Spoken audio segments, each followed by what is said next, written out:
renewable energy can compete. So you can build a solar farm. Coal is really bad for the environment. And Nigeria is in a desperate situation when it comes to energy production. But this should not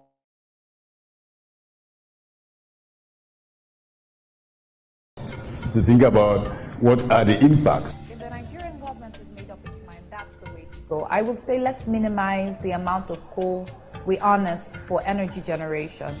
Let's look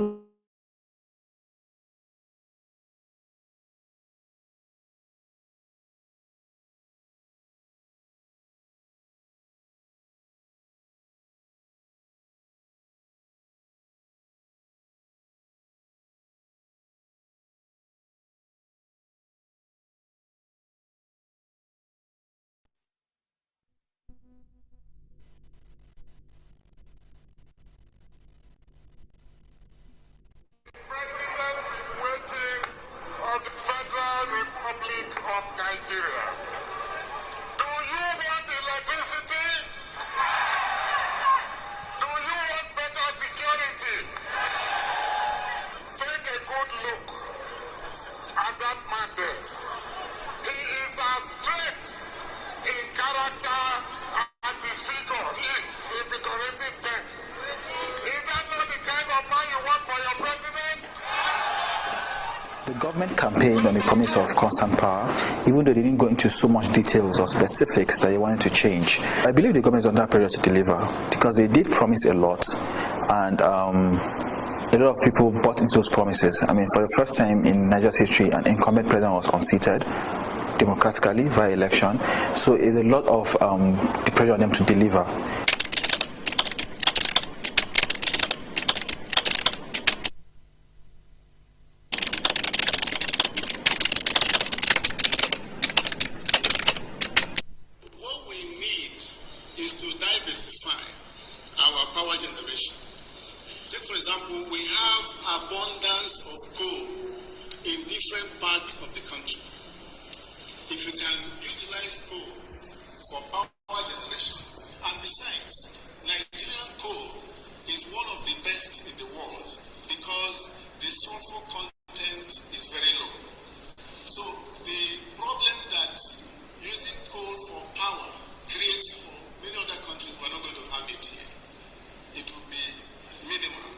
First of all, I think the government thinks that coal is a cheap option for generating power.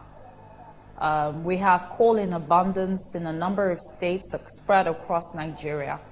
And globally, coal is touted as being a cheap source of power supply.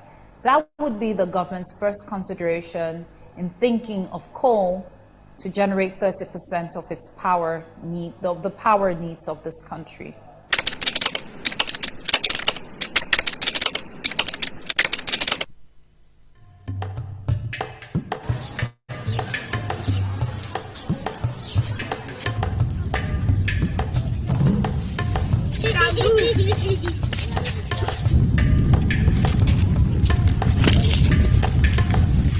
We are actually looking forward to see that the power plant can bring a lot of development in terms of human, in terms of material, in terms of even physical development. So we think when it's being take off, all these things coming to stay in Itobe, and that's our expectation. We have a lot of unemployment in Itobe community, of which many of our boys, our sons and daughters are lying here without doing anything, and they have finished school. Some finished secondary school, primary, even university. They are not having a job. They are lying in their mother's and their father's compound doing nothing. But if this company is here, they may help us in one way or the other. We realize as an organization that the people of Itobe have no idea what the effects of coal power generation would be on their environment, on their health, and on their social construct. So we informed them on environmental impact assessment and social impact assessments to be able to mitigate what the effects of this would be, and for them to be able to negotiate better with the government and with the company on the effects of coal power generation on their community. That is why communities and NGOs should work together. If NGOs understand what these things are about, if the communities are affected, by working together, we will ensure that men are at their best.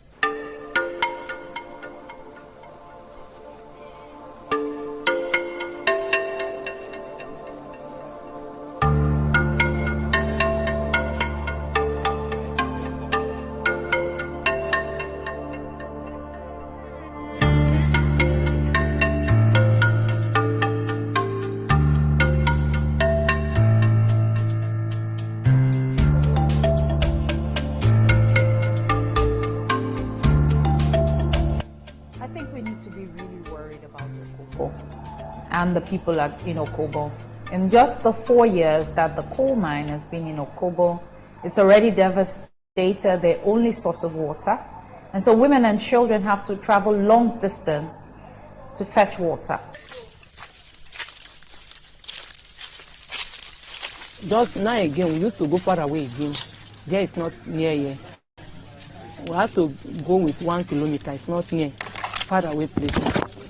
That is how we used to get good water to drink now. It will take us 1 hour to come. You see women coming back? I'm a kid.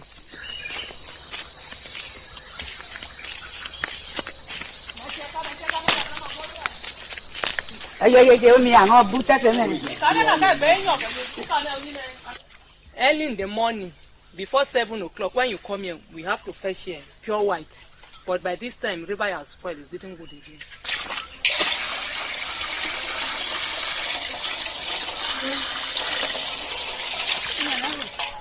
There's very little supervision by the government of the coal mine in that community. That's worrisome. That's worrisome for their health.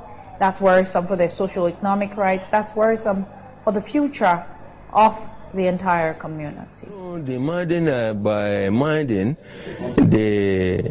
what the chemical out from there used to pollute the community. Healthcare supposed to be mounting in case of the infection. There is nothing do such for us.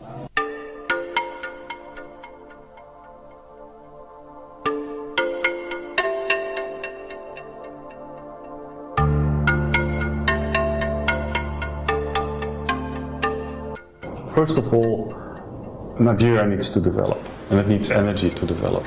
And my perspective is that there is clean energy available that can be used to do so. Renewable energy is becoming a competitive, cost-competitive option. If you remove all the fossil fuel subsidies, and there are many, many in this country, renewable energy can compete. So you can build a solar farm. Coal is really bad for the environment, and Nigeria is in a desperate. Good morning. Good morning. The house seems to be a bit cold this morning, right? Is it the rains? Good morning. Good morning. Thank you very much. Thank you for that. Yet again, my name is Dosa of Yahweh. I am the program manager for Global Rights. Saying a big welcome to day 2 to everyone. We are still continuing conversation on enhancing inclusiveness and addressing inequalities in Nigeria's mining sector. And so, as we said yesterday we were really focusing on transparency, fiscal justice in the mineral sector. But today we'll be focusing more on addressing inequities in the southern mineral sectors. And so, but just as a flow from yesterday, I will want to still give opportunity to 1 or 2 persons that have a reflection you want to share from yesterday's conversation as we begin to build into today's conversation. By the way, My boss at the back have just told me that please I should ask those that are here early to please come occupy the front side. Let's come a bit further, so let those that will be joining us later feed the back side. I mean, just there, sir. Just where you are seated is fine. No, where you are seated is fine. I'm talking to those that are still behind that way. Somebody like Ogacha Asuka, please just come forward a little. Thank you very much. So those that are coming late will not distract us when they come into the hall. Thank you very much. Thank you so much. Okay, so I will we'll give opportunity to 2 or 3 persons that want to share thoughts from yesterday's conversation as we begin to build into today's conversation. I know yesterday a lot of people were still agitated to say something, but the time was short. We needed to break the session yesterday. Good enough, we'll have enough time for conversation today, and as we hope to close early today. So if you still want to share thoughts, you just raise your hands, and we'll get the microphone across to you. Okay, so I see one hand up there. Please, let's begin with him. The microphone? Who's with the microphone? Who is with the microphone? Just a minute, sir, because so those online can hear you. Thank you.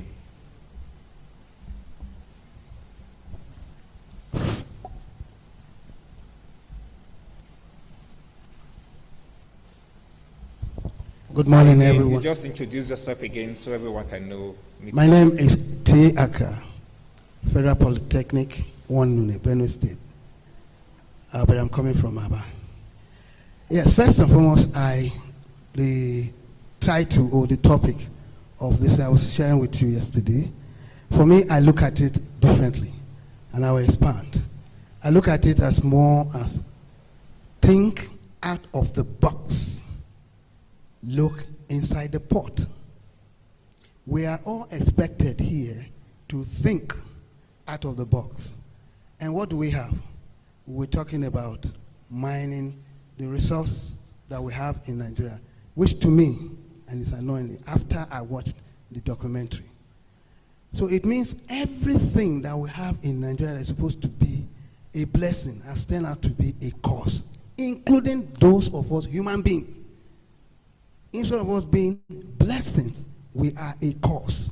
If not, these things wouldn't have been happening. I'm so pained, so pained that with all of this, we have councillors who are grassroots. We have House of Assembly members. We have, and to the rank up there. Yet, these things are ongoing. And including those of us, all of us come from communities. So what are we doing? We can't just come here and sit and then speak and just go. No. It means all of us must stand up. We must join hands with global rights and the rest to pull this thing to the world. And for me, I'm expecting that we should start, and anyway, when we get to the next point. But I just want to say there should be visibility of this process. It should go to the whole world. There should be a handle that is showing to the whole world this is what is actually going on. Thank you, sir. You said we should think out of the box and look inside the pot. There'll be a lot of things inside that pot. Where is Chooks? What's the handle for the conference? Please quickly share the handle for the conference. He just made a very vital point that there should be a hashtag handle that everybody should be following. Do we have one for the conference? Okay, do you want to read it out for people to, or you want to get them to write it and put it up there so they can, everyone can see it, all right? So you just work with the multimedia to shoot it up. Thank you. Okay, I'm coming. Let's take Mr. Wushishi. Thank you very much. My name is Habibu Wushishi, and I'm the National Co-Chair, Federation of Nigerian Mining Host Communities. I am standing here to reflect on what we discussed yesterday, specifically on the second panel, and I want to talk about some issues raised by Dr. Vivian Okono, the Director of Mines Environmental Compliance of the Ministry for Solid Mineral. Yesterday, she made mention of Miremco effectively functioning in all the states of the Federation. And while she was making that assertion, I immediately discussed with some of the coordinators of the Federation from various states that are seated here. We have them from Plateau, Kogi, Niger, Taraba, and others. And of course, all of them told me here that Miremco is not functioning in their states. Secondly, she said those who had the problem of mine collapse, the victims there are illegal miners. And she of course told us here that they have the inspectorate division of the ministry who is going around the country to ensure that compliance and regulations are being abided by. Now, if we have illegal miners, with due respect to them, I want to say they are not doing their job properly. And there is need for them to stand up and do the needful. Because if we are talking about enhancing inclusiveness and addressing inequalities, then there is need for the ministry to do its job properly. You see, we have continued talking and talking and talking. Now that this has happened in Galkoko, in Niger State, and it's happening in most of the states that we've not heard of, that of Niger, God's willing, is going to be an example for some of the companies that are operating in our states, and of course for the officials of the ministry. I'm saying this because we intend to push for prosecution of that company who has mining lease, and of course who used community members to mine for him because he needs cheap labor. I don't want to mention his name here. After the prosecution, we're also going to demand for compensation. And of course, we are even going after the officials of the ministry who are supposed to do the job and they refuse to do the job. The Federation is very diplomatic. We are very matured people and we talk very maturely. But when it got to an extent that we need to come out and talk, push prosecution so that we can get it right, we're going to do that. Also,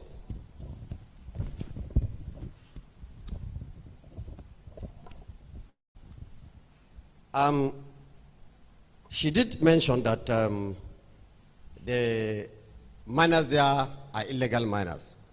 But to our dismay and surprise, this company, African Mineral and Logistic Company, has a mining lease. And he had employed community members that are not professionals and do not have any knowledge of mining to work for the company. In fact, the site engineer, unfortunately, the day he arrived was the day that happened, and he is also underground as I'm talking.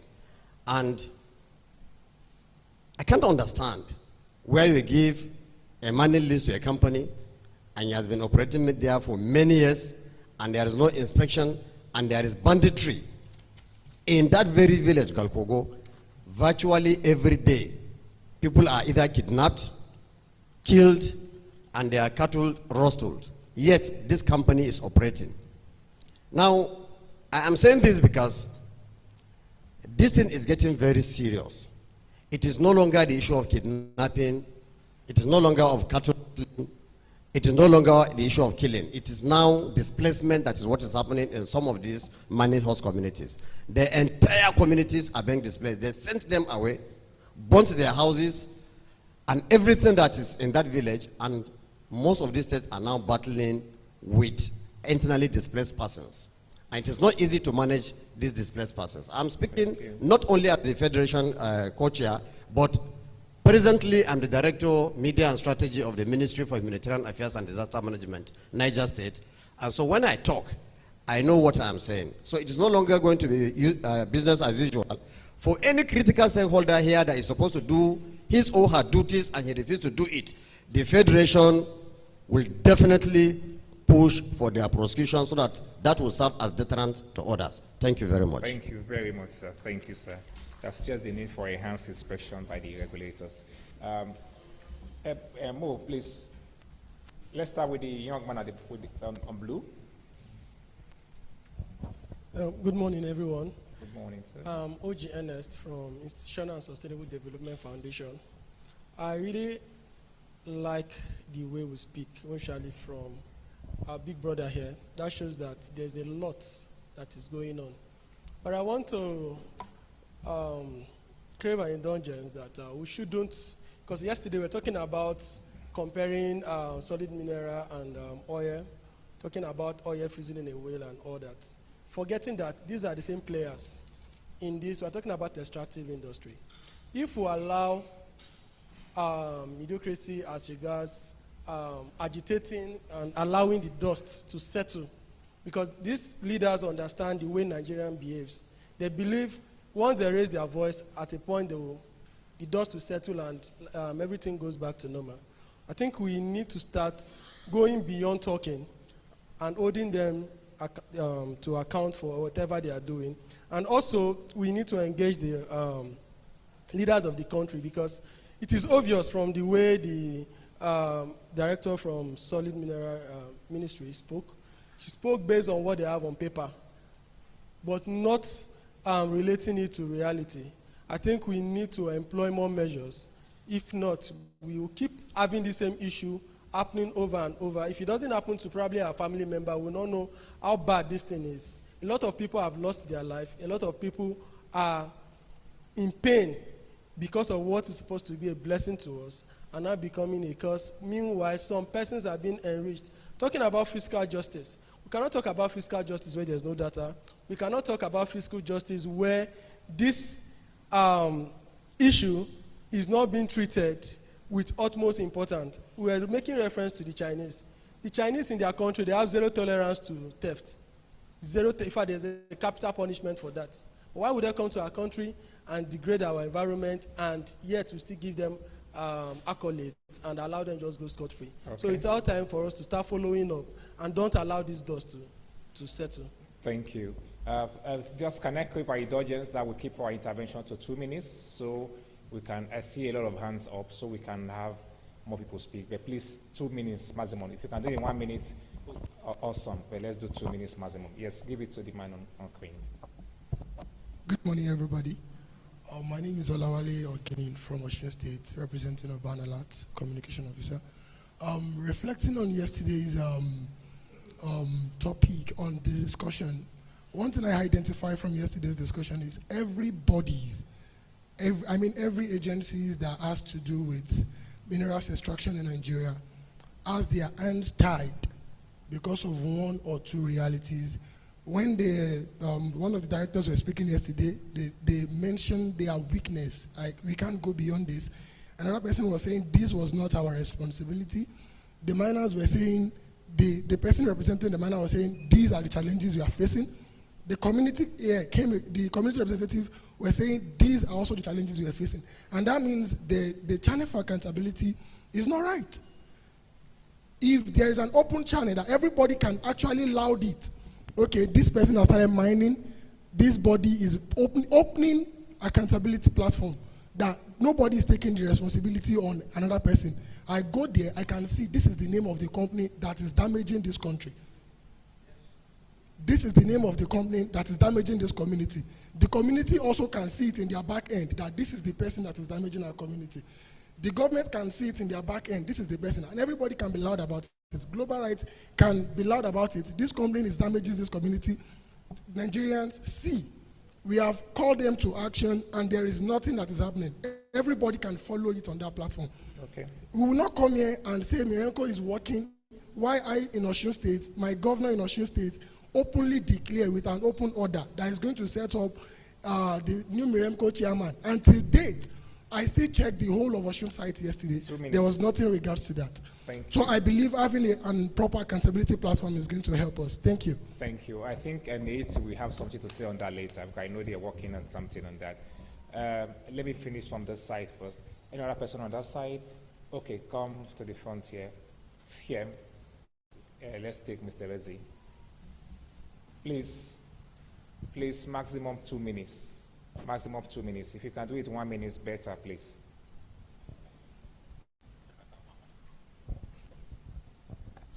Morning. Good morning. The thing is this. Everybody agrees in this hall that the legal framework for the mining industry is not what it should be. And I agree, everybody agrees that it is a largely dark document that needs to be put to the light so that we can be able to get a great sector to work in. In a lot of the conversations that we have had yesterday, I think it is very imperative for me to mention that we have a grand opportunity for reforms at this point in time, because a lot of the inadequacies that the legal document is that is on the table looks like now. If we do not take advantage of the amendment that is going on at the moment, then we might lose an opportunity that before we come around to another amendment may take another 10 to 20 years from now. I know that we sat down here and we're talking about foresight and what they were doing, and I'm asking myself the question, are we recognizing what global rights is doing as a force to galvanize the industry players going forward? Because if we are saying, we are sitting in this room and we're talking about we need a force, and why don't we take advantage? We have already started this race altogether. Because I do not know how many people are in the room right now that have written memos that are going to present next week. I do not know. But if we haven't done that, then we are still sleeping on the wheel. Thank you. We need to ensure that of the members of the people that are seated in this room today, we need to make sure that we are in the House of Reps come next week to present memos and speak to the issues that will give us the kind of mining sector that we desire and we deserve for the next generation. Thank you. Thank you very much, sir. Thank you. I will take like just 2 more. Okay. Well, first, I need us to agree maximum 2 minutes. We really need to move fast. Maximum 2 minutes, please. Maximum 2 minutes. Pass it on to him. I'm coming this way, sir. Yeah. Good morning, everyone. 2 minutes.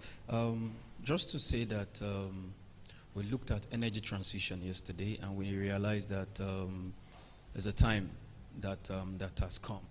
And then we looked at the reality of the Nigerian energy transition process. And we know that it's faced with a lot of challenges. However, Dr. Garba said the mixed method is best for us. Otherwise, we'll find ourselves in a mess. Okay, yes, globally, we are looking at energy transition in our region, in Africa. Some countries are ahead of some.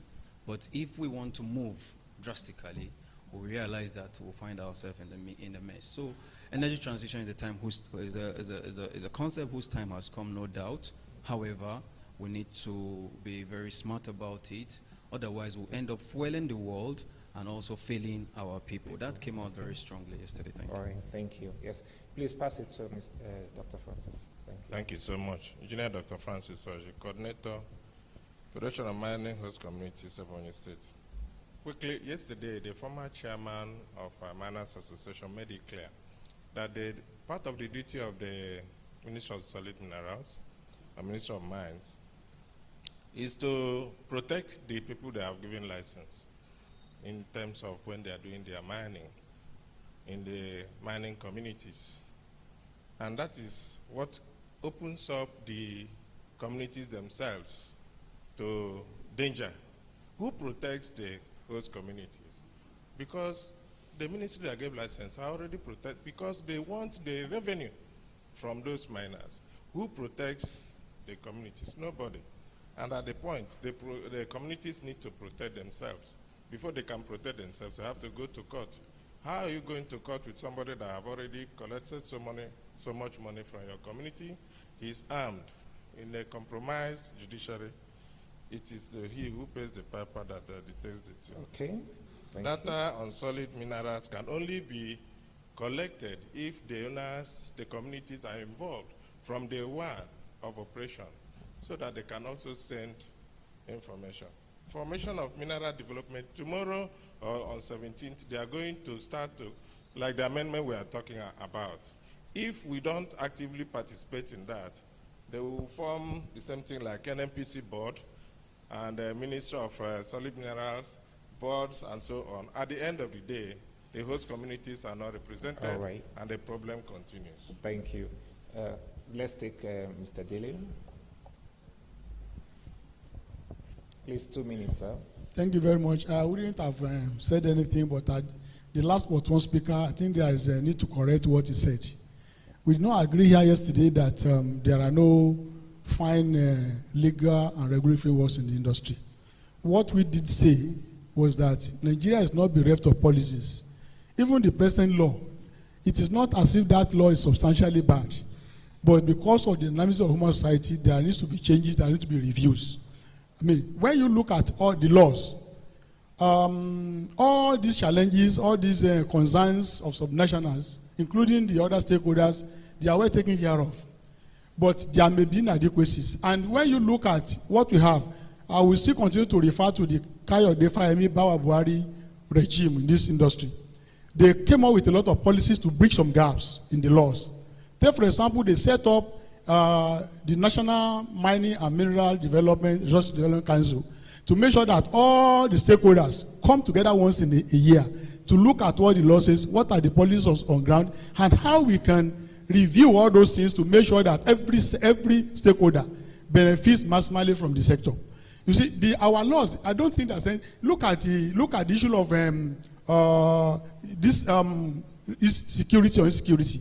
They set up mine surveillance team, which is an interagency team, and they also gave them operational vehicles by that time. So I think what is happening is that we don't have enough capacity to enforce our laws, to enforce regulations. You can hear the woman talking yesterday, the director MEC. We only one MEC officer in the state, only one mines officer in the state. How can they make sure that they enforce these laws? Okay, nothing is wrong with our laws, but there is lack of capacity to enforce all these laws. Even if the one that is being reviewed now, if it is after review, if there are no capacity to enforce them, they will be telling the same story all over and over again. Thank you very much. Thank you, sir. So obviously we have two opinions here. We have the opinion on the fact that our laws are not sufficient, and we have another opinion to say even the laws that we have, what are we doing with those laws? We are lacking capacity to implement the laws. Okay, I think I will close it at this point. I know I still see some hands. Just because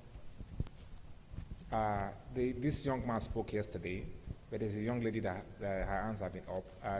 I will just vector that now and just give her the opportunity to speak. A minute, please. Thank you very much. Yesterday, Dr. Oji talked about women participation in this mining sector, and I want to hinge on that. Now, he talked about man-made factors, man-made obstacles that is frustrating women participation, and he highlighted social abuse, safety concerns. He also highlighted on financial inclusivity, and finally he also talked about social abuse.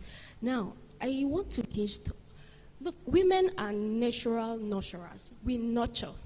If you push women to this space, look, we can't go back home with our conscience that a site that we just mine has negative impact on the people. Women, we can't live with that.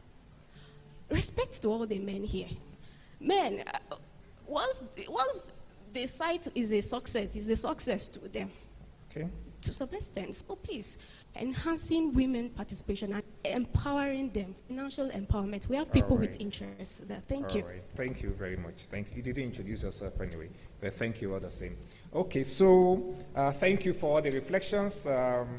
We are building on that as we move forward. But before I bring up the Executive Director of Global Rights, just before I bring her up, I want us to hear from host communities. These people that are affected by some of the things we are talking about here. It has been said in the room, but I want us to hear from a particular community. It's just a 3 minutes or 5 minutes clip. Let's watch voices from Shakira. And let's hear from those people that should have been in this room but were not able to be with us here. But let's hear their voices as well. Please take it up.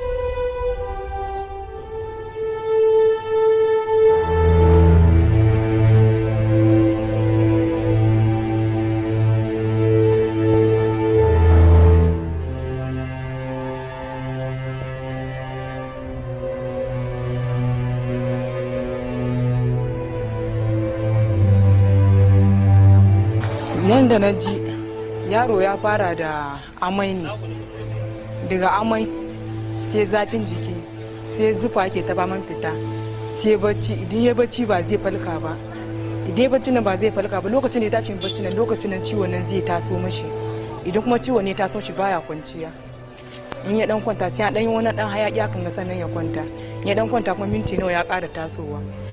To kuma idan ya taso sai ya ci rayuwa tukuna sannan zai kwanta. Lalle muna da takaici babba ba karami ba saboda ba mu ga 'ya'yanmu ba mu ga dukiyanmu. Mun batar da dukiyanmu saboda 'ya'yanmu ba mu da su.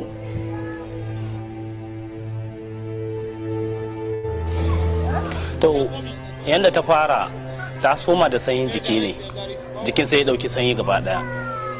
Da abin ya zo ta yi kamar za ta yi bacci sai abin ya dauka. Da ya dauka shine ta kama abin gannan kwambasha din nan. Shine da muka ga haka muka yi fama abin bai kawo sauki ba. Shine sai muka je waje mai gargajiya ya dan ba mu wani dan taimako ta dan samu sauki. Tunda suka dawo abubuwan da yana halbawa kadan. Ai wannan ba za a rasa ba tunda dai kana dariya da mutum kana yawan ganin mutum kana jin daɗi kana dariya da shi kana ba shi abinci yana ce a dole ne ka yi bakin ciki da shi ka ga yau ba shi kuma tunda ka rike ka gan shi hannu ka goyo ka waye gari baka gan shi a dole ne za ka ji bakin ciki.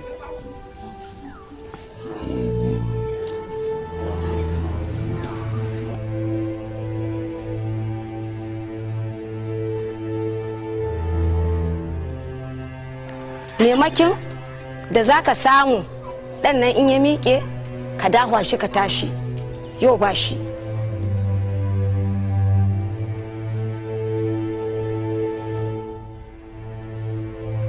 Aka ce za a taimaka mana a zo a koma ba mu dai zuciya ba ka san mai haƙuri na tare da samu na ce to duk da haka nan sai ran nan ba ni nan. If the governor had found time, just one day, the governor here in Niger has found maybe it's just 6 hours, Mena to Shikira and back. And he has heard from professionals the havoc in that place. Commissioner of Health, Permanent Secretary of Health, any other person that has to do with health and environment, let them come there. The health of those children, even when they grow, is something else. Our call, both the Emir, the Emirate Council, the local government, is that governments, not just a government, federal, state, and even the local government at this level, should come together and face this menace.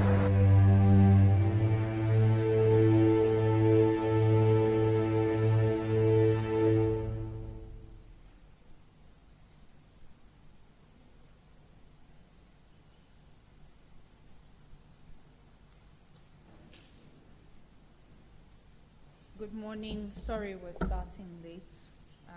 All existing protocols from yesterday duly observed again today. I start with the sad news today. The community you saw just now, Shakira community, it hurts my heart to announce that they no longer exist because they've been taken over by insurgents. And that is the story of mining host communities across this country. I'm very emotional about it because you cannot work with a community and not become attached to them. They are good people in this country, whether in Zamfara, in Niger, where Shakira, I will still say is, in spite of the fact that its people are no longer there. Or Kaduna, or Ebonyi, wherever you work, the people, they take a piece of your hearts. And the bigger question is not that we want to sit in a room to just throw banter and rhetorics.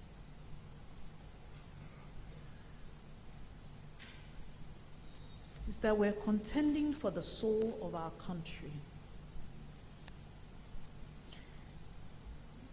Mr. Wushishi, who is the co-chair of the Federation of Mining Host Communities, and I'm going to invite him to come up and talk a bit more about the situation in Niger State and the mining host communities that have been taken over by insurgency, because that is another part of our story that we're not telling.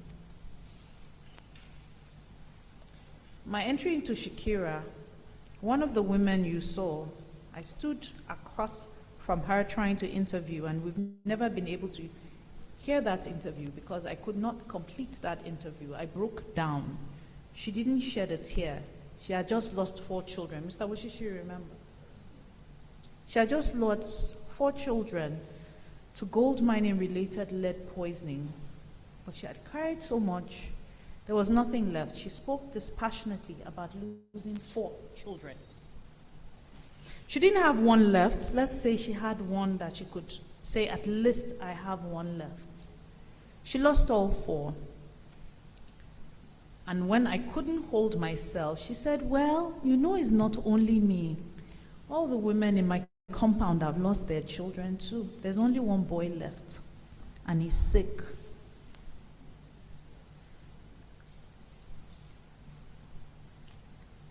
Our most iconic picture from Zamfara State. Our partner from Zamfara is here, and he'll tell you. I took that picture of that girl standing in that compound because she was the only one there. I didn't have the energy or the guts to ask, where are the other children? We lost more than 700 children in Zamfara. A nation, we call it colonialism, but that was an enslavement on an entire race, and they took our minerals. We fought, we won. We're here today, but we're losing our country again, our people again. They still want our minerals, and while it's been taken, we're losing our people to poverty, to diseases, to bad governance every day. The bad governance in our country is linked to our natural resources, because there's state capture for those who want to take over our natural resources. Nigeria has the most number of out-of-school children in the world, more than 20 million children. To someone else, it sounds like a number. To me, it is a daily disaster that people who do not have education, because they have nothing to lose, will help the rest of us to lose everything. You cannot develop a country. You cannot bring people out of poverty in the current dispensation in which the world is in without education.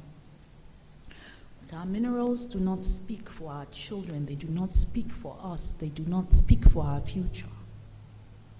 If our minerals do not speak for our children now, our children will curse us in the future. I speak from my heart.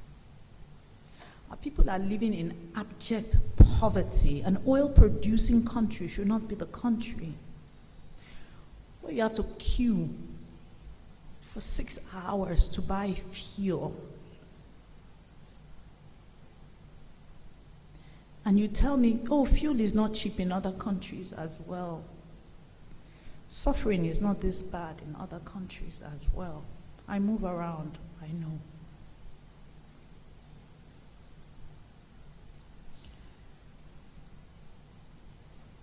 Mining is taking over agricultural land. You heard His Royal Highness yesterday in Osun State. We're losing cocoa to gold mining. They're washing mercury into the water we drink. Alhaji Wushishi will tell you as well, Shiroro, right where the dam is where they wash gold nuggets. And what are they amalgamating the gold nuggets with? Mercury. You already know about the lead. You already know that in Kogi State, I spoke yesterday about how the communities we work with have lost their waters. My royal fathers from Gombe are here. I don't need to speak to tell you that when a community doesn't have access to water, you have displaced the community. No amount of compensation can ever compensate the loss of water. We deceive ourselves. There's certain things that cannot be compensated. We're still in court with Lafarge till today. We've been in court for about 9 years, Dr. Mado, right? With Lafarge, game after game. knowing a community cannot afford to pay for litigation, they will wear out after a while. It's taking sheer madness and throwing resources that we do not have to continue that litigation. But this one, no. Corporates are not going to win this one. But we can't keep fighting them in silos, all these small battles. We can't keep saying we're poor. We're not a poor country. We're not a poor people. And one thing I know about Nigerians, we're not lazy. But desperation is throwing our young people to do desperate things. This is not about having tea break or lunch. This is about fighting for the soul of our country. And I'm hoping that the conversations we have today will not be about showing off what we know, because we do know a lot. But that you will remember that you are in this country for this time, and that what you do, what I do, counts for the future. They may never know our name, but may we not leave the earth with it on our conscience that we could have done better by our nation.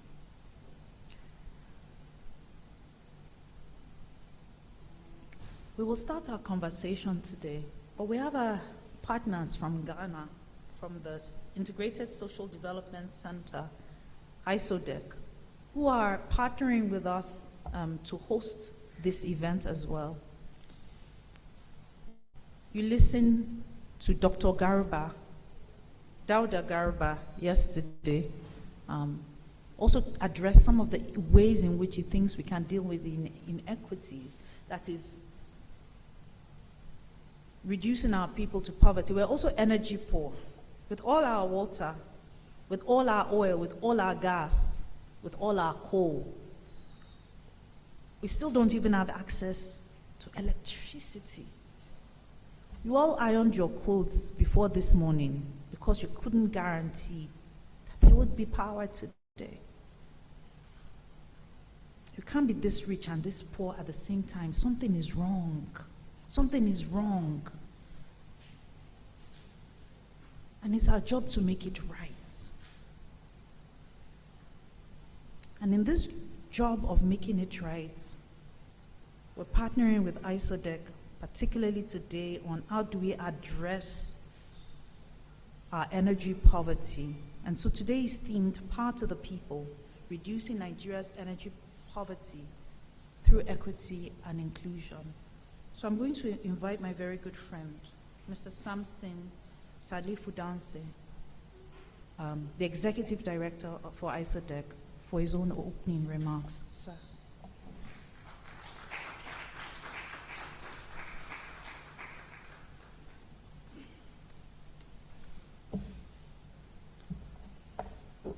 Good morning to you all.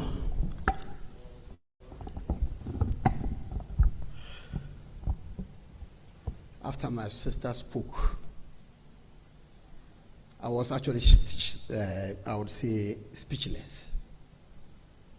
Speechless because that is actually the reality. And she said something that I want to re-echo. Are we going to sit down and lose the soul of our country? For me, that is very loaded.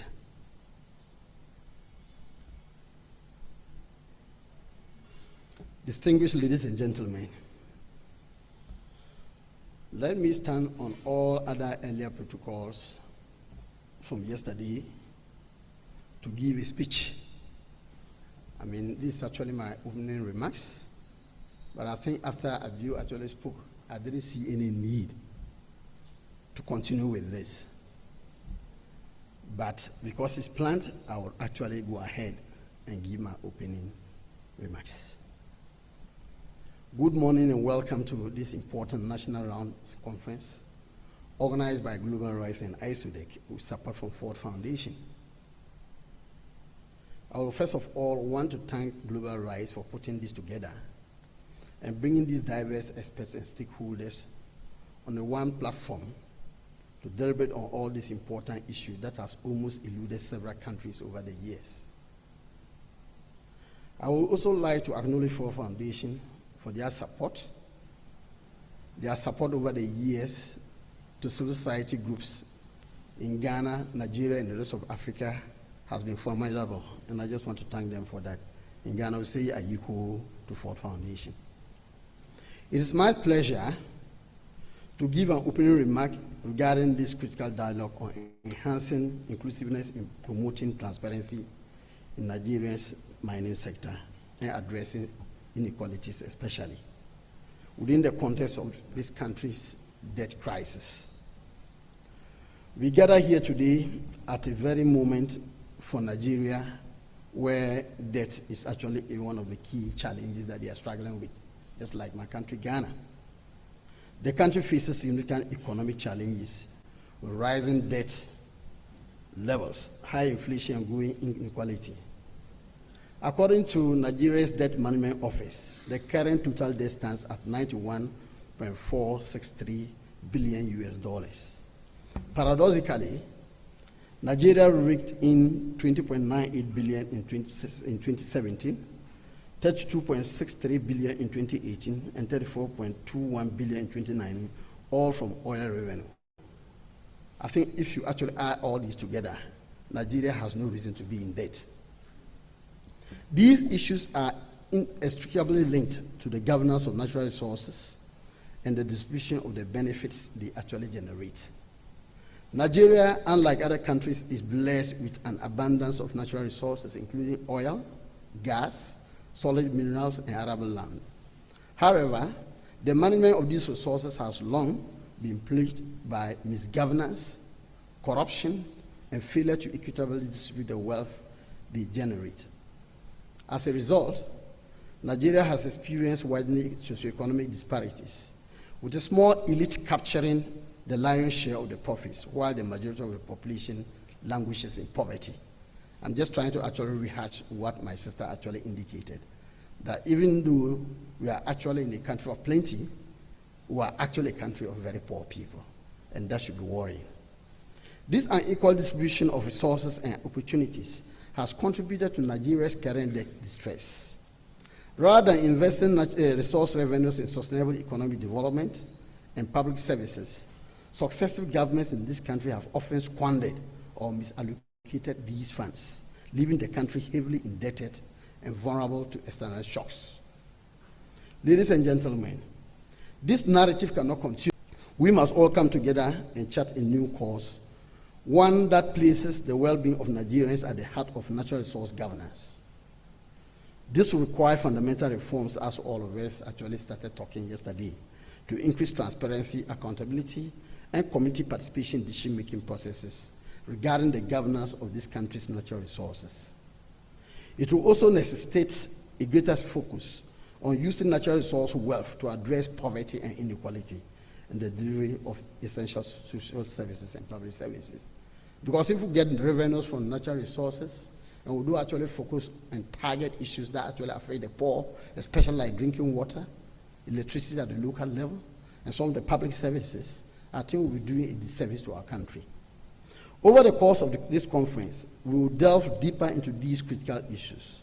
We will hear from diverse range of stakeholders, including government officials, civil society organizations, academia, and community representatives about how we can actually craft out new solutions to these problems.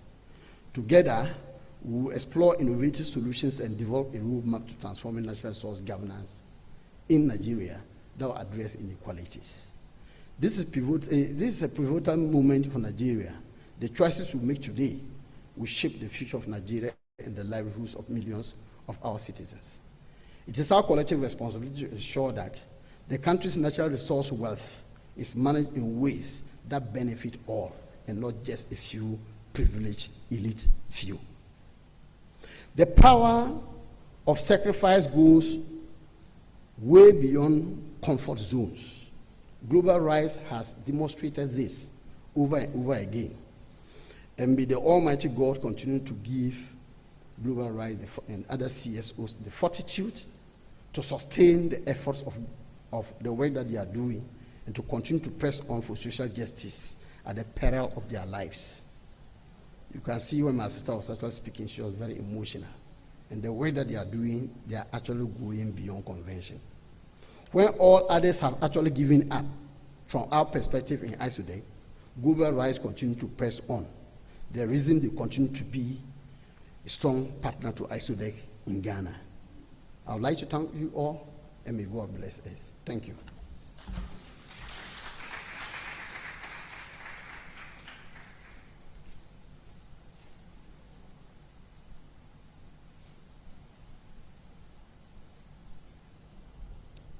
Thank you, Mr. Sam, and thank you, Abby. I think we're really starting today on a very solemn mood. I didn't see that coming. The news Abby just broke to us. We didn't see that coming, but that is what it is right now. And just as Abby said, this is the story of communities where we have natural resources in Nigeria. This is the tale of Shukira in Niger State. I'm sure if we bring up Mr. Kotokoshi to come and share what is happening in Zamfara, today may just become like a funeral service. But this is what it is right now in the country. All right, thank you very much, everybody, again. And then let me acknowledge, because they were not with us yesterday, the presence of UNDP. We have the Project Officer, Rule of Law and Human Rights, Ms. Gift Nkechi Enubiaka. You're welcome. Thank you for joining us.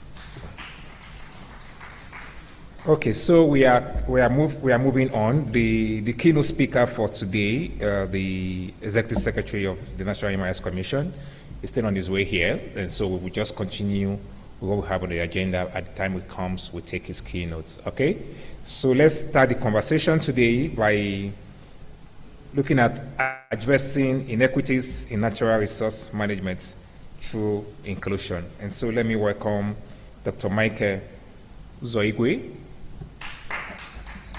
Okay, sir, yes, please.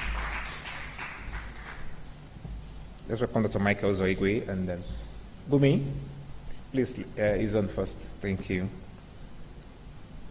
Dr. Michael is the DNH advisory, is actually the former 80 country manager, that's AITX country manager for Anglophone and Lusophone Africa. Anglophone, that's the English-speaking Africa, and then the Portuguese-speaking countries in Africa. He was the former country manager for AITI.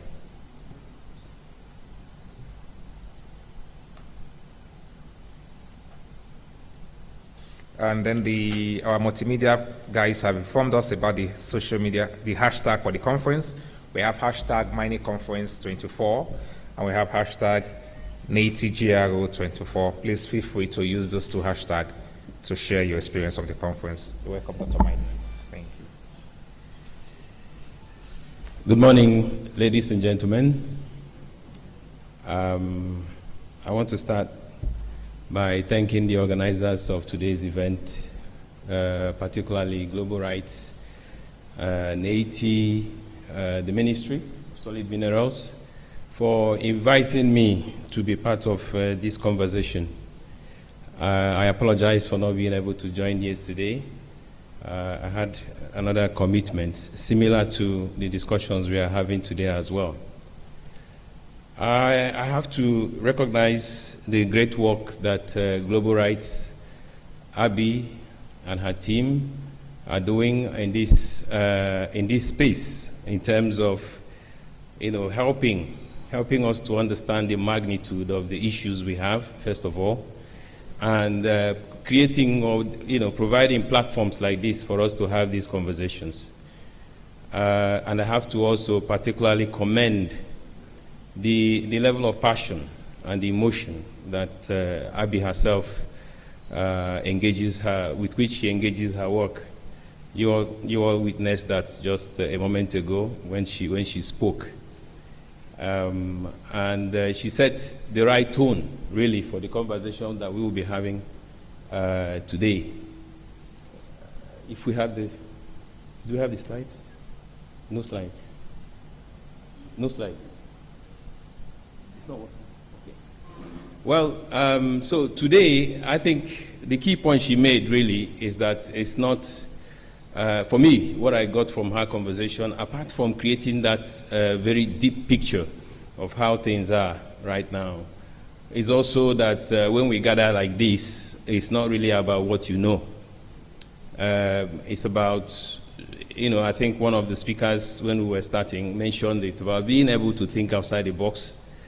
We know the problems we have, but what is it that we can do? And when we step out of this room, what can we as individuals agree on our own to do in addressing the retinue of problems that we have?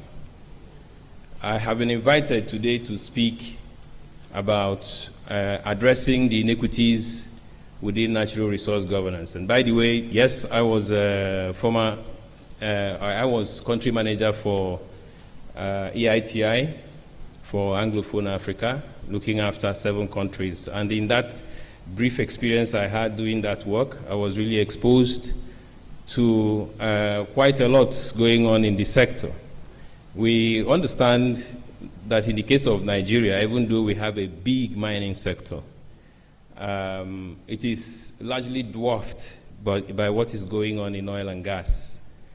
And that is really sad, because I always believe that this is where we have the bigger potential, not just about the resources, but that opportunity to reach out to a larger part of the country and reach out to more of our population.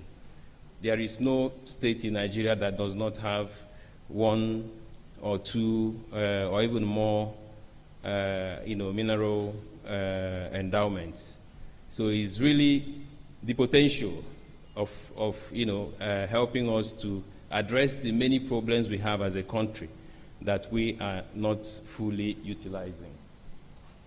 Okay, so when Abi spoke, really, I felt emotional as well, because it's all about barriers. That's the way I want to approach our conversation this morning. It's about barriers. Some of these barriers are natural, and we can do maybe little about them, but many of them, we placed those barriers by ourselves. So the inequalities or inequities that we're talking about are really about, first of all, the capacity or ability that people have for dealing with these barriers.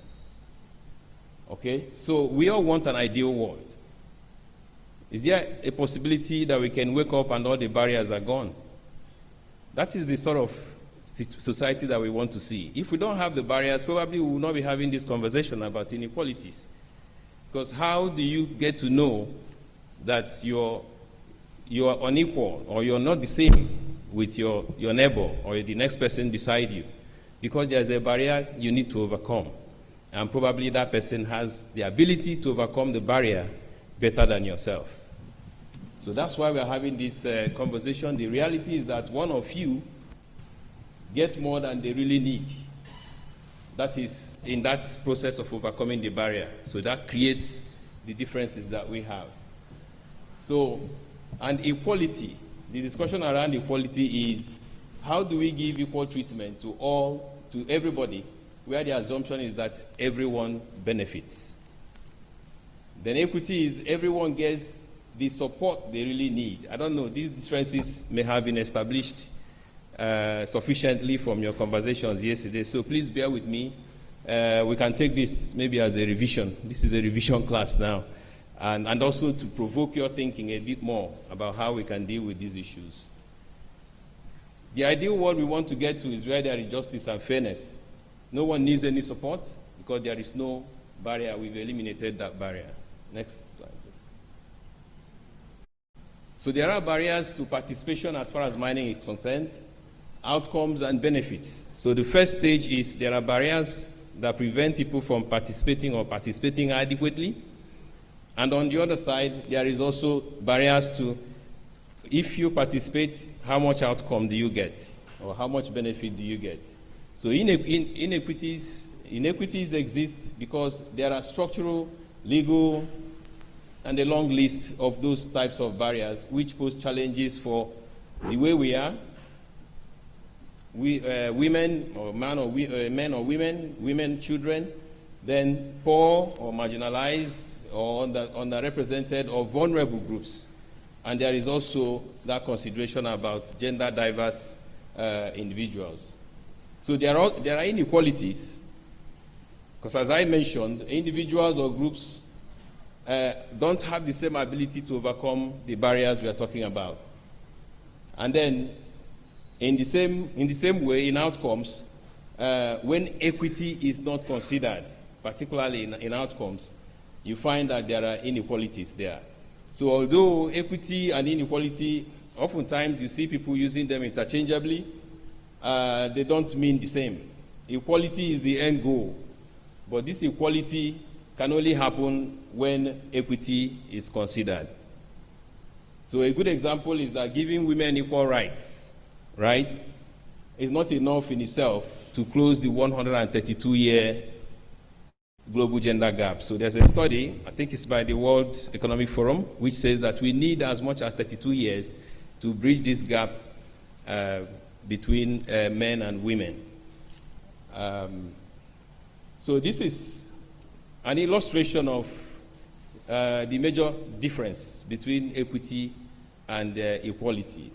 When you give everybody the same solution, so there is a particular barrier to be overcome, and you give everybody the same solution, you might solve the problem for certain people, but you might also in the process exacerbate that particular gap that exists between people. So what makes the difference is you give each person or group what they really need. And there is one way to find out what people really need. They say you cannot shave a man's hair in his absence. So a key way to find out what people really need is to do what? Is to involve them. So the barriers that we talked about, you can skip this slide, manifest in these various forms. So we have been having this conversation. I just put this slide just in case we didn't cover them, but these issues here make it really more pertinent that we have these conversations now, and beyond the conversations that we are provoked sufficiently to think about solutions. We know the ministry would have talked about the increased focus on solid minerals right now because of the need to diversify the economy, energy transition, and the sort of opportunities and challenges that it creates.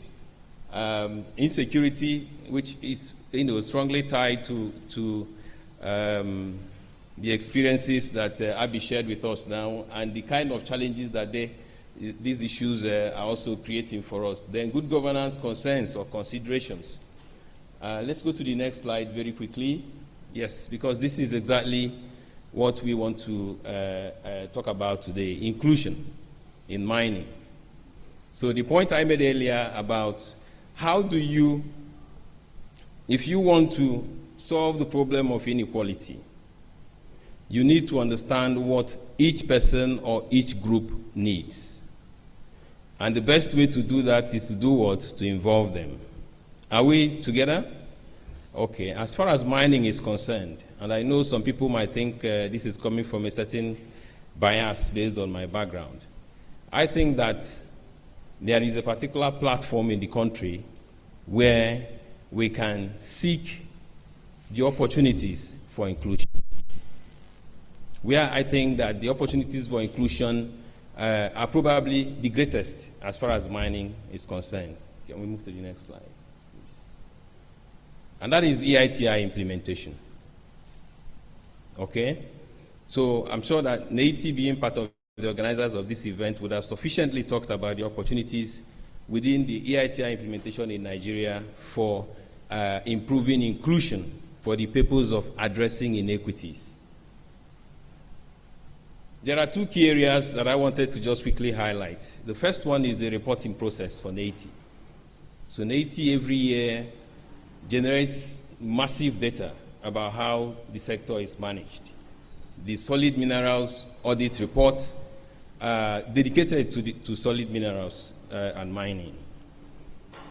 So there's plenty of information contained in the report, and also the process of developing that report also presents an excellent opportunity for inclusion. So every year when they publish this report, I know the stakeholders in this room will be familiar with what I'm talking about regarding NAT audit. But we have responsibilities as stakeholders to engage the process and also engage the outcome of that process, which is the data. So the experience we get sometimes, not just in Nigeria, but even across the region, is that you find stakeholders who will come out and say, oh, the report does not contain this, or the report does not contain that. But it is our responsibility to decide what we want to see in the report, and I'll come to that later. So the other very good thing the very good opportunity is the EITI multi-stakeholder framework or dialogue process, which says everybody must come together for us to first of all decide how we want to run this process and also participate in the process of running it. So I have identified there are plenty of opportunities for inclusion for the purpose of addressing inequities, right? But I want to just highlight, within the short time we have, just about 4 or 5 of them. Next slide, please. So the standard requires that countries disclose employment figures. So why is it necessary to disclose employment figures? We want to know how the industry provides opportunities for gender, right? And mostly what we are referring to here is women, because we know that mining is a male-dominated industry. So, but the data that can be produced through the process can help us to think about policies or think outside the box and look inside the pot, as we heard earlier, in terms of what sort of data do we want to see, particularly about employment and engagement of women in the sector. So if you look at the report as it is right now, and you don't feel satisfied with what you see in terms of what helps you to really engage this aspect of using EITI platform as a tool for inclusion, you can highlight that, okay, and ensure that by the next report you're able to see what you want to see and what can help you in the work that you do. Next slide. So I'm just showing an example from the latest report, which is from 2021. What it says here is that only 8% of the workforce in mining is made up of women. So well, that tells us a lot, but do we think that this is the whole story?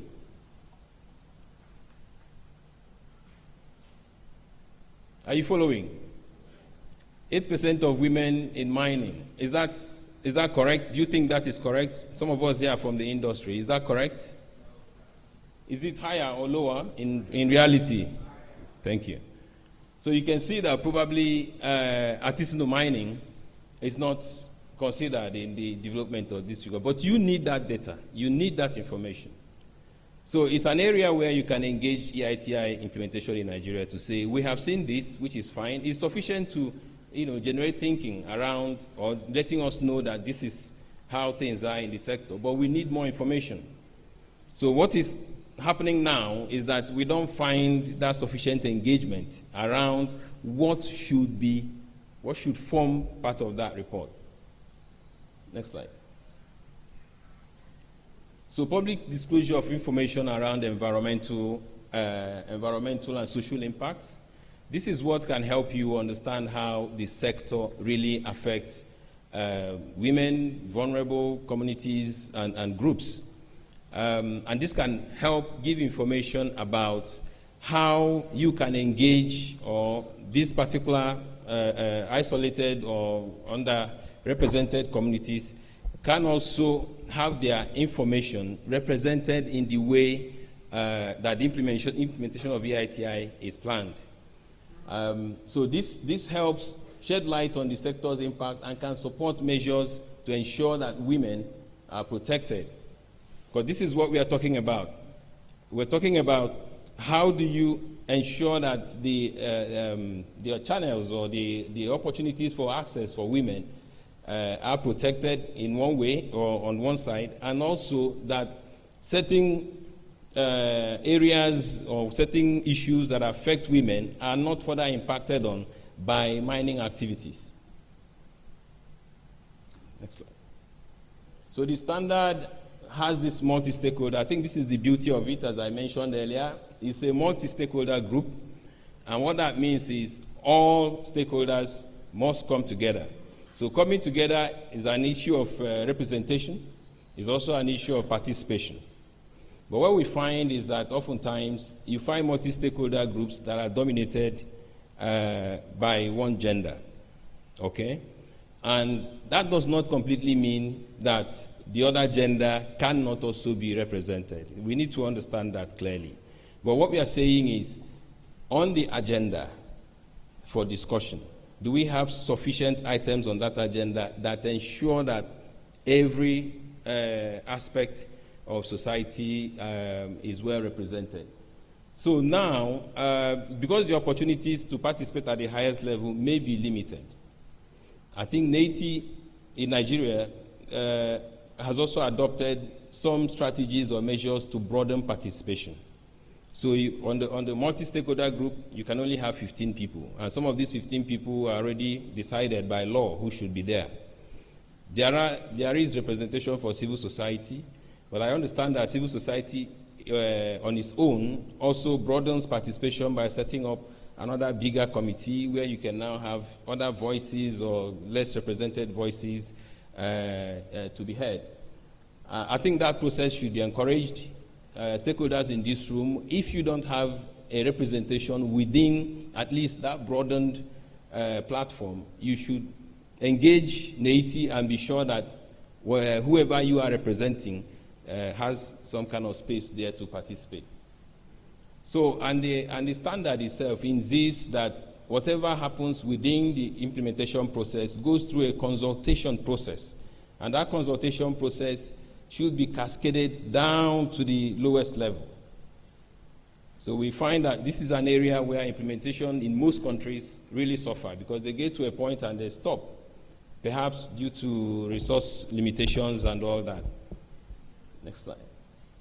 The fourth opportunity is that revenues from extractives are given priority reporting in the EITI reporting process.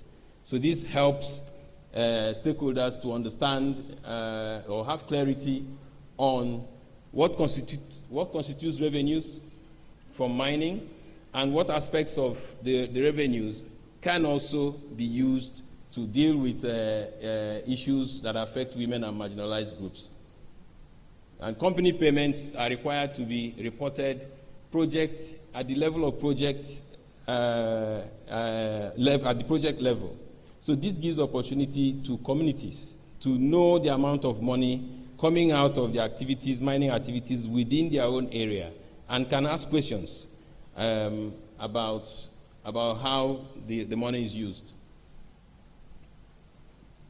The fourth is generally about the revenue management processes, the audit and budget. This information is always disclosed in the report. So you find that the budgeting process, if you have clarity about that, you can ask questions about how gender-responsive policies or issues get into the budget and also be part of that process using the NATI platform. So these are just the opportunities I wanted to highlight so that when we begin to have the conversation over much later, we can think about how we can look at these opportunities and even other opportunities within EITI. But my strong belief really is that the EITI offers us that opportunity to engage as far as inclusion is concerned. Next slide. So in conclusion, and as a matter of fact, beyond the standard and requirements, the EITI allows countries to adapt implementation to their context. So what that means is, in our own case, when we have conversations today and there are areas that you feel like implementation can be extended to, please, let's feel free to highlight them and find channels to get them in. The EITI does not restrict that much. But what happens in countries is that they get carried away with what they call validation. Validation is the EITI comes periodically to check how you have been following the standard and requirements. Okay, but beyond that, you have national priorities, you have issues that affect you. If we agree today that the issue of inclusion is paramount and we should focus on that, we can find ways of getting the EITI implementation to respond to that need that we have. So it's a challenge to all of us here to seek innovative ways to maximize the EITI platform to solve the problems that we have. Thank you very much.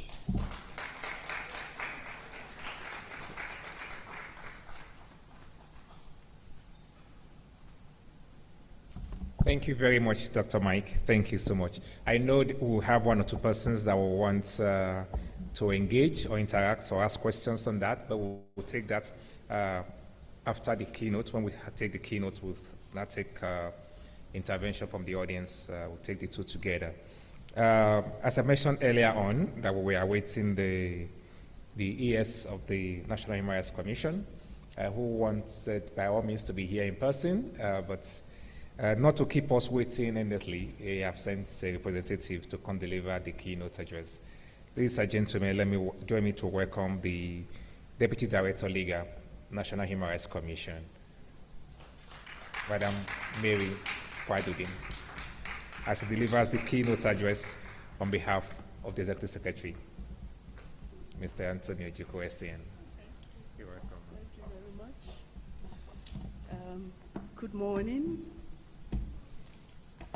I don't know the protocol that has been established thus far, so I don't know whether I should lean on it, stand on it, or sit on it.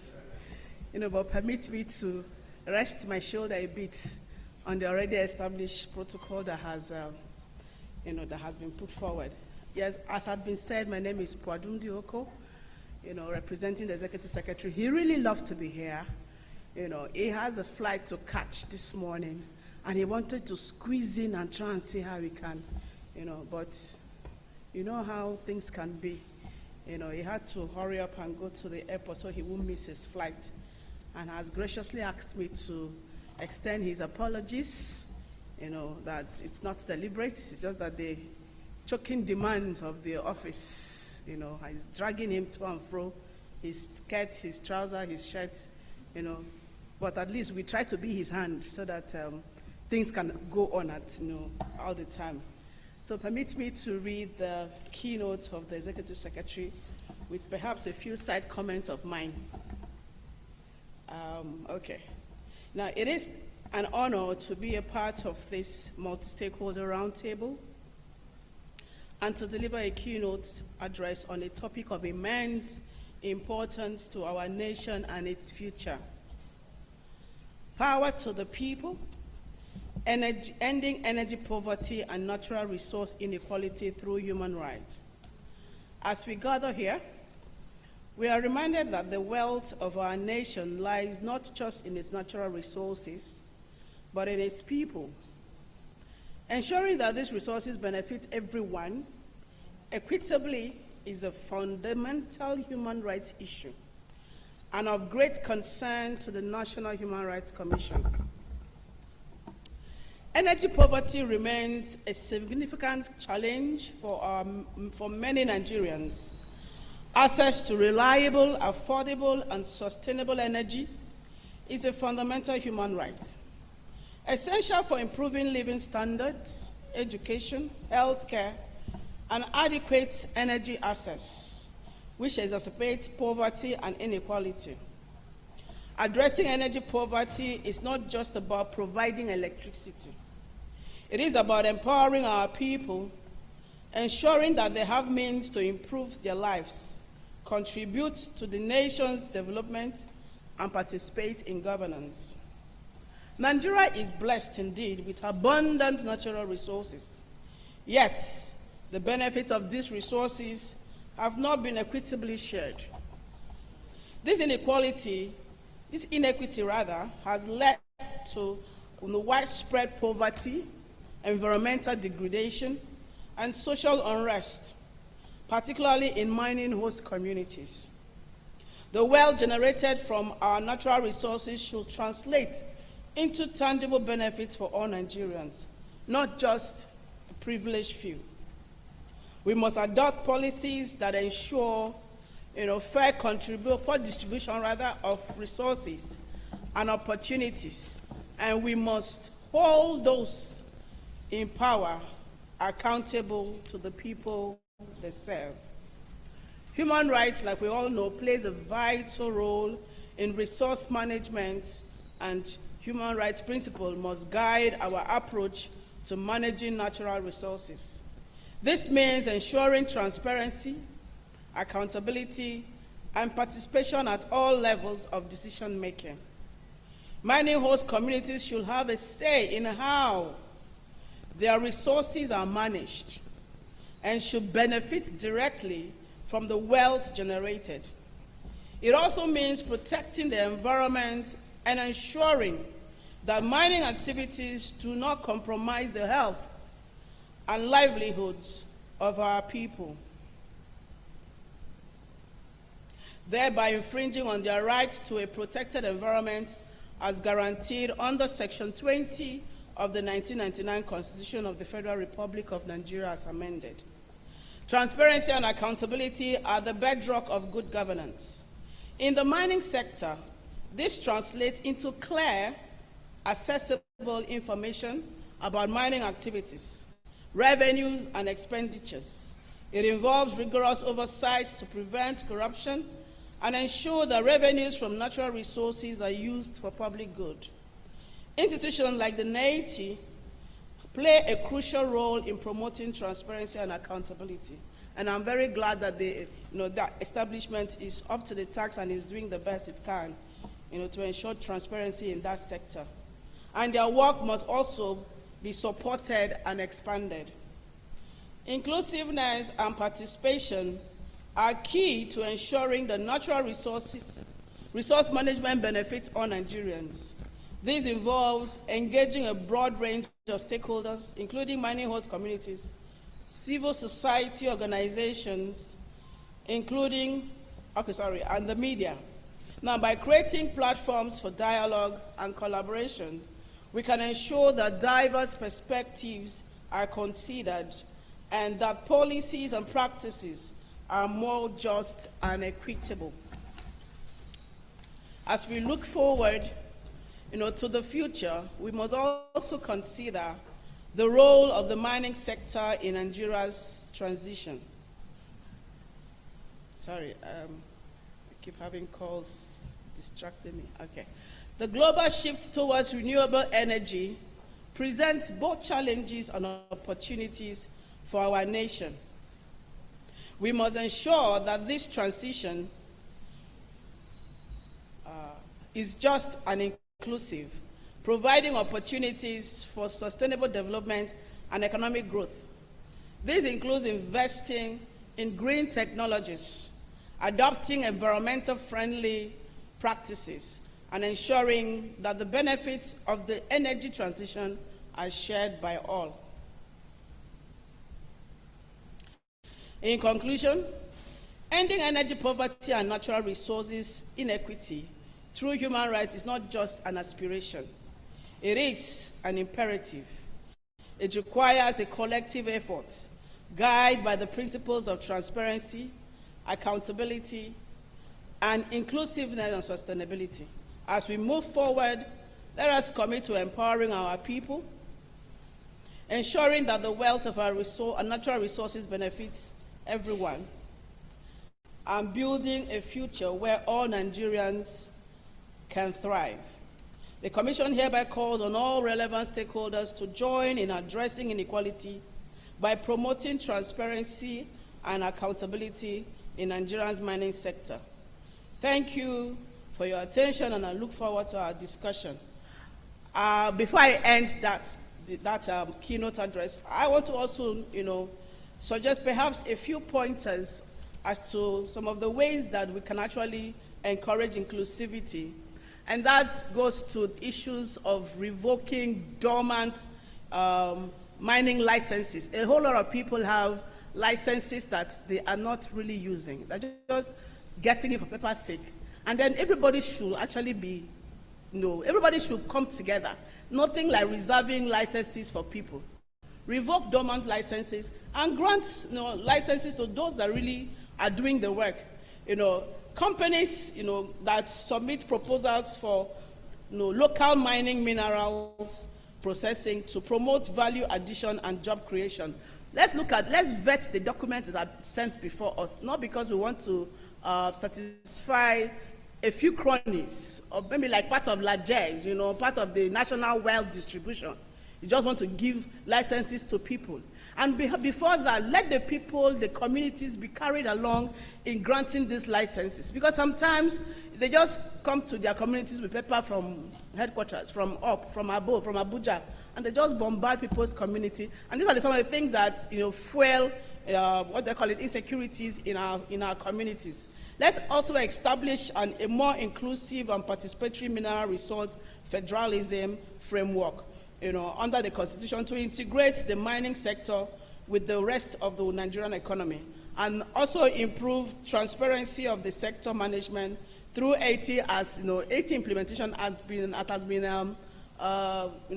advocated by the previous speaker. Let's also learn to strengthen the collection of beneficial ownership data from oil, gas, and mineral companies, and actively engage the beneficial ownership register that's already been established, and I believe we are on our way to a better society. Thank you very much.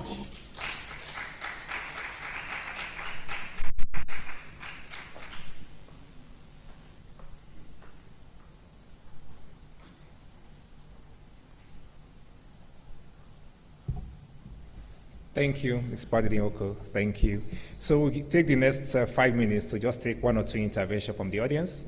Having listened to the former country manager, Anglophone and Francophone Countries Africa, EITI, and of course the Executive Secretary of the National Human Rights Commission. If you have any question or any comments based on the last two sections, we'll take just two. Okay, I see one hand. Any female hand? Yesterday we'll be saying that the contribution from the ladies has sparked more conversation. Okay, so we have the Alhaji Sehu Sani, and then we have President of Jonapud, Mr. Abdullahi. So let's take those two. We'll take those two. I will only give to the third person if the third person is a female. So let's start from Alhaji Sehu Sani. Who is with the mic, please? Sorry, sir, correct me again. Is it Shehu Sani or Sani Shehu?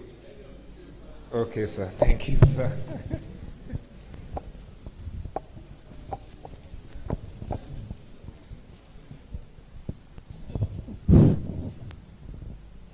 Thank you. My comment is on the paper that has just been presented, and it has to do with the need to advocate the revocation of unused licenses. I think this call is valid, but I want to inform the speaker that there is a clause in the Mineral and Mining Act that says use it or lose it. That is, if you don't use it for a given period, you are going to lose it automatically. Now, that clause has been used. For those who follow the sector, over 2,000 licenses were revoked recently, and about 3,000 are also being compiled for revocation. I don't intend to celebrate this revocation because mining titles are given for it to be used, not to be revocated. But unfortunately, as we know, some people, cover it with the intention of either selling it, which is, of course, against the act. But the advocacy I want stakeholders to focus on is this unused mining titles that are being warehoused by BPE. Berupo Public Enterprises. Promises mining sites which belongs to the former Nigerian Mining Corporation are being warehoused by BP for years. You interested persons supposed to go to BP and get it, but the processes are so cumbersome, and so over the years, these places are there dormant, and ideally, the BP is supposed to return it to the government and then move it to MCO, Mining Kadastra Office, for interested person to apply and get, and then utilize. But unfortunately, that is not the case. We are therefore appealing for stakeholders to collectively advocate for the release of this title back to the MCO so that people will use it, or relax the processes by BPE so that people can get it and use it. Okay. Thank you. Thank you very much, sir. Thank you, sir. Okay, let's take, I have seen a female hand, that's the third person, but let's take the national president of the Joint Association of Persons with Disabilities, Mr. Abdullahi. Please come, bring the mic here.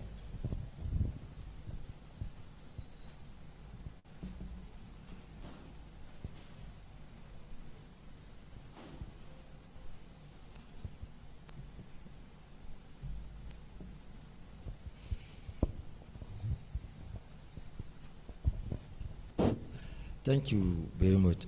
Doctor, my own is just a single and direct question. When you are given that your wonderful presentation,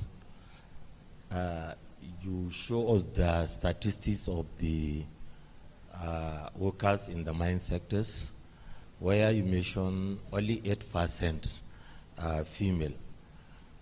My question is that, sir, I don't know whether in your research also you know the number of persons with disabilities, because your research is dealing with inclusions, and you know we have large number of persons with disability in Nigeria, and many of them are also educated, and there is many of persons with disability who are also in the mining sectors. So I don't know whether your research reached a situation whereby we know the number of persons with disability in the who are employed in the mining sector. Thank you, Doctor. Thank you, sir. Thank you. That is, in fact, I think by the time the ears of Nate come again, we are still going to throw that question to him. Please bring it to Abby. Okay, I have two female hands now. I will take the two female hands because I've taken two male. So let's start with Abby. Indulge me. I know you would have been unwilling to take my hands, but I do have questions. I've always had questions, and I'm not sure when they will end. But I'd like to thank Dr. Michael and Mrs. Oko for their presentations. The first, I don't know if it's a question or a comment, but the reality of mining in Nigeria is that 80% of it is artisanal in nature. And we keep saying that it contributes less than, just about 0.6% to the GDP, less than 1% to the GDP. But we know that because of the informal nature, that what we're talking about, the contributions we're talking about is really from limestones and rocks, is what we're talking about when we talk about the 1%. And that most of it is just being ferried out of the country through loopholes and all of that. And it's because the sector is not, even for the companies, that the sector is not regulated enough for us to measure what is going out.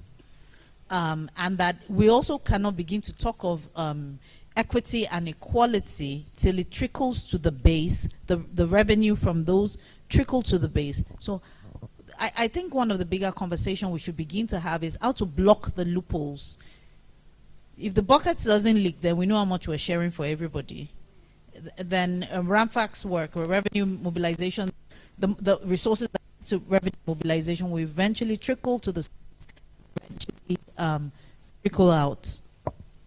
The other part that I thought that is worth us thinking about when it comes to equity in the sector is also that our people are too poor to leverage to go toe to toe against multinationals or companies that are coming, the Chinese in particular, that are coming from outside of the country.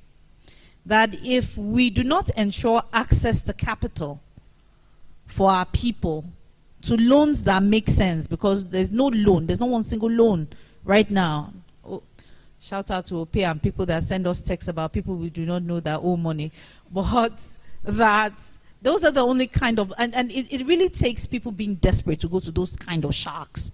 That how do we ensure access to capital for people, Nigerians, and even communities who are interested in mining in a way that is sustainable for both the people getting in and for the government. We need to just think of a formula that truly works. Artisanal mining itself would be reduced if the miners had access to that resource.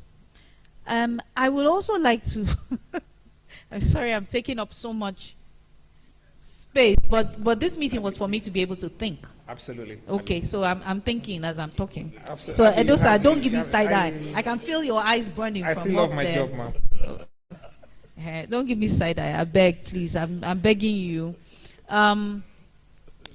For the licenses, Alaji, you and I now, we always talk about this issue, that they're using these licenses and selling them off in piecemeal to artisanal miners, selling the rights to come into the land. The sharing formulas, at my last recollection, was 3 to 2. For every 5 bags, the land, the licensee takes 3 bags, and the artisanal miners take 2.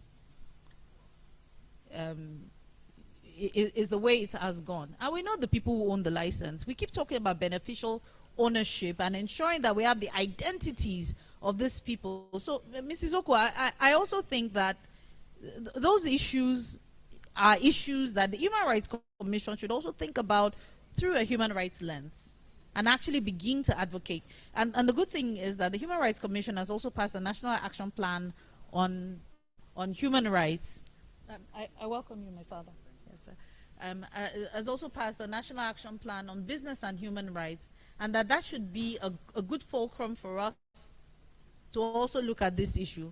On the issue of persons with a disability, one of the things that struck me in a research we had done 2 years ago is, in reality, we don't know the number of people and the number of types of disability disaggregated that even exist in Nigeria. So to begin to get a percentage is impossible. So we still need to come back to you and say there must be a survey of exactly how many people are living with disability in Nigeria for us to get a sense of ratio at all. Otherwise, we keep playing this same cards. Thank you.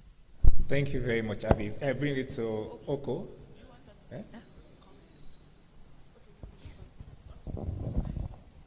Let's just take the last one so you can respond to Mrs. MM, please. Yeah, thank you very much, and thank you, Dr. Mike, and the representative of the ES of National Human Rights Commission. So my question is on persons with disability. There are people whose disability is caused by their involvement in the active sector. Are there special considerations or provisions for these people when it comes to inclusion and compensation? Because I know a few cases where somebody has accident on the job and it just goes home. So what are the provisions? What can be done to get justice for such people? Thank you. Mr. Dili Ayeke just stepped out, the president of Miners Association of Nigeria, and I think I will need him to weigh in on that question. What are the miners doing when when there are accidents and people lose a limb or something in the course of doing business with the mining sector. I think when he comes back, we'll take it up on that. Dr. Mike, please. Thank you. Thank you very much, Edo, sir. I just felt the need to quickly address the question that the President for persons with disability raised. Because the table, I just got it from NATI. That's number one. I wasn't involved in the research, but it's out there for everyone to see. I don't know if our IT engineer can flash that slide again for you to see that the simple answer to your question is 0. Yes, it is actually on that table. It's 0. But having said that, very quickly, that 0 is because the data that NATI used to prepare the report came from the companies, covered entities, and not all the entities submitted data for that. But what I have to say is that from my experience working with the 7 countries in sub-Saharan Africa, you hardly find detailed information or data on artisanal mining, especially. Not to even get to, disaggregating to the point of, giving you the idea of, people who are working with disability. So now I think this is the beauty of this kind of conversation. You know that this is possible. The fact that NATI did not, provide that data, we are all NATI as we are here. So all the countries I've worked with, where we normally find data for artisanal mining is usually from independent sources, not from the EITI, because the EITI in the country will say we're limited, funds and things like that. We cannot, because it's a big study, it's a big research that you have to carry out. Unfortunately, we don't have that yet for Nigeria. So this is a challenge that we're throwing out here to Abi, of course. We need to find a way of conducting that study so that we can begin to have an idea of what is really going on in artisanal mining in Nigeria. Thank you very much. Thank you very much. I think the plate has increased for global rights, and I'm happy Abby is here. That would have been too much for me to handle. Okay, thank you. I still see so many hands up, but I'm going to plead with us. Just as I said yesterday, today we'll be having a lot of time for interaction, all right? But we'll be taking this interaction after every session like this, all right? So we are still going to open the floor again later for audience interaction, okay, or intervention. But I would just want us to close this particular session at this point. While the conversation was going on, another friend of the house walked in, Eva Pretty Tengi, the senior officer, Nigeria Program, Natural Resource Governance Institute. Welcome, Tengi. Okay, so we'll be breaking for, and then of course His Royal Majesty also walked in. We have His Royal Highness came in. His Royal Highness Oba Omololu Afilaka, welcome, sir. Yes, sir. And then of course, just now we have His Royal Majesty walked in as well. Oba Olusola Ijvis Osolo. Welcome, sir. Thank you for joining us again for the second day. Thank you. So we'll break for tea for another 20 minutes. Just like yesterday, I will crave our indulgence. I would like the service table to please take their tea on this side. Let every other person go to the other service point. If we are done here, and then we can still have some people to this side, all right? So please reserve this side for the service table at the front row here to take their tea here. And every other person, please go to the other serving point. Thank you very much. The session will reconvene in 20 minutes' time. Thank you.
Yanda na ji yaro ya fara da amai ne, daga amai sai zafin jiki sai zufa ke ta baman fita sai bacci, idan ya bacci ba zai falka ba, idan ya bacci nan ba zai falka ba, lokacin da ya tashi bacci nan lokacin nan ciwon nan zai taso mashi, idan kuma ciwon ne taso shi baya kwanciya, in ya dan kwanta sai a dan yi wani dan hayaki hakan ga sannan ya kwanta, ya dan kwanta kuma minti nawa ya ƙara tasowa, to kuma idan ya taso sai ya ci rayuwa tukuna sannan zai kwanta.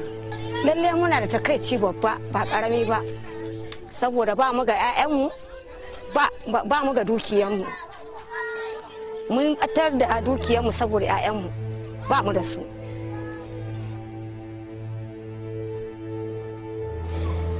To yanda ta fara ta soma da sanyin jiki ne, jikin sai ya dauki sanyi gaba daya, da abin ya zo ta yi kamar za ta yi bacci sai abin ya dauka, da ya dauka shine ta kama abin gannan kwambasha din nan, shine da muka ga haka muka yi fama abin bai kawo sauki ba, shine sai muka je waje mai gargajiya ya dan bamu wani dan taimako ta dan samu sauki, tun da suka dawo abubuwan da yana halbawa kadan. Ai wannan ba za a rasa ba, tunda dai kana dariya da mutum, kana yawan ganin mutum, kana jin daɗi, kana dariya da shi, kana ba shi abinci, yana ce ado da ne ka yi bakin ciki da shi ka gayo ba shi, kuma tunda ka rike ka gan shi hannu ka goyo ka waya gari baka gan shi, ado da ne za ka ji bakin ciki.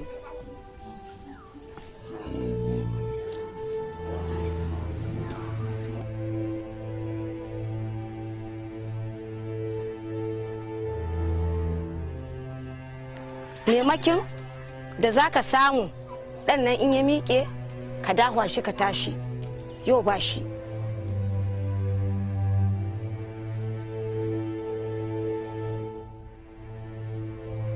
Aka ce za a taimaka mana, a zo a koma, ba mu dai zuciya ba, ka san mai haƙuri na tare da samu. Na ce to duk da haka nan sai ran nan ba ni nan. If the governor had found time, just one day, the governor here in Niger has found maybe it's just 6 hours, Mena to Shikra and back.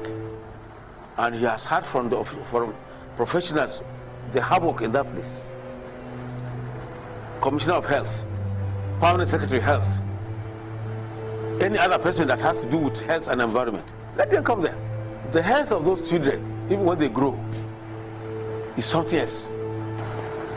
Our call, both the Emir, the Emirate Council, the local government, is that governments, not just a government, federal, state, and even the local government at this level, should come together and face this menace.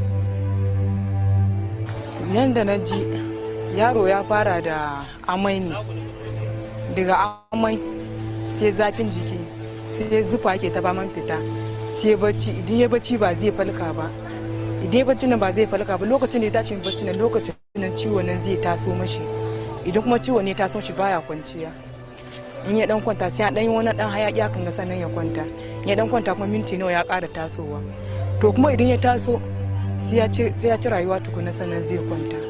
Lalle muna da takaici babba ba karami ba, saboda ba mu ga 'ya'yanmu ba mu ga dukiyanmu, mun batar da dukiyanmu saboda 'ya'yanmu ba mu da su.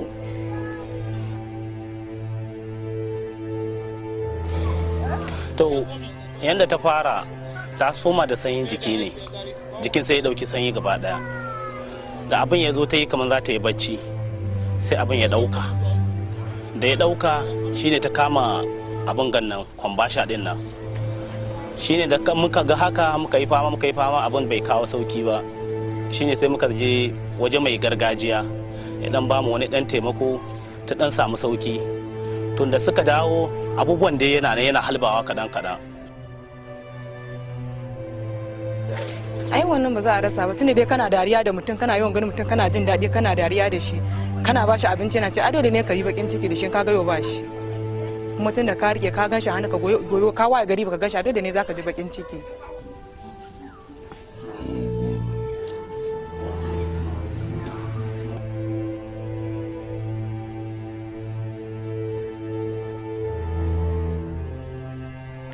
Maimakin da za ka samu ɗan nan in ya miƙe ka dahwa shi ka tashi, yau ba shi.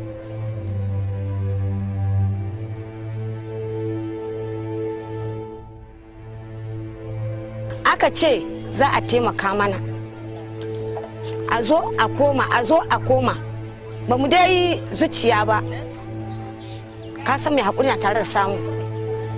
Na ce to duk da haka nan sai ran nan ba ni nan. If the governor had found time, just one day, the governor here in Niger has found maybe it's just 6 hours, Mina to Shikra and back. And he has heard from professionals the havoc in that place. Commissioner of Health, Permanent Secretary of Health, any other person that has to do with health and environment, let them come there. The health of those children, even when they grow, is something else. Our call, both the Emir, the Emirate Council, the local government, is that governments, not just a government, federal, state, and even the local government at this level, should come together and face this menace.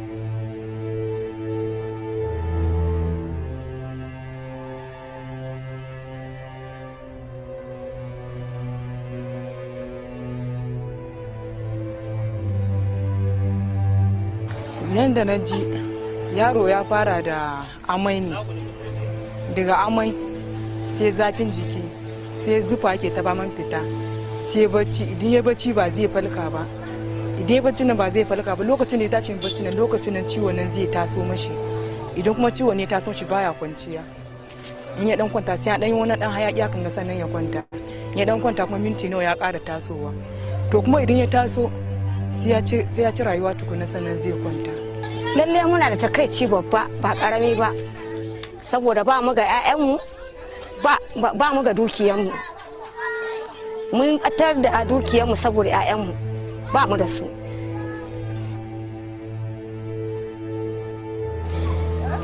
To yanda ta fara ta soma da sanyin jiki ne, jikin sai ya ɗauki sanyi gaba ɗaya, da abin ya zo ta yi kamar za ta yi bacci sai abin ya ɗauka, da ya ɗauka shine ta kama abin gannan kwambasha din nan, shine da muka ga haka muka yi fama abin bai kawo sauki ba, shine sai muka je waje mai gargajiya ya dan bamu wani dan taimako ta dan samu sauki.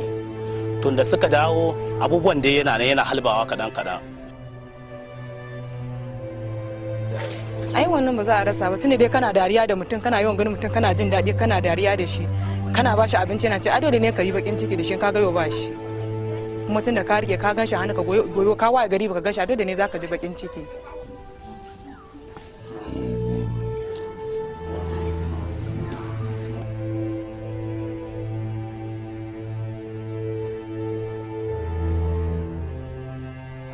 Maimakin da za ka samu ɗan nan in ya miƙe ka dahwa shi ka tashi, yau ba shi.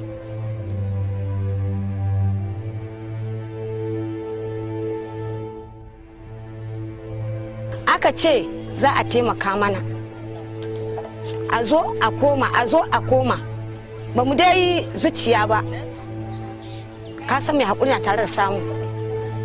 Na ce to duk da haka nan sai ran nan ba ni nan. If the governor had found time, just one day, the governor here in Niger has found maybe it's just 6 hours, Mena to Shikira and back. And he has heard from professionals the havoc in that place.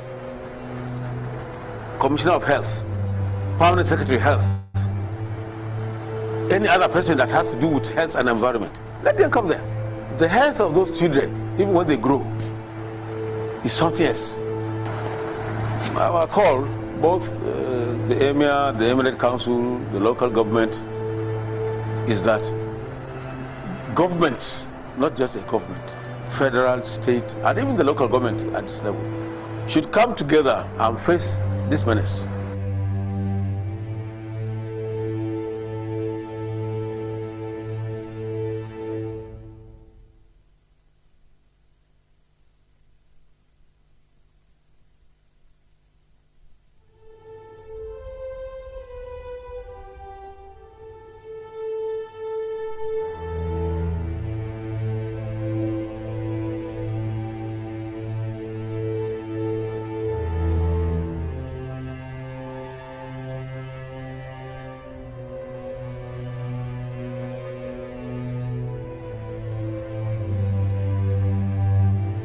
Yanda na ji yaro ya fara da amai ne, daga amai sai zafin jiki sai zufa ke ta baman fita sai bacci, idan ya bacci ba zai falka ba, idan ya bacci nan ba zai falka ba, lokacin da ya tashi bacci nan lokacin nan ciwon nan zai taso mashi, idan kuma ciwon ne taso shi baya kwanciya, in ya dan kwanta sai ya dan yi wani dan hayaki hakan ga sannan ya kwanta, in ya dan kwanta kuma minti nawa ya ƙara tasowa, to kuma idan ya taso sai ya ci rayuwa tukuna sannan zai kwanta.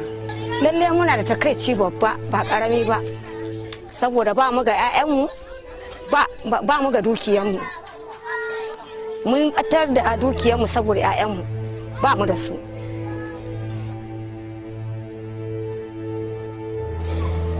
To yanda ta fara ta soma da sanyin jiki ne, jikin sai ya dauki sanyi gaba daya, da abin ya zo ta yi kamar za ta yi bacci sai abin ya dauka, da ya dauka shine ta kama abin gannan kwambasha din nan, shine da muka ga haka muka yi fama abin bai kawo sauki ba, shine sai muka je waje mai gargajiya ya dan bamu wani dan taimako ta dan samu sauki, tun da suka dawo abubuwan da yana halbawa kadan. Ai wannan ba za a rasa ba, tunda dai kana dariya da mutum, kana yawan ganin mutum, kana jin daɗi, kana dariya da shi, kana ba shi abinci, yana ce adadi ne ka yi bakin ciki da shi, ka ga yau ba shi, kuma tunda ka rike ka gan shi hannu ka goyo ka waye gari baka gan shi, adadi ne za ka ji bakin ciki.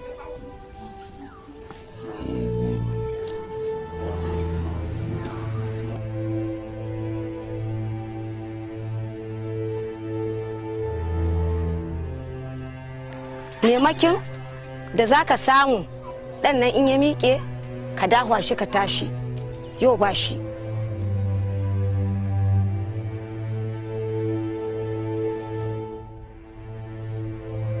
Aka ce za a taimaka mana, a zo a koma, ba mu dai zuciya ba, ka san mai haƙuri na tare da samu. Na ce to duk da haka nan sai ran nan ba ni nan. If the governor had found time, just one day, the governor here in Niger has found maybe it's just 6 hours, Mena to Shikira and back. And he has heard from professionals the havoc in that place. Commissioner of Health, Permanent Secretary Health, any other person that has to do with health and environment, let them come there. The health of those children, even when they grow, is something else. Our call, both the Emir, the Emirate Council, the local government, is that governments, not just a government, federal, state, and even the local government at this level, should come together and face this menace.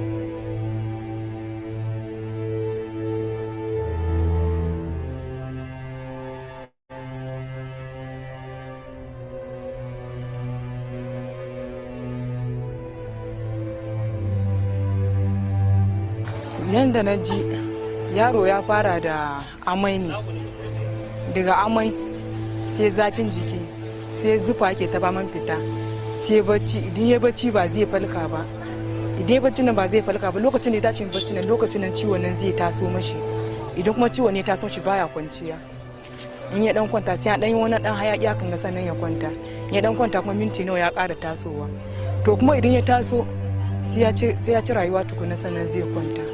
Lalle muna da takaici babba ba karami ba, saboda ba mu ga 'ya'yanmu ba mu ga dukiyanmu, mun batar da dukiyanmu saboda 'ya'yanmu ba mu da su.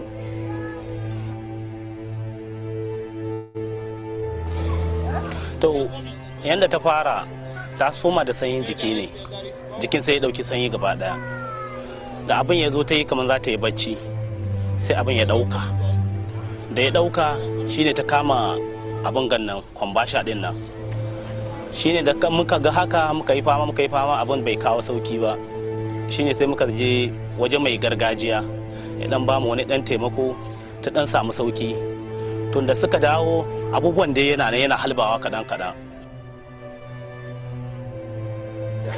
Ai wannan ba za a rasa ba, tunda dai kana dariya da mutum, kana yawan ganin mutum, kana jin daɗi, kana dariya da shi, kana ba shi abinci, yana ce a dole ne ka yi bakin ciki da shi, ka gayo ba shi, kuma tunda ka rike ka ganshi hannu ka goyo ka waye gari baka ganshi, dole ne zaka ji bakin ciki.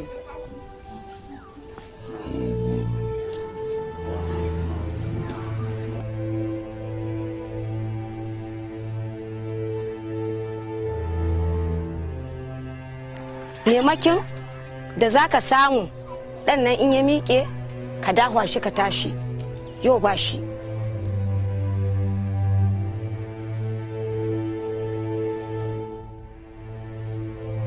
Aka ce za a taimaka mana, a zo a koma, ba mu dai zuciya ba, ka san mai haƙuri na tare da samu. Na ce to duk da haka nan sai ran nan ba ni nan. If the governor had found time, just one day, the governor here in Niger has found maybe it's just 6 hours, Mena to Shikra and back. And he has heard from professionals the havoc in that place. Commissioner of Health, Permanent Secretary of Health, any other person that has to do with health and environment, let them come there. The health of those children, even when they grow, is something else. Our call, both the Emir, the Emirate Council, the local government, is that governments, not just a government, federal, state, and even the local government at this level, should come together and face this menace.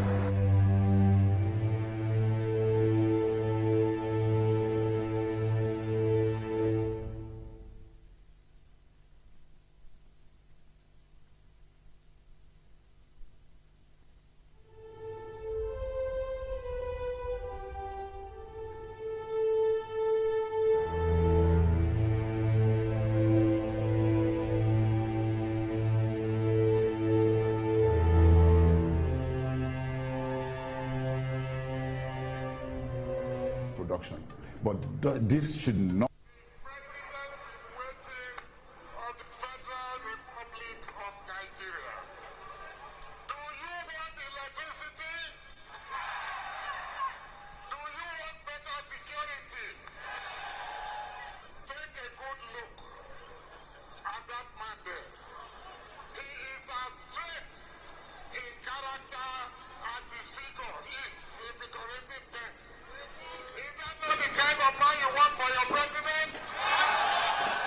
The government campaigned on the promise of constant power, even though they didn't go into so much details or specifics that they wanted to change. I believe the government is under pressure to deliver because they did promise a lot, and a lot of people bought into those promises. I mean, for the first time in Nigeria's history, an incumbent president was unseated democratically via election, so it's a lot of the pressure on them to deliver.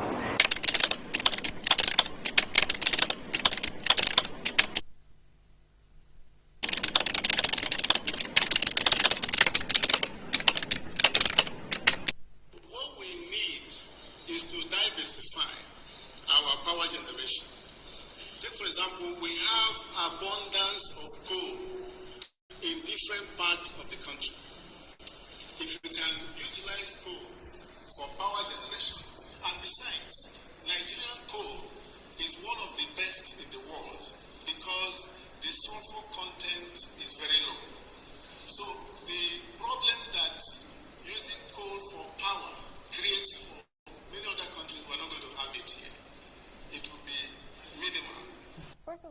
the government thinks that coal is a cheap option for generating power.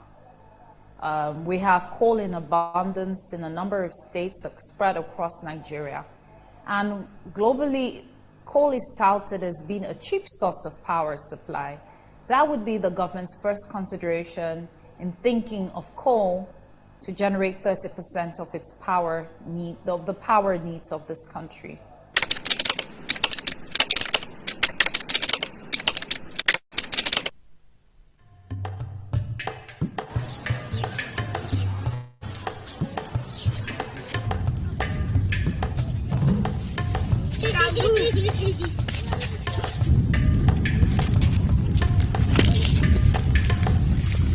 We are actually looking forward to see that the power plant can bring a lot of development in terms of human, in terms of material, in terms of even physical development. So we think when it's being take off, all these things coming to stay in Itobe, and that's our expectation. We have a lot of unemployment in Itobe community, of which many of our boys, our sons and daughters are lying here without doing anything, and they have finished school. Some finished secondary school, primary, even university. They are not having a job. They are lying in their mother's and their father's compound doing nothing. But if this company is here, they may help us in one way or the other.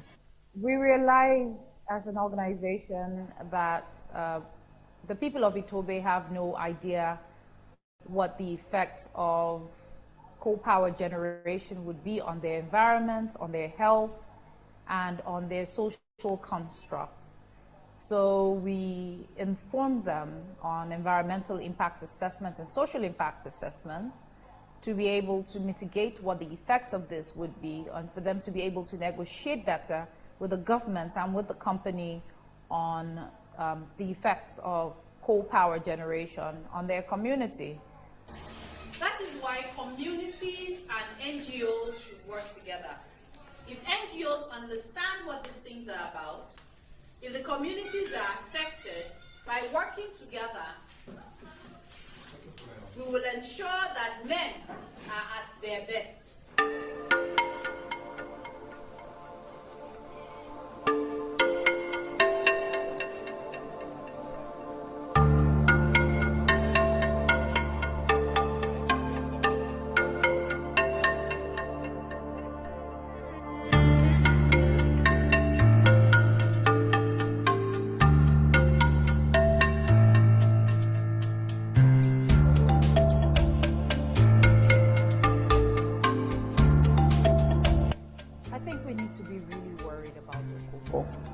And the people at Inokobo. In just the 4 years that the coal mine has been in Inokobo, it's already devastated their only source of water. And so women and children have to travel long distance to fetch water. Just now again, we used to go far away again. There is not near here. We have to go with 1 kilometer. It's not near, far away places. That is how we have to get good water to drink now. It will take us 1 hour. Go, come. You see women coming back? I'm not going to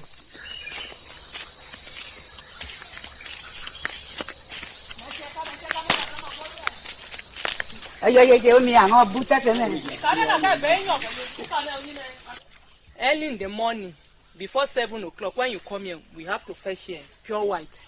But by this time, river has spoiled. It didn't go again.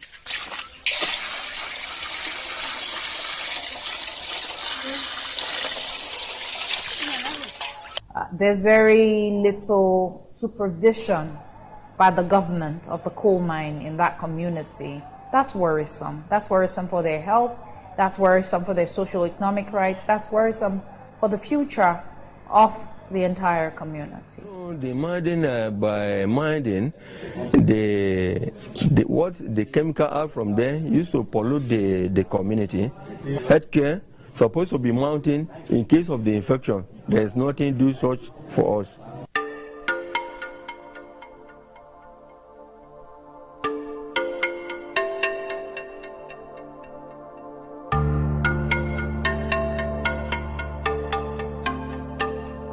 First of all, Nigeria needs to develop, and it needs energy to develop.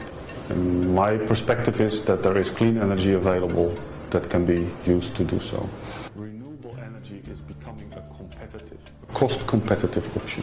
If you remove all the fossil fuel subsidies, and there are many, many in this country, renewable energy can compete. So you can build a solar farm. Coal is really bad for the environment, and Nigeria is in a desperate situation when it comes to energy production. But this should not force government to take desperate actions. We need to sit down to think, to weigh the cost, to think about what are the impacts. If the Nigerian government has made up its mind, that's the way to go. I would say let's minimize the amount of coal we harness for energy generation. Let's look largely to renewable energy options. I would say that we also need to regulate mining very strictly, very, very strictly, bearing in mind that the consequences could be more expensive than the cost of coal itself. Are you?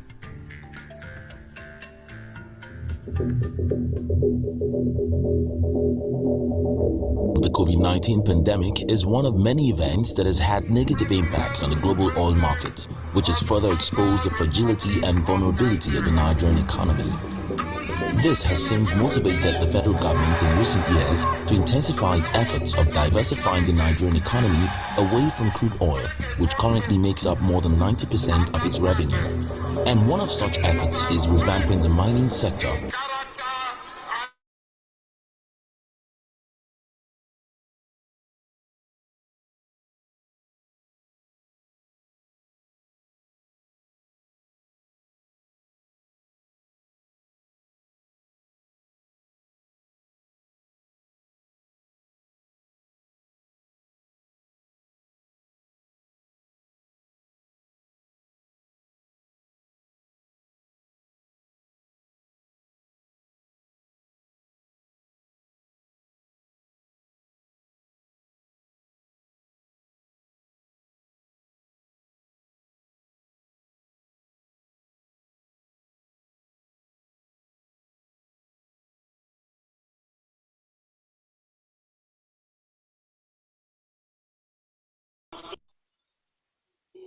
In different parts of the country.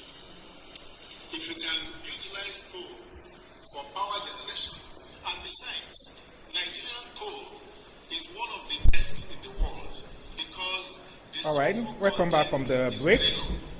So the problem that using coal for power creates. I think I will pause the video now. Thank you. First of all, I think the government thinks that coal is a cheap option for generating abundance in a number of states spread across Nigeria. And globally. Thank you. Okay, so we are going further in the technical sessions, and we want to start these other sessions now. There was a research that was done by Ziva Community Initiative, right? Yes, Ziva Community Initiative, that looked at these issues of inequalities. And as we said yesterday, today, majorly our conversations today is around inequalities in the mineral sector. And there was a research that they did some years ago. And I want to bring up the program manager from Ziva for 5 minutes, just to highlight some of the key issues or key concerns that research was able to flag, that research flag. So I'll bring him up for 5 minutes before we go further on this conversation. Please let's applaud him. Thank you. Okay, good afternoon, everyone. Afternoon. Ziva Community Initiative undertook a research to look at the fiscal justice in the solid mineral sector in the FCT and in Plateau State. And I just have very few minutes, so I'll not bore us with so many issues that we observed in the research. But basically, slide 4. Basically, what we did was to review policies and regulations on revenue generation and distribution in the solid mineral sector in Nigeria. We also analyzed the level of civic involvement and by operators in the sector. We also assessed the impact of mining on the environment. We also examined the socio-economic level of members in the mining sector. So basically what we are looking at is the disparity between what is being derived from the mining host community and the socio-economic level of miners in the host community. So that was what we are looking at, and the level of civic engagement on how we could get justice in the sector. Let's go straight to what we observed in slide 7.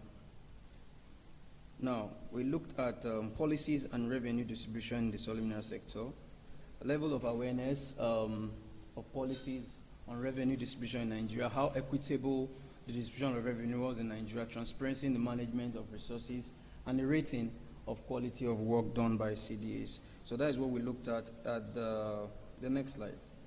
Now, level of awareness, we observed that 53.8% of, okay, so we used, I didn't want to go into the methodology, the data and all those, we don't have the time. 53.8% of respondent interviews stated that they were not aware of policies and regulations governing revenue distribution in the sector. That is almost half of our data, more than half of the data. 38.5 said they were aware, and 7.7 said they were indifferent. So that is one thing about level of awareness. So we have a lot of work to do. So many people have been saying that we have policies in the sector, or we don't have policies in the sector, but people don't even know the policies in the first place. More than half of the data say they are not even aware of the policy. Next slide. Then we looked at reasons for low level of awareness, ambiguity. You can bear me witness. Our policies are very ambiguous. Gender bias, too-wordy, having no input from the people, and we've all said it here. No stakeholder consultation more often at times. But thank God the chairman, House Committee of Solid Mineral said it yesterday that there's going to be a public hearing. Such platforms are for input from all stakeholders. So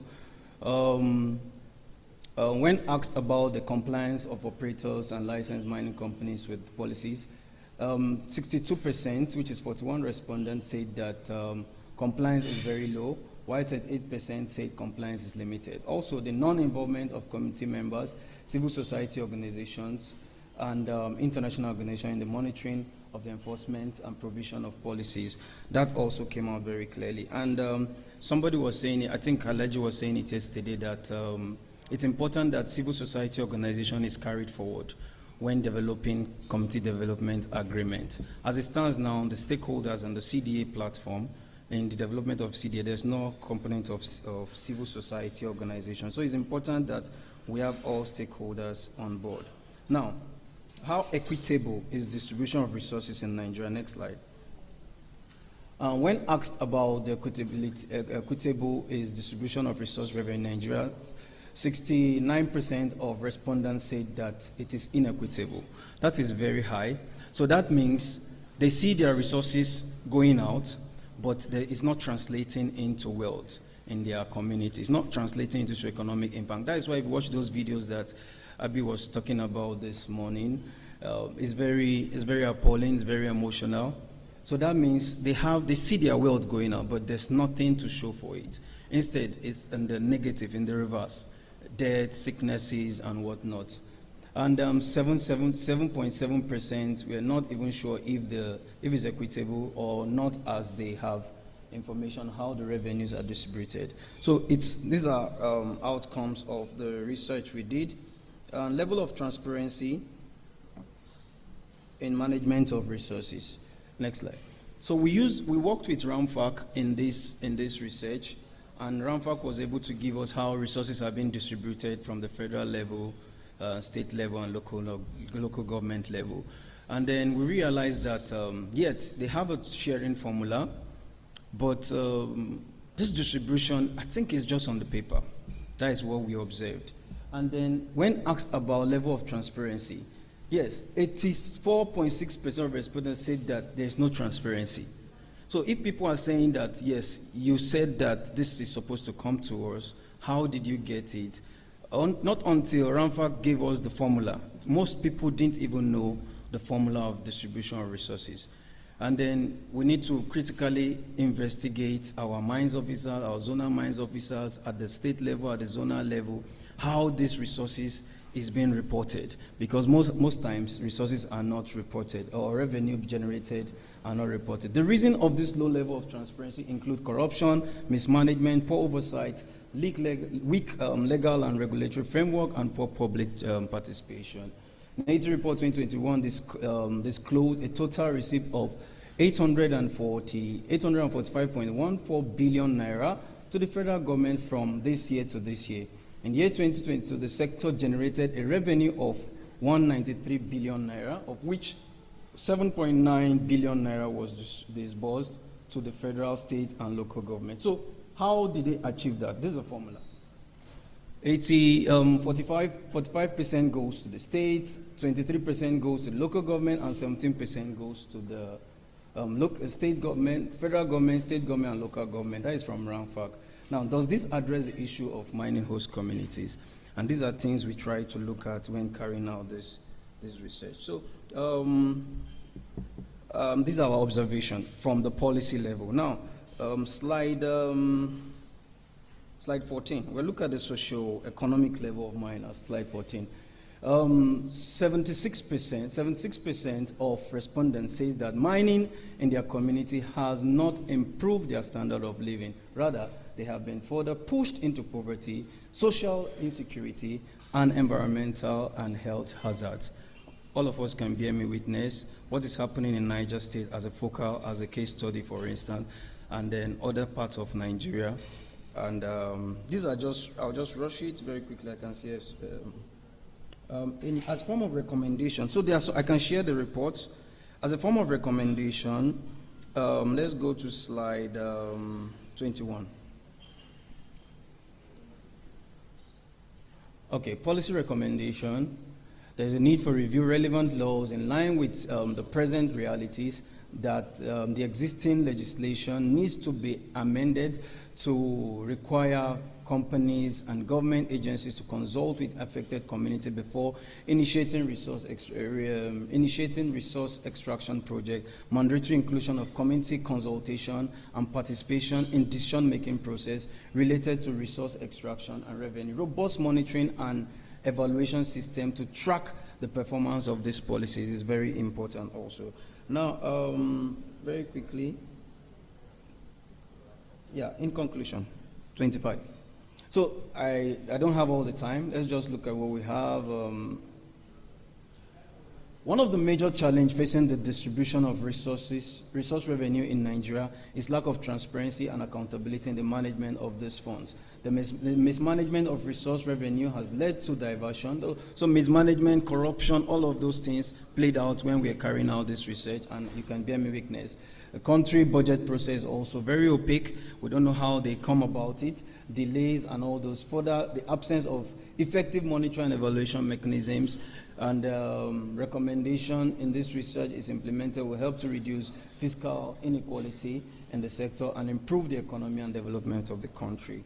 Thank you. So these are what we observed when we carried out this research, and we realized that yes, a lot of monies are being generated, but there's no fiscal transparency and there's no impact on the mining host communities. So economic level of those mining host communities is at par, is far away from the reality. So this is just very brief observations and recommendations from this. Thank you, sir. Thank you very much. But that was not brief, and I'm going to send my bill to Ziva. I gave you 5 minutes, you took 18 minutes, so you're going to pay the balance. Thank you so very much. Thank you very much. Ladies and gentlemen, was it 3 weeks ago About 3-4 weeks ago, Global Right was in Ijesha, Osun State, and for a training for mining host communities, to train the communities on free, prior, and informed consents, FPIC, then the EIAs, Environmental Impact Assessment, and of course the CDAs, and then trying to get them to understand what our extant provisions are on these issues and get to build their capacity on how they can stand up for their rights.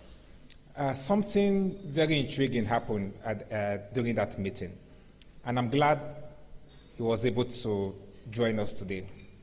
There was a perspective he brought at that time on that visit, and we said, no, it's not enough for Global Rights to hear this. We needed to come and speak to a more wider audience, and I'm happy he was able to make time to join us at this conference. What's up with the power? Okay. I'm glad he was able to join us in this conference. And so we'll be inviting him to come share a community perspective on natural resource management and inequalities in Nigeria. How the poor governance of our natural resource is actually fueling inequalities in the communities across Nigeria. And so, ladies and gentlemen, I am honored to welcome to the microphone the Alatorin of Otorin Ijesha, His Royal Highness Oba Omololu Afilaka.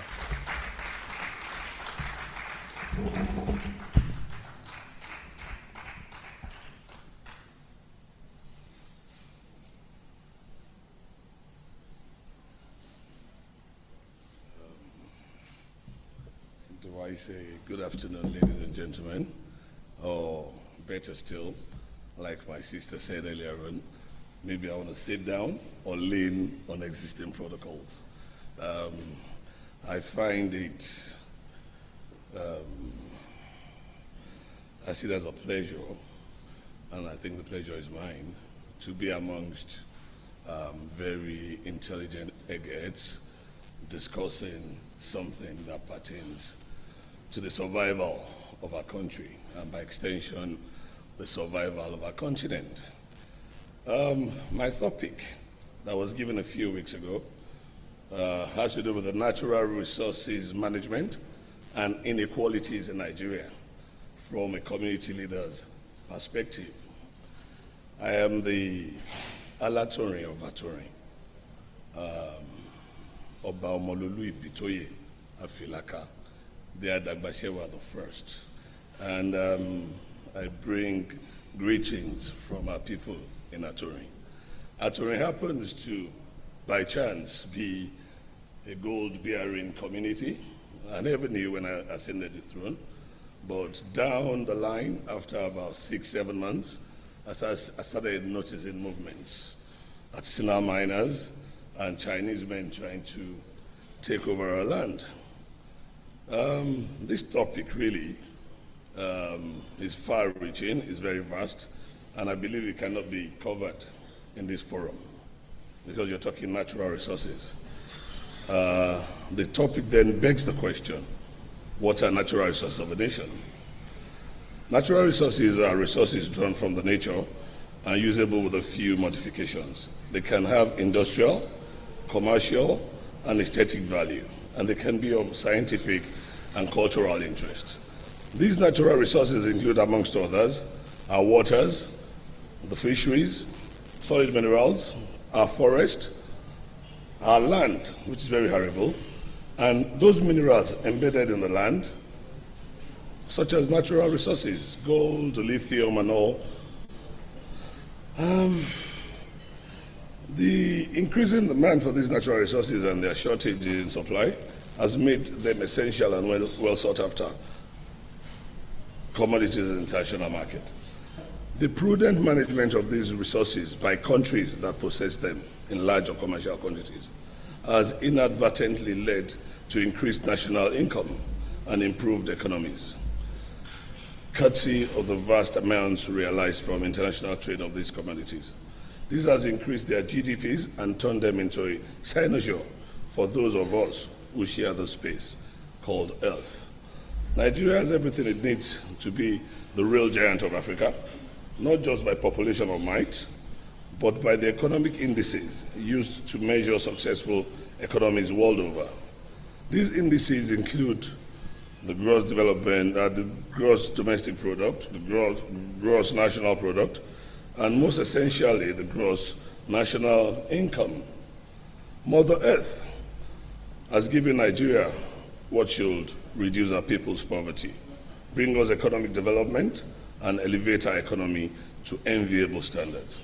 We are too blessed to be poor. If natural resources are prudently and equitably managed, we should not be poor. It is rather interesting to know that there is no state or part of Nigeria that does not have one form of natural resource or another, be it an addition to our continental shelf by the United Nations in form of oceanography and fisheries, forests, solid minerals, and all that. A look at the mineral map of Nigeria from A to Z, and by that I mean from Habia to Zamfara, shows that natural resources are in abundance and mostly in commercial quantities in these locations. You go to Akwa Ibom, you go to Owerri, Imo, you go to Oshun, there's gold, you go to Plateau. Everywhere is blessed in Nigeria.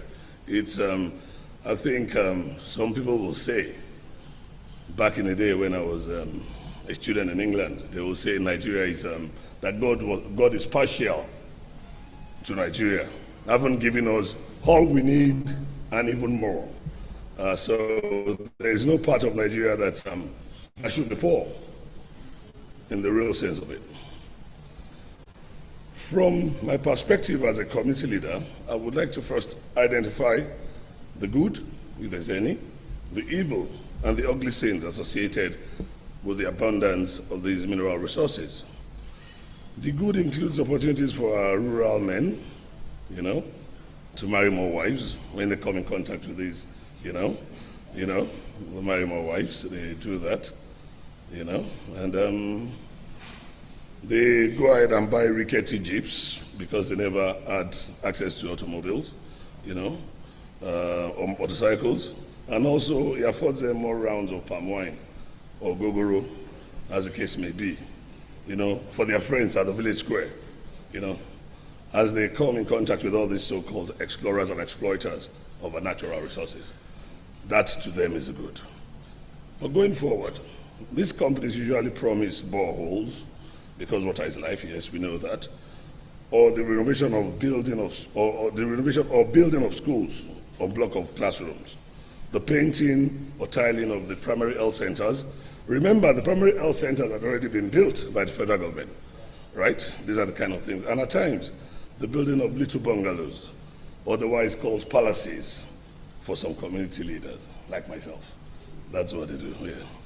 They exaggerate these little projects and include them in a document required by the Mining Act 2007, which presupposes that for you to mine in a community, you must have a community development agreement signed by the major stakeholders in the community, including the community head, the mining company, the mining officer attached to that zone, the disabled people, the women, most essentially, and the youth. You find out that in reality, this is the case in Nigeria. I beg to differ.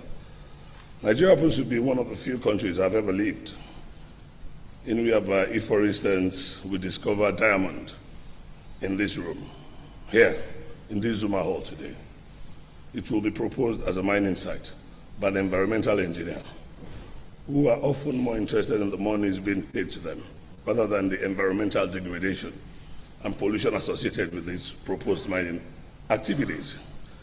You need to delve deep into my region, the southwest of Nigeria. You'd be amazed that the environmental impact assessment reports were at some point being rapidly produced, prepared, and passed by environmental engineers for a lot of Chinese mining companies. A few years ago, they were on our soil for a quick dash at the gold rush. in Ijesha land. And that's in Ijesha land, Ijesha axis of Osun State. Some were documented, most of them never even bothered. They just got on our lands and started their illegal but licensed mining activities, while some just perpetuated total illegality regardless of whose ox is God. Licensed illegal mining is an intentional phrase. I intentionally added it to this discussion. It is intended to provoke our minds. It is also intended for a symposium discussion for another day. And if possible, it should be in camera with major stakeholders like you and I. It is licensed, but yes, it's illegal. I'm not castigating the federal government, but at times our governments do sign onto illegalities. We should look at that. The bad includes a rise in insecurity, the bad side of this. Rise in insecurity, banditry, terrorism.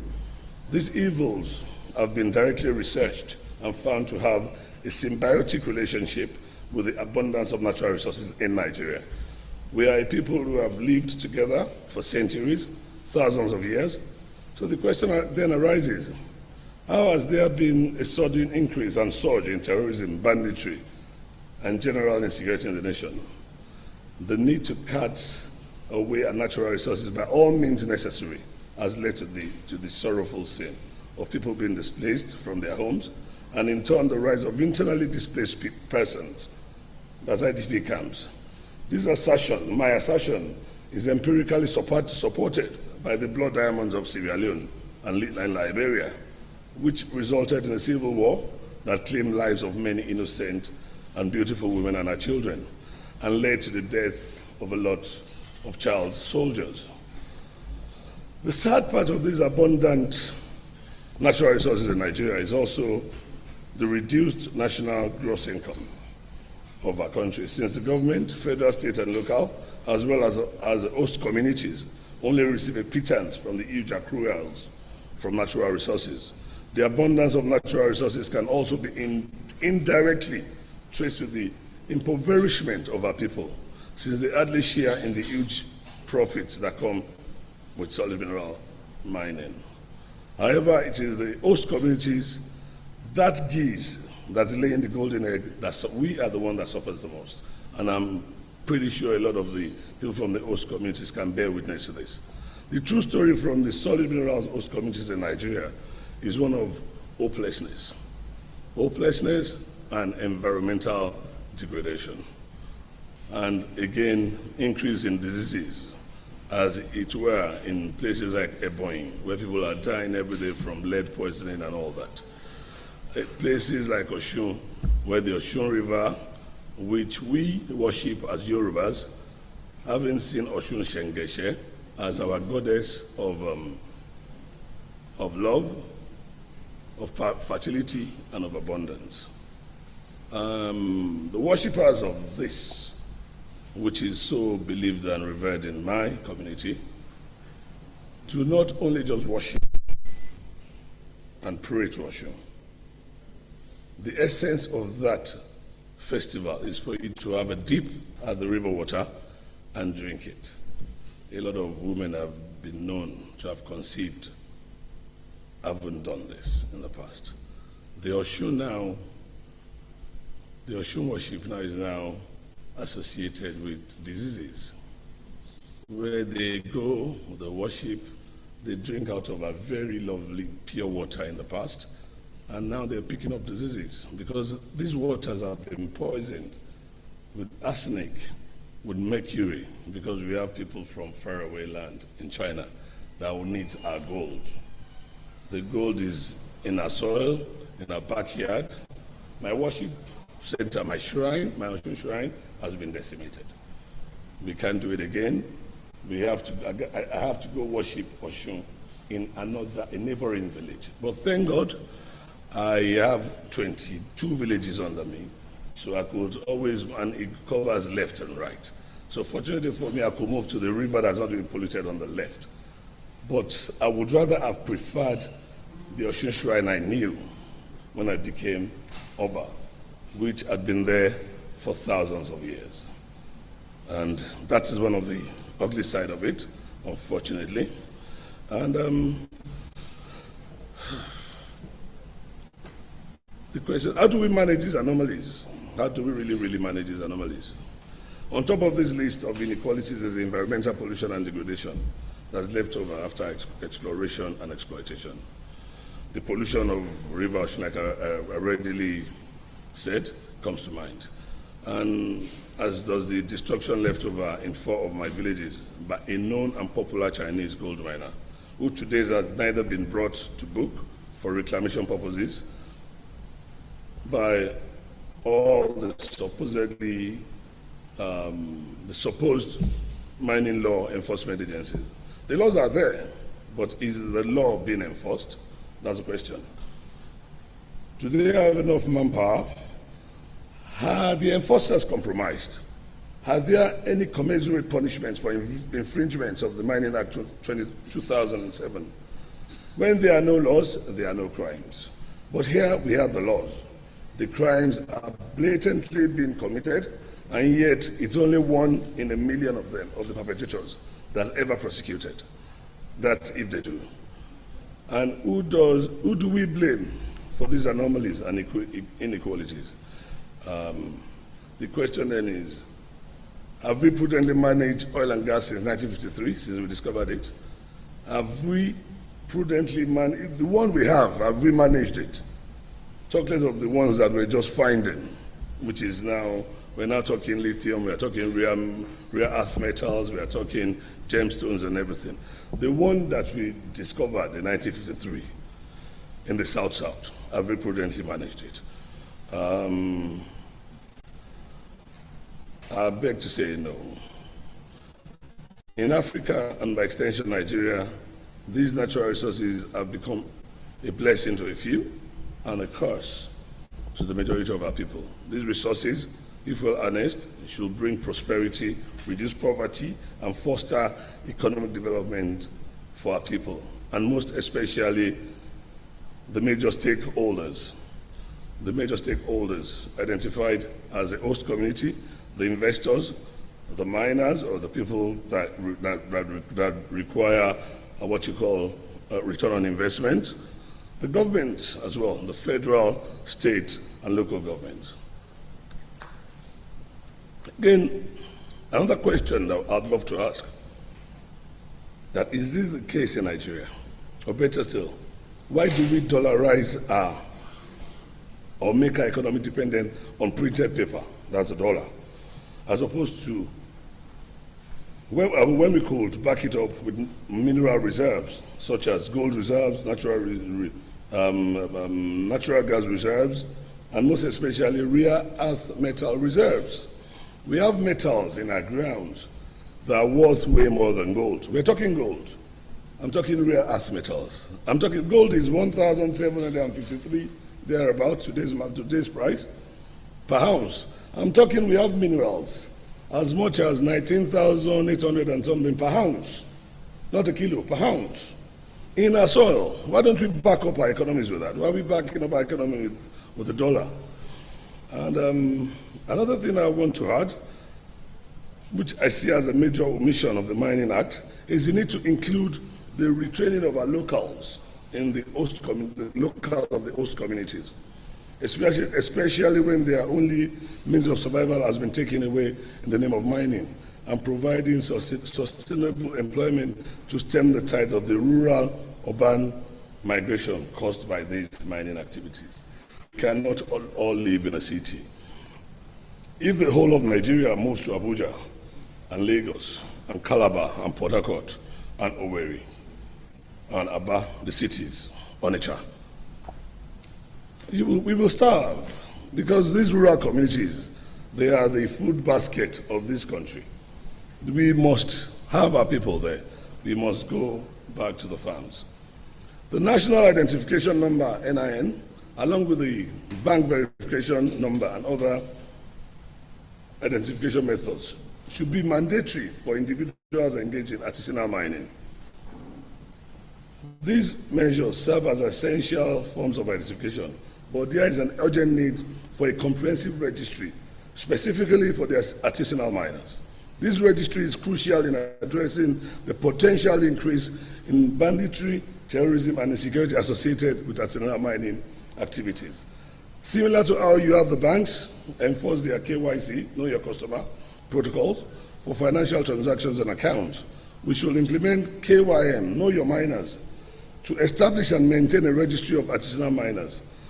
Such a registry would ensure accountability, help manage the dual challenges posed by artisanal mining and its related security risk. I say this because in my community, for instance, we have artisanal miners. I don't believe these artisanal miners are our brothers from the north, because our brothers from the north, essentially Hausa Fulanis, we've lived together forever. We never killed each other.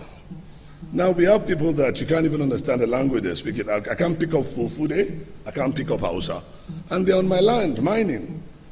And if they intend to overrun my community, for instance, it could be done in a couple of hours. Why? Because these so-called artisanal miners outnumber us, say by 7 or 8 to 1.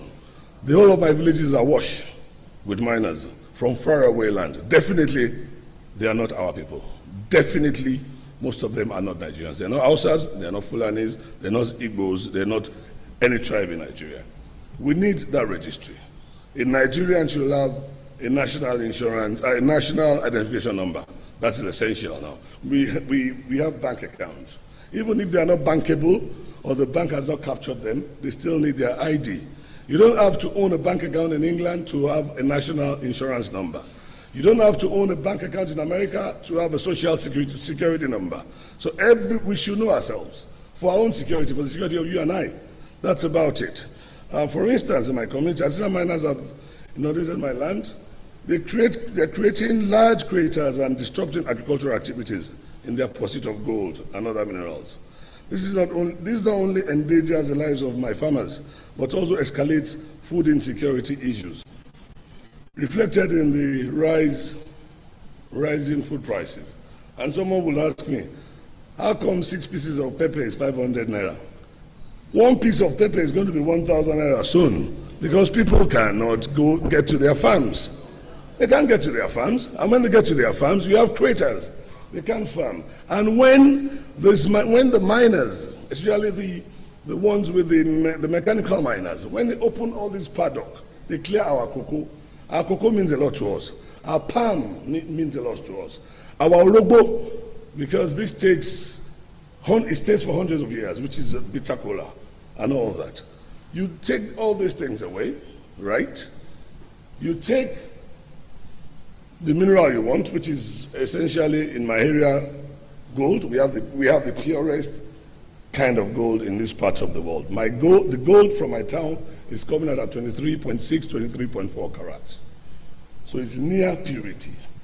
You take that away, you take my beryl away, you leave my people with no cocoa, with no palm trees, with no orobo, with no obi, which is kola nut. How much do you expect them to do? You've given them 2 million naira. Do you expect them to become armed robbers? That is why I believe that mining has a symbiotic relationship with impoverishment of the people of the rural areas. In the cities, you can get government job, you can do good business. If I open a pure water selling shop at the junction of this hotel, I'll survive with my family. If you do that in my village, you hardly see one person. Nobody drinks pure water in my village. We drink from the streams and from the borehole. Thankfully, when the Chinese came, before I chased them away, they promised those boreholes, but thankfully, some of us are a bit blessed that we can afford boreholes. So I was not bamboozled by a Chinese man that wants to build me a borehole. So to show my people that this borehole is the problem, I will do some. So I worked harder and I put in 3 boreholes. The ones I did were even better. I did mine solar powered. The Chinese came with their handheld pump. And I'm thinking, this is that was 2021. Why do you want to punish my people to be going like this? Because they want to drink water. When I know with a few millions, I could order a solar panel, a pump, that sun pumps my water in my village. Yes, I say that proudly. I put one in the school, between the school and the church. I put one between my palace and the town hall. So people come, they fetch water at no cost, and it's good water. Thank God for that. And going forward, there are concerns about the identity and origins of these miners. I keep on saying that, with suspicions that many are illegal immigrants or even potential terrorists, taking advantage of the lax enforcement in Nigeria, unlike in other countries, where strict monitoring systems are in place for resource extraction. Nigeria lacks a comprehensive oversight. We need to get into that. This situation underscores the importance of leveraging data effectively, as highlighted by one of my professors in the University of Ife, now Obafemi Awolowo University, a professor of the Department of Administration. He keeps on emphasizing that data are real facts, are raw facts, that good information, and that when data is processed, it becomes good information. I add, and I further assert, that good information makes good money.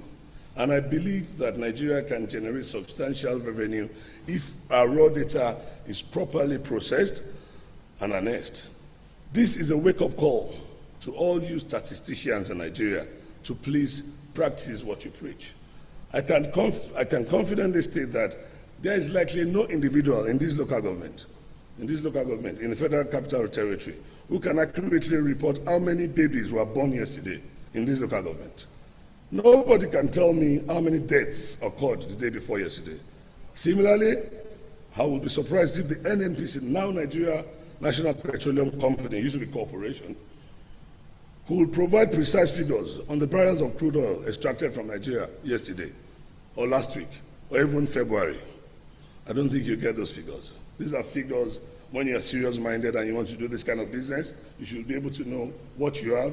So you be able, they ask for a COG report when you want to take money from the banks for mining in England. A COG report wants to know the quantity and the quality of the minerals you are trying to extract before the bank releases monies to you. This raises critical questions, about our data management practices that underscore the urgent need for improvement in monitoring and reporting processes.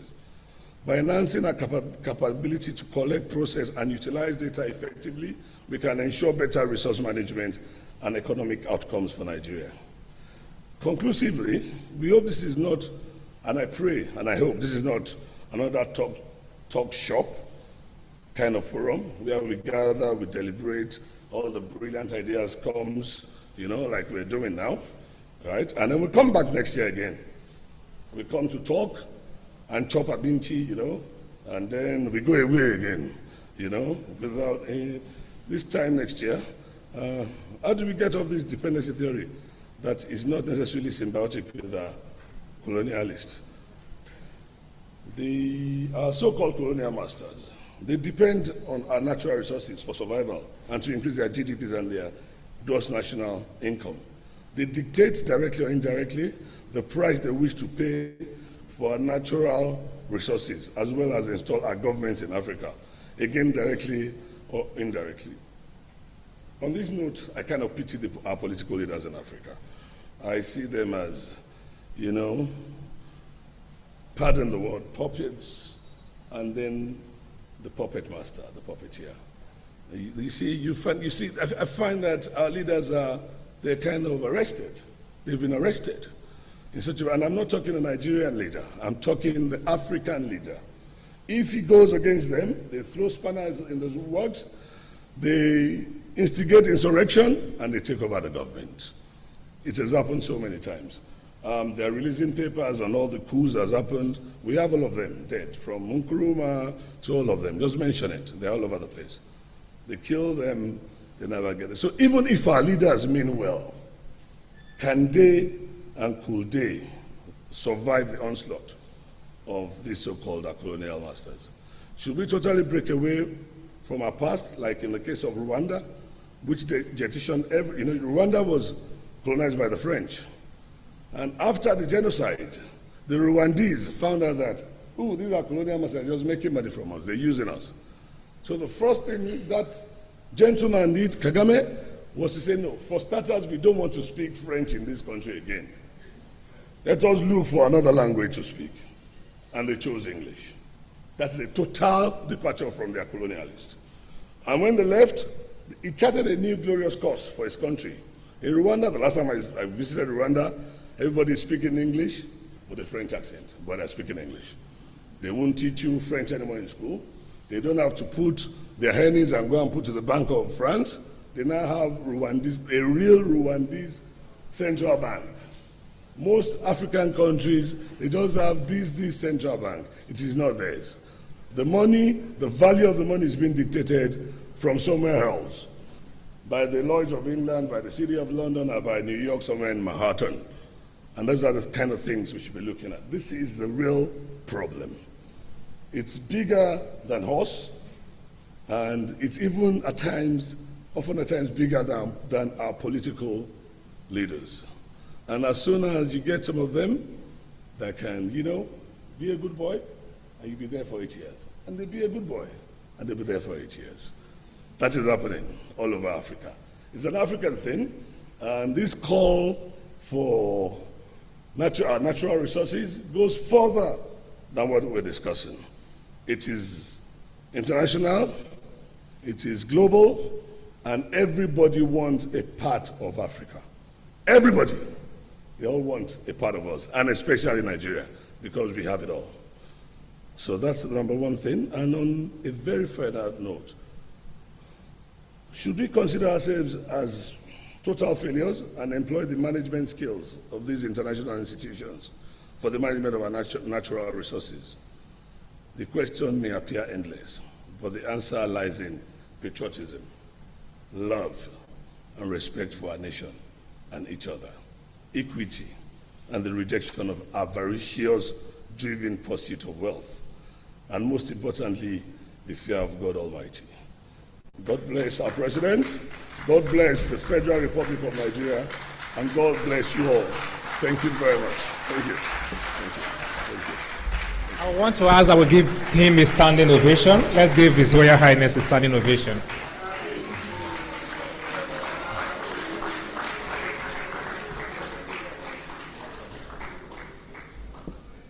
Thank you very much. You may be seated. Thank you.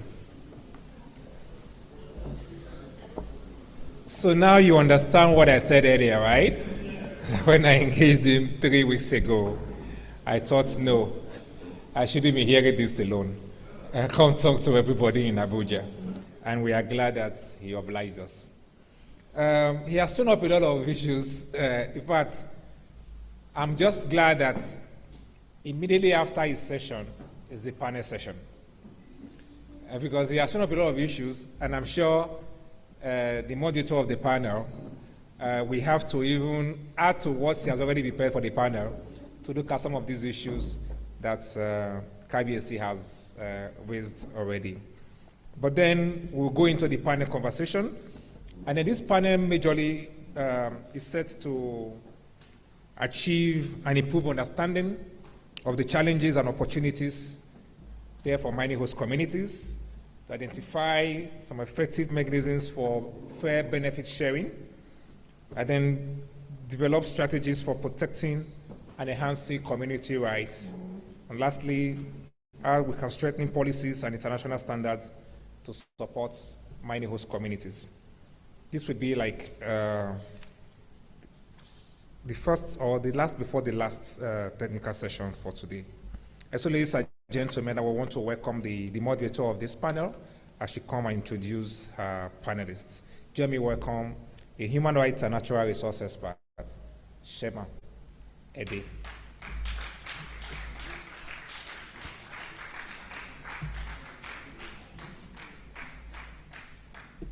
Justice.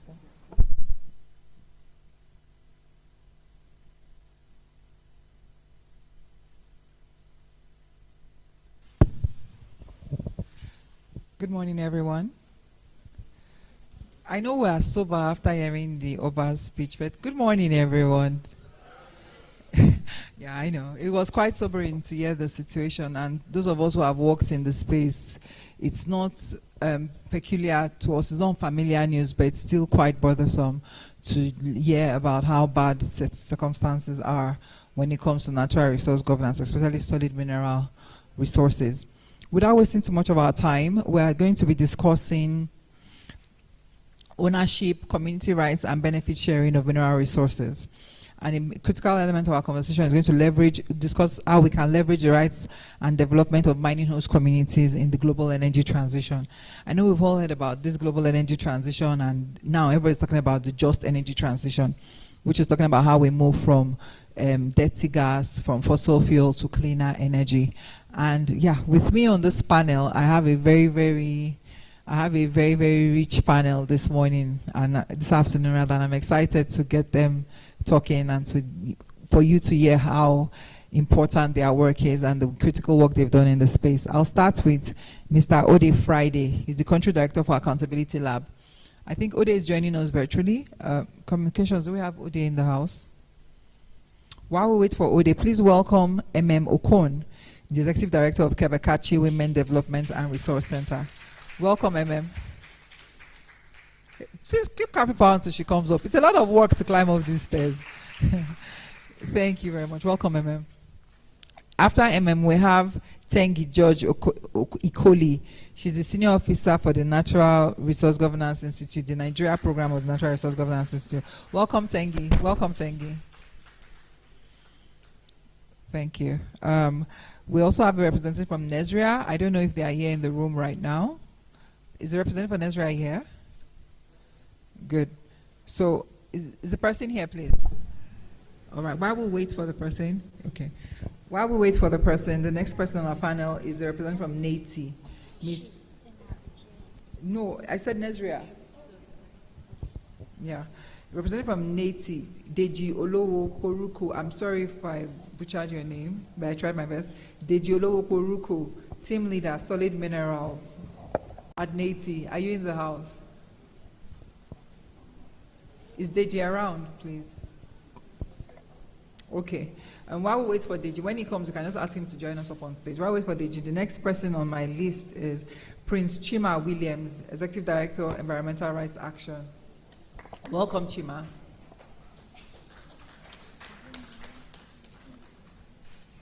Is Chima coming? Please, a round of applause until he comes up on stage. It's a lot of work to climb these stairs, guys.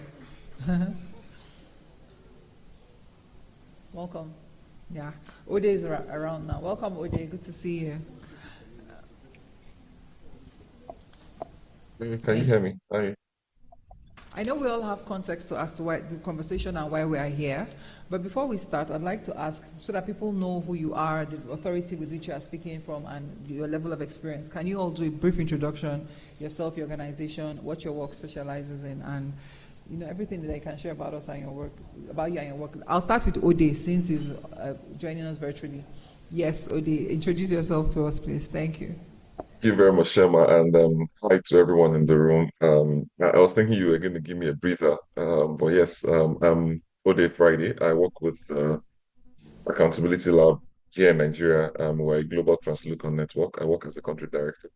We work to ensure governance work for people, and most especially in the communities where we work in, to support them through the work we do as engaging active citizens, responsible leaders, as well as accountable institutions, even within the communities. We try to find creative and expressive ways that engages young people to have a voice in the community, to help them amplify their voices as well, and also to understand where and how it affects them in their shoes. But yes, I'm happy to be part of this conversation. Thank you very much, Emma. Thank you, Ode. Welcome, Ode. We can start from please. Thank you. Good afternoon, everyone. My name is Okon. I'm the Executive Director of Kebekachi Women Development and Resource Center. We are much more interested with working with community women, because these are population that are not easily included in decision-making processes, and even also in natural resource management. So we empower women in rural communities, particularly host communities, to also begin to engage and share how they are being affected by destructive activities. We create platforms for these women to question what is going on in their communities and also to talk about their problems and their concerns.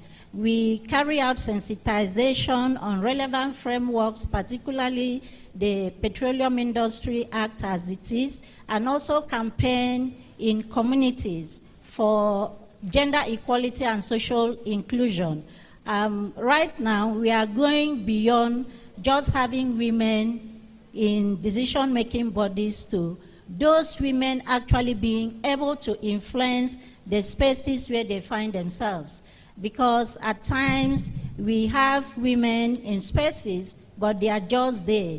And then it gives opportunity for some people to just tick the box to say women are included. Thank you. Thank you, Emma. Thank you. Over to you. Okay, thank you, Sama. Good afternoon, everyone. My name is Tengi Jajikoli. I'm Senior Officer for Natural Resource Governance Institute, and I lead our work in Nigeria. The Natural Resource Governance Institute is an international public policy institute that works on issues around energy transition and natural resource governance. Our work goes beyond Nigeria. We have offices in Ghana, in MENA regions, in Latin America, and so I'll be sharing a lot of the lessons that we've learned in terms of how countries are navigating the energy transition, ensuring inclusivity and participation of people in decision making, ensuring that they're put at the center of these conversations, and the benefits that should accrue to those in communities and the countries in general should be ensured, and to ensure as well that we improve understanding of civil society, of the public in general, support governments as well in terms of how they think through policies and reforms to ensure a sustainable transition from fossil fuels to renewable energies. So I'll be sharing perspectives from our work across the region specifically, and other lessons that we've learned from other areas where we work to ensure that we are able to think through and provide potential recommendations that can help Nigeria to also establish its foothold around solid minerals, critical minerals specifically, to ensure that we achieve a sustainable, just transition. Thank you. Thank you, thank you. Yeah. Good afternoon, everybody. Your Royal Highness, I bow before you and thank you for that erudite presentation, even though he's not seated here again. My name is Chima Williams. I'm a lawyer by training. And let me correct moderator. I'm no longer the executive director of Environmental Rights Action First Nigeria. I'm rather the executive director of Environmental Defenders Network, Eden. Our work as a lawyer, we use our legal knowledge and background to help vulnerable communities and people. We support communities in different ways. First, in enlightening them on their rights as protected by the laws of the land, and equally support them to take action against those that violate those rights. And for us, we do not have boundary. So long as you hurt the environment and hurt the citizens of Nigeria, you are our target. Whether you are government, whether you are corporation, whether you are individual. So we have used litigation successfully to bring the biggest multinational to her knees. That is Shell. We have defeated Shell in court in Nigeria and defeated them in court in their home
the problems that we face are bigger than even those that we want to solve it. So at the end of the day, like I tell people, colleagues, and partners within and outside of Nigeria, multinational corporations have to be dealt with in a multinational dimension and approach. If you think that Nigerian government alone can fight these multinational invaders, you're wasting your time. But collectively, we can draw inspiration from what happened in Kenya just recently, when the people rose and said, enough is enough, we can't take this. So Nigerians, until we get to that extent where all of us collectively speak with one voice, we might continue to lament about our problems without having solutions. And I don't think that we will end up this program doing Dogo Turenchi. Okay? We have to cut a pathway for an action that will help all of us. Thank you very much. Thank you, Mr. Chima.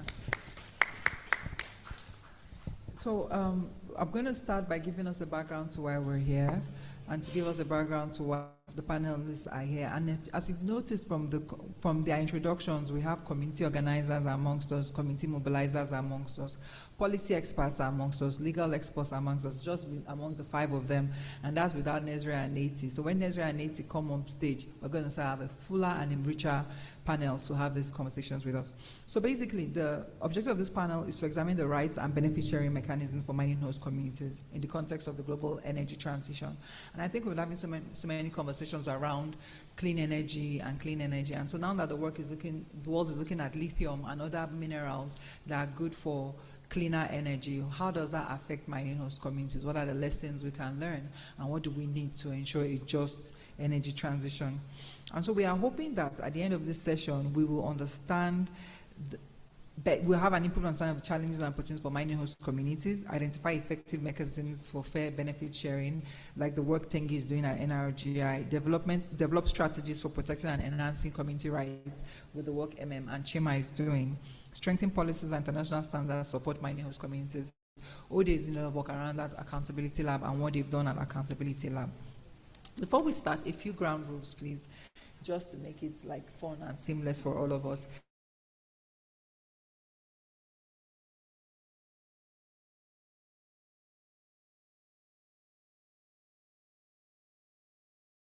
Panelists have an opportunity to share their ideas, and the final one is to be brief and straight to the point. We're also hoping that from these conversations we can strengthen our partnerships, and at the end of the day we'll be able to develop some sort of strategy that will even give members of this the participants in this event some hope that yes, Nigeria is in the right path and we can do something to protect ourselves, so to speak. And so the global transition to a green economy is creating new opportunities for Nigeria's mining sector. The government is working to attract foreign investment to develop these resources. And so what do we think that we need to do when it comes to respecting rights, enhancing development? What are the global best practices? What are the international standards? Existing legal frameworks, can we use them? Do they work? Do they not work? If they don't work, what do you think we need? And what are the jurisdictional best practices? What is working for us as Africans? What is working for us in ECOWAS? What do you think works for us in Nigeria? Those are the things we want to learn. And so I would like to start with Chima. I'm starting with Chima because he was the last person to speak, and I'm hoping that he sets the foundation for the rest of us. And so we're going to start with 3 minutes. The way this session will go is we'll have a first session of questions and answers. Then the next session of questions and answers will be gleaned from what these panelists say. After that, we'll now have a question and answer session. Does that work for us? Does it work for everybody? A round of applause if that works for you. Good. And the panelists as well. Great. Thank you very much. So Chima, I know you've worked a lot on petroleum resources, mostly hydrocarbons, and that's how you've worked. And a lot of us who have worked in the natural solid mineral extraction sector always talk about how we are too afraid of the mistakes happening in the oil and gas sector, happening in the solid mineral sector. But we're seeing it translating from what the Oba said today, from what happened in Zamfara states and Niger states. We're seeing it translating. So it means we're not getting something right. it means we're not getting something right. And I wanted to ask you, what are the challenges that mining host communities face when it comes to rights and benefit sharing?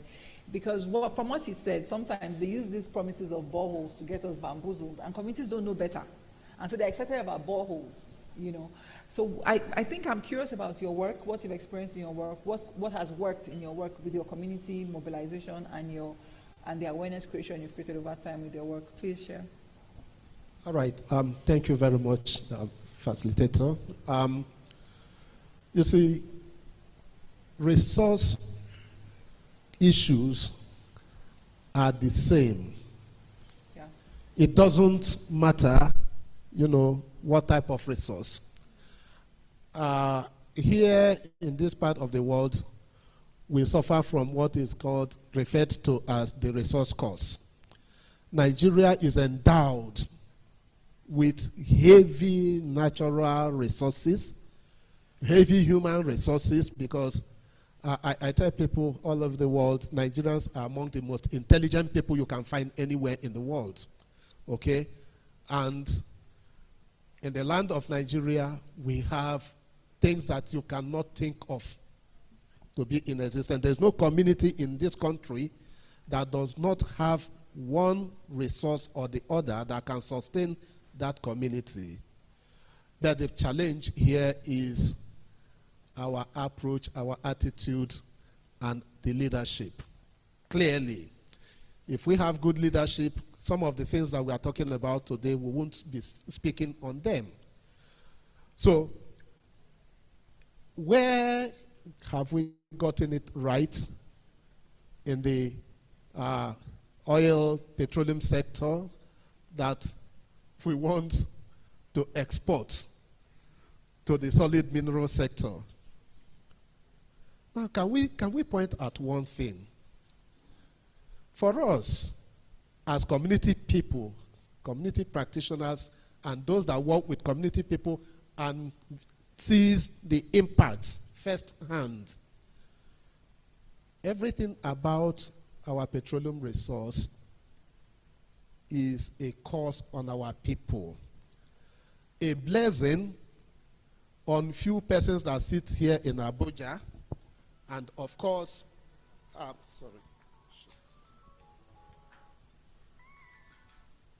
and a blessing to the portfolio companies, you know, who declares petrodollar $billion profits on a yearly basis.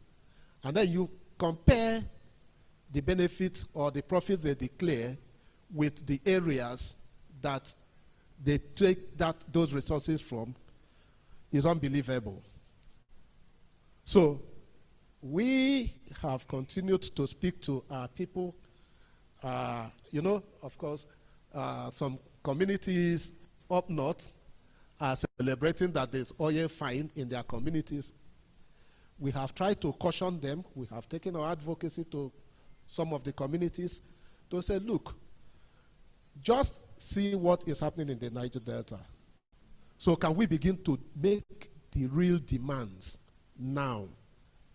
Okay? And the issue of the boreholes that comes, actually, at times you don't blame those that give the boreholes, because that is what some of our leaders demand for. So we must start first by enlightening ourselves. Okay? See, these people, don't pity them. They are coming to be richer from your own sufferings. Make the demands that you can from the onset. Have it settled. Our forefathers in the Niger Delta, they were celebrating when these companies came. And we're talking about oil business, but today we know better. Because even from the beginning, we did a research where we found out that from the colonial office in London, when Nigeria was still, you know, a colony,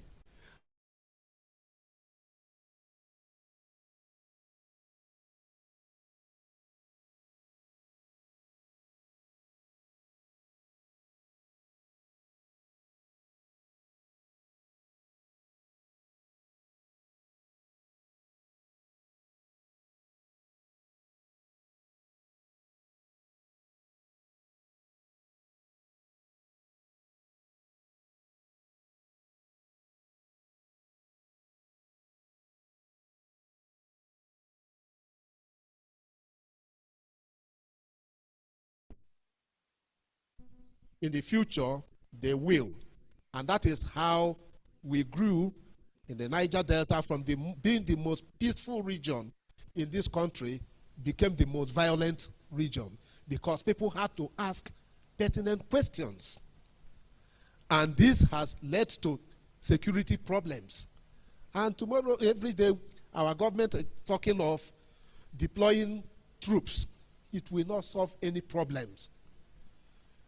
The root cause of our security problems in this country is environmental problems.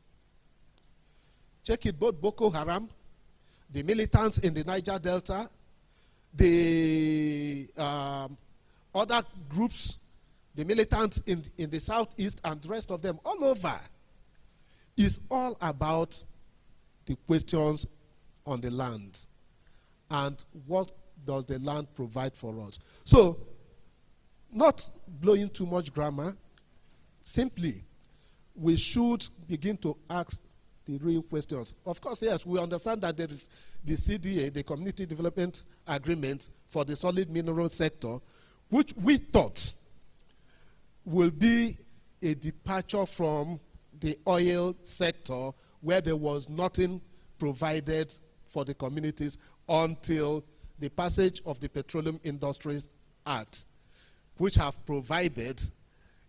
You see, the irony of it is that the Petroleum Industries Act has provided for resources that is supposed to be beneficial to the communities with one hand, and the other hand is taking that resource again from them by criminalizing them. So if there is a busting of pipe of an oil company in your community, whether your community knew about it or not, you'll be responsible.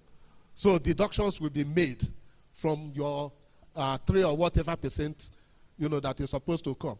That is, I mean, who did this to us? Okay, who did it to us? So we'll begin now to talk about the real issues. You see, the African mining vision was brought into being because the communities, the countries that are mining is from their regions had to think together, what do we put in place to protect our communities? And today, we are talking of critical minerals for energy transition. What does that amount to? They thought they bamboozle us with, just energy transition on paper. So if you know that you want to do just transition, you must take into account the people from whose place that these minerals are being mined.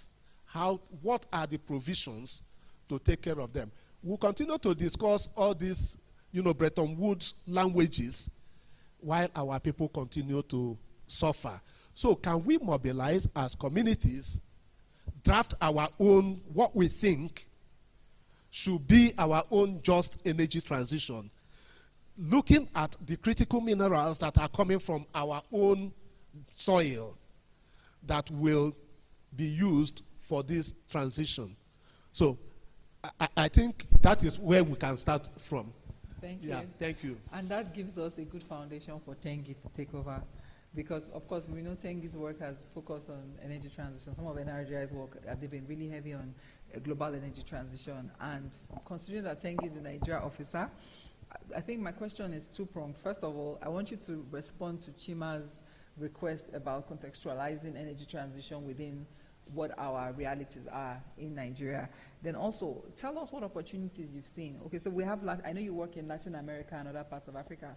Is there anything that has worked in those parts that you think we can apply to the work that we're doing here in Nigeria as a natural resource country, rather? So over to you. Thank you so much, Sema, for that question. And thanks for Chima for your comments as well. I want to commend the organizers, NATI, Global Rights, Ford Foundation, I suppose, for organizing this, because it's important for us to have these sort of conversations and really iron out what the real issues are and also contextualize it. And I'm thankful that you shared or asked me to contextualize, because that was going to be my starting point. NRGI has worked on energy transition, yes. In fact, we developed a guidebook on energy transition which explores these issues specifically. If we're thinking about energy transition broadly, we're thinking about how countries, Nigeria specifically, is going to transition from fossil fuels into renewables, right? For Nigeria, it's designed a pathway on paper, so to speak, but it's also being implemented where Nigeria will leverage gas as a transition fuel, and it will reduce its carbon emissions across key sectors. So the power sector for cooking, oil and gas, and a number of others. In that process, Nigeria has designed something for itself that it believes will be something that it can actually use for itself that's unique to its own perspective, right? But there have been criticisms of that process. Has that been inclusive?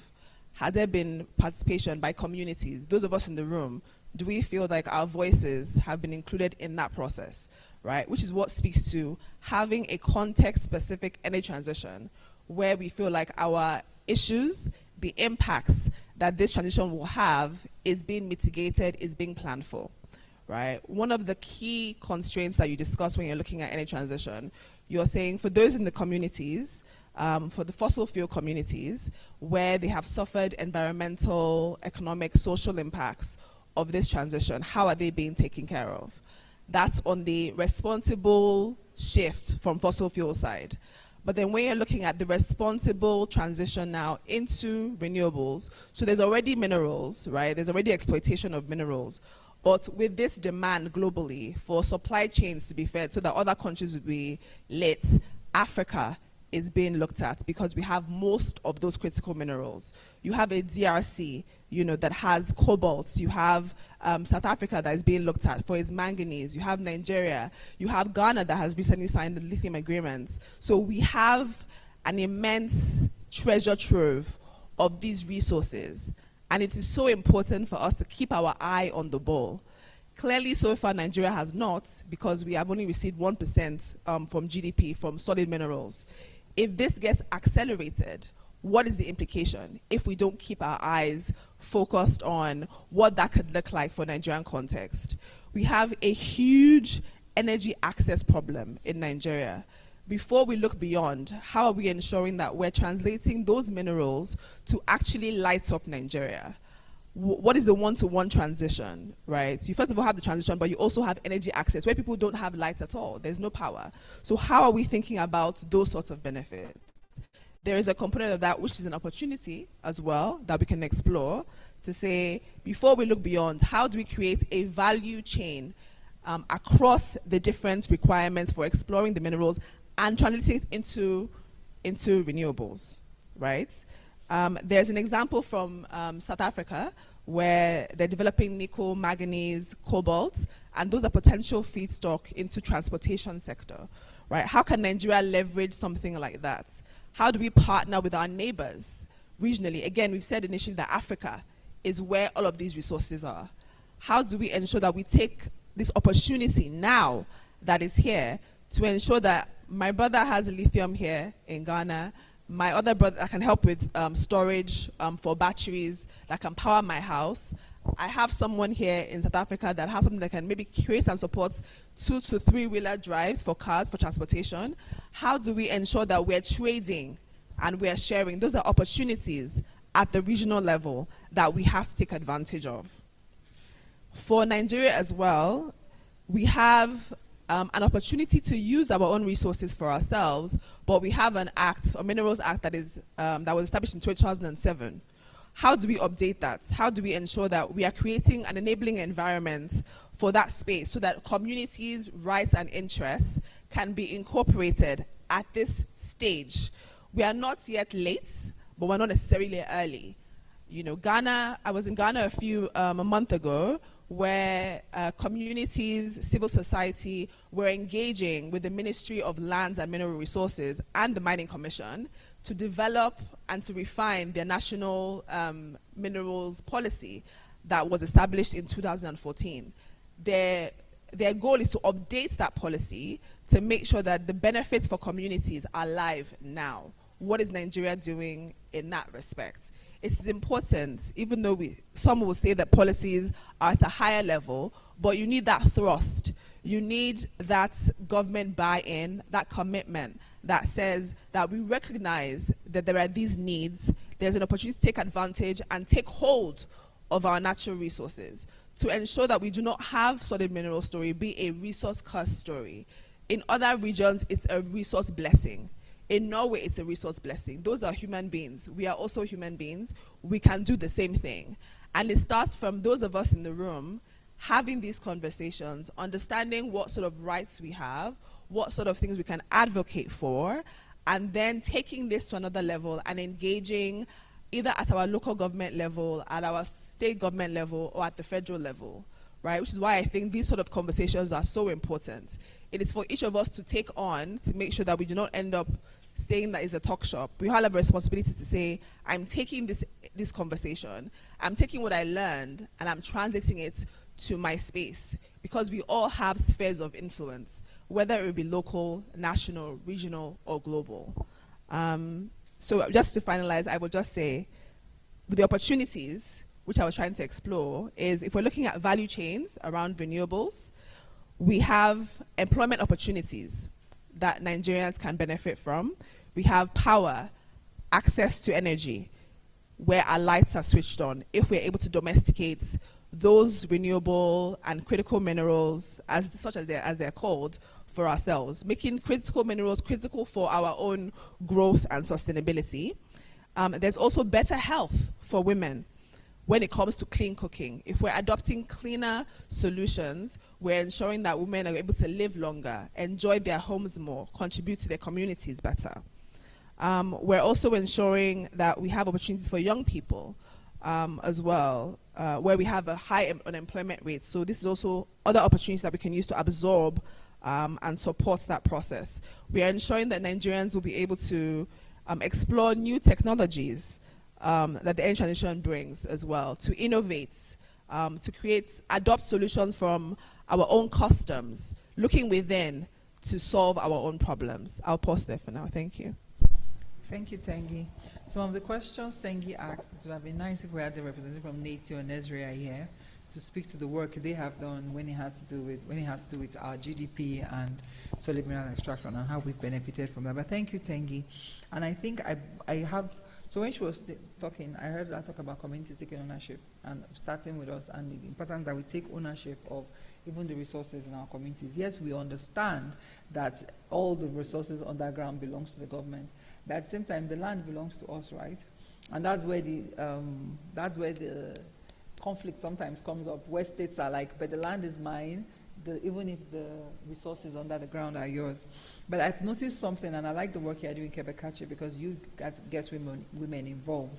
And so my question would be like, as we're discussing this just energy transition, and now is an opportunity for us to start to have conversations around just energy transition. So it's important that we get women involved. And we've noticed over time that when these conversations are had, when it has to do with fair benefit sharing and all of those things, we don't really involve women because we don't know how it affects women specifically. And so my question now will be to you now, what kind of mechanisms do you think we can implement to ensure that there's a fair benefit sharing amongst mining host communities with women in mind?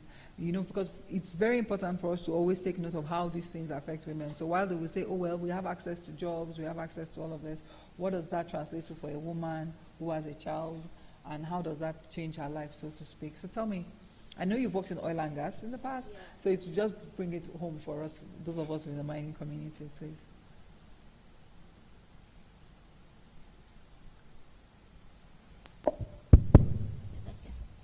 So thank you very much. When it comes to women, there are specific things women want to see and community members want to see.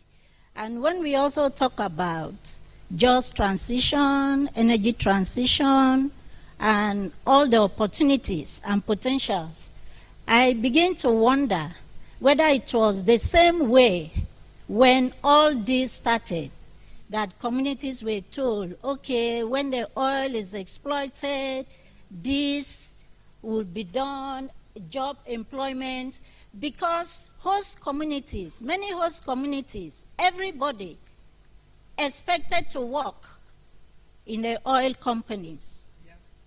So communities like Ibuno is a fishing community. Ibuno is a local government area.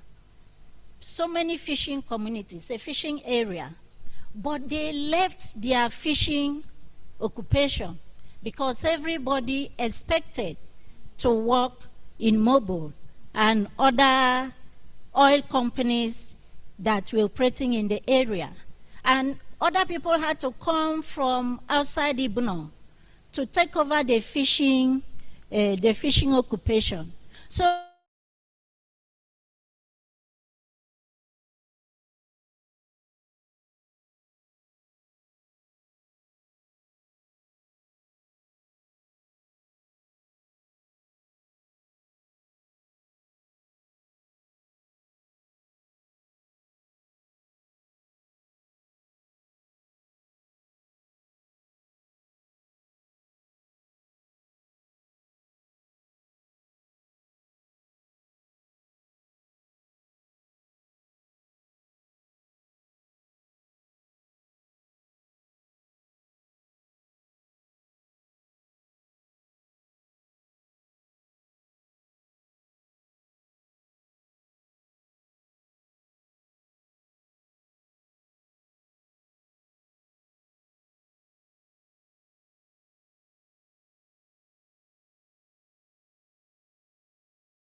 are not well paid. So at times they don't even go to the school.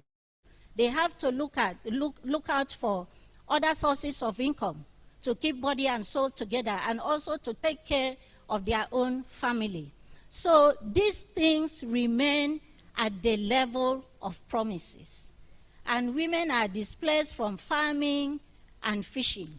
Another thing is that there is no source of clean drinking water.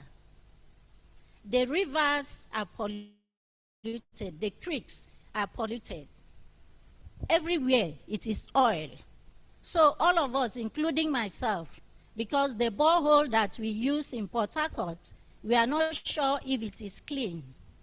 A recent study we conducted in Otuabagi revealed that the only source of clean drinking water in that community is a borehole that NDDC provided. But then that borehole, no, water is not flowing.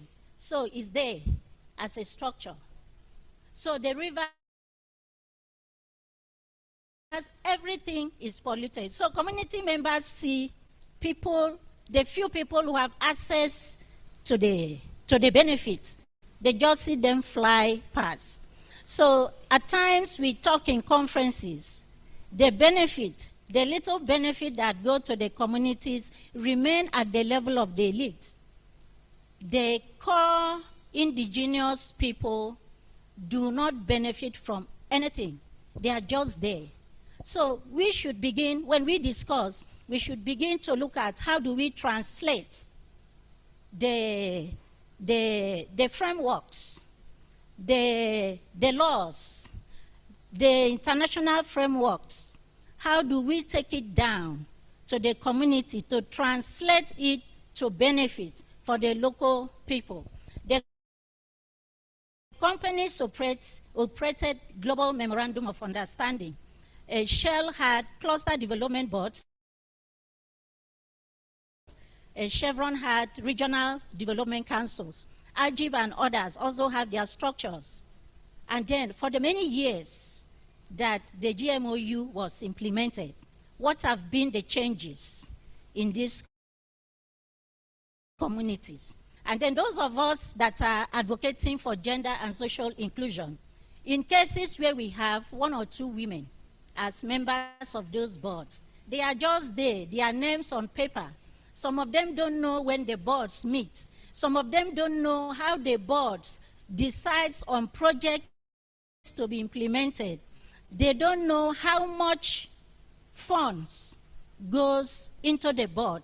In communities where Shell operates, Shell said every development fund that is given to the board, 15% of that should be used for women development projects. The women don't know the value of the 15%. The women development projects are decided by the male-dominated board. I'll give you a scenario, a case study. Okay, in Bisani community, the board bought 3 buses for the women and told them to use for transport business. And the women said we had to spend over 500,000 naira to fix the buses. So they opened accounts for us. How did they open the account? They took bank representatives of the community and the women signed papers. That was the only thing they knew about the bank account, nothing else.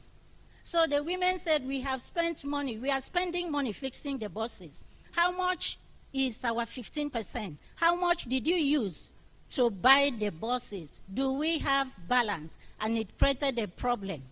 The women had to invite us, and then we tried to meet with chairman of the board to discuss. The chairman was shouting on us that we are the ones spoiling the women to ask questions. The women never used to ask questions.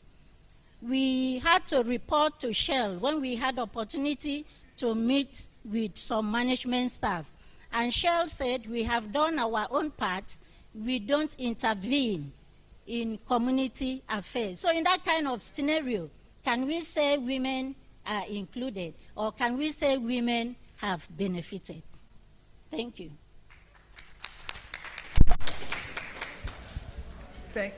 Thank you, I was thinking this conversation was going to make me feel better, but it keeps making me feel worse because the problems are legion. They are many. But we'll go on. Maybe the next stage we'll hear some things, but we'll go on. And I think, thank you, for that eye-opening conversation, because we always like to say, oh, women, women, women. So we bring women in the room, and women are not given a voice to speak sometimes. Even when we try to take over, it's another story. But that would take me to Ode. I know Ode has worked, Ode Accountability Lab, good. I know Ode has worked extensively on policy and community mobilization and working with communities. And Accountability Lab is spread across the country. And I know he's done a lot of work in that regard. Ode, hearing speak, some things came to my mind, and I want you to speak to that. She talked about schools and hospitals, and in my mind, I think when you are discussing with communities, should we be asking companies rather to build schools and hospitals? Because those are government provisions. So if like what happened with Shell gives you this money for the school, and once the school is done, you go back to him and say, we don't have teachers. It's not the company's job to pay for teachers, right? And so there's always been conversation about shared infrastructure. Instead of giving them all these tokens, why not share infrastructure? Companies cannot do the government's job right. The government has its responsibility, companies have their responsibility, and even civil society have a responsibility. So my question to you now would be, what role do you think government policies and international standards can play in this regard, in protecting mining host communities, in protecting resource-rich communities, and in ensuring that it's as inclusive as it gets, from persons with disabilities to women and minoritized groups, whatever that may be? Ode, over to you. Thank you very much, Emma, and thanks to colleagues on the panel. I was just going to line with a couple of things they mentioned, starting with that was very insightful to hear that some of those findings, which we also have about inclusive practices that happen with the GMOU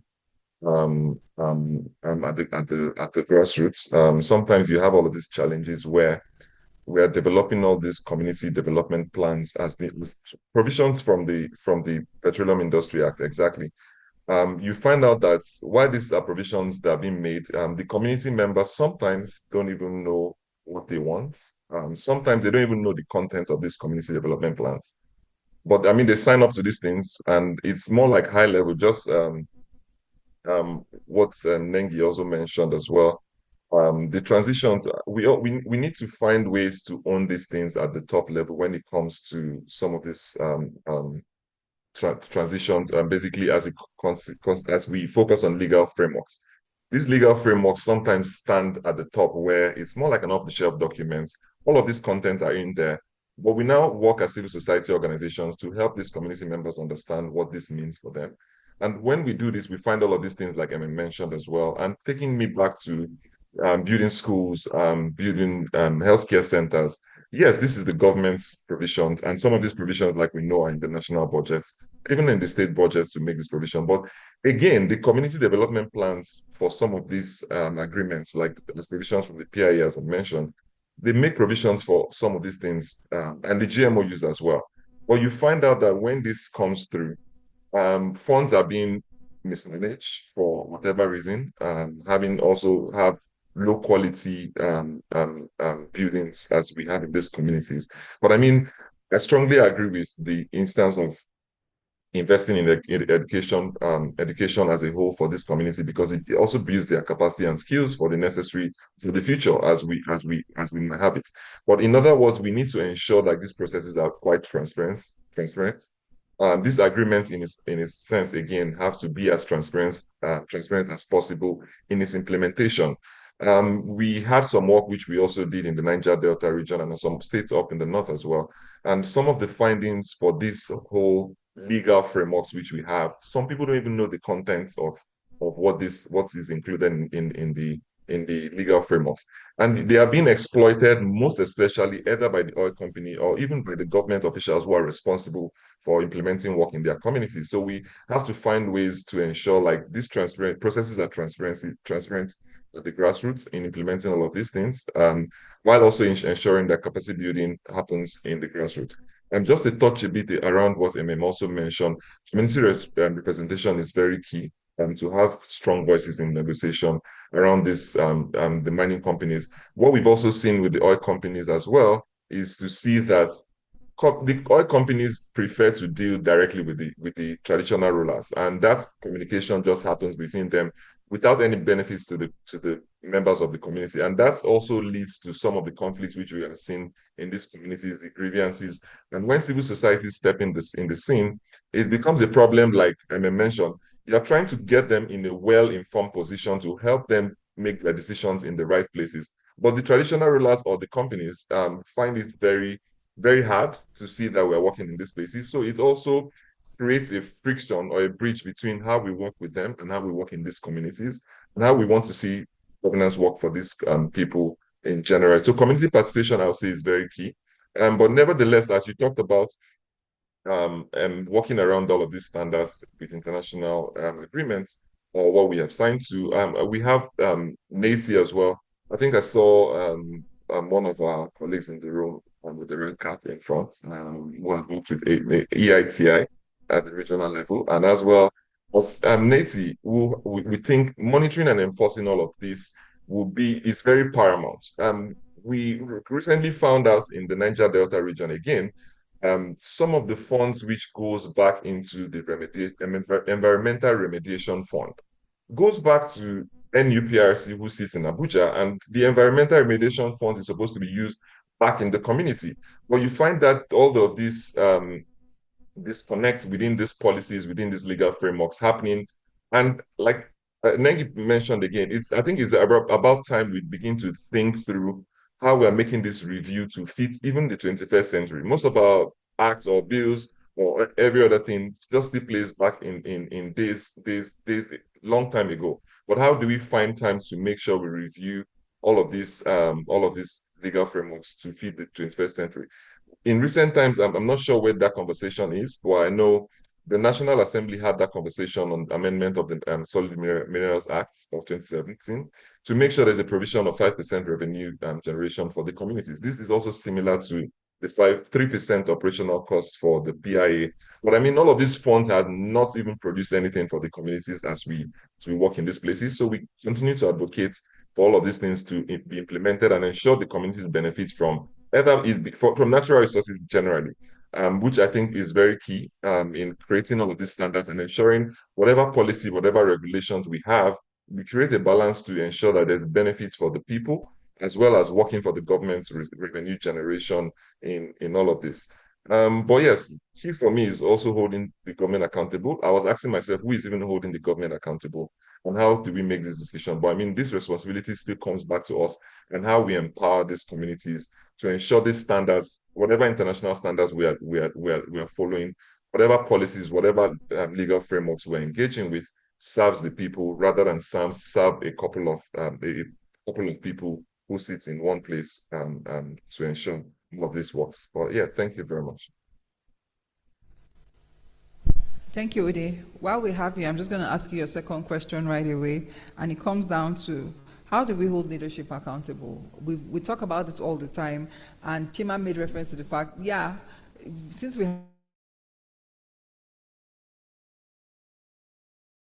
have here, I might as well just ask you your second question before we move on. Chima may have a leadership problem in Nigeria, and he has said this is what he has noticed over time with the work that he's been doing. We need to hold leadership accountable. So my question now will be we now see that there's a leadership problem. We now see that leadership is affecting communities in multiple ways. And we've tried to hold leadership accountable to the extent that MF gave us the story and our CSO was now told, why are you making the women hold us accountable? So what do you think we need to do differently to hold leadership accountable and to make leadership understand that this is your job? You are not doing us a favor. Shawa, this comes to me, right? Yes, Ode, it's for you. Okay, perfect. I think there are provisions around engagement with some of these legal frameworks. I think this might be the first. This should be the first go-to, and how we as citizens, we citizens have that responsibility to hold government accountable for the promises they make, for the letters they have in different documents, um, as well as engaging the state government as well and at the federal level, and even the ministry, basically.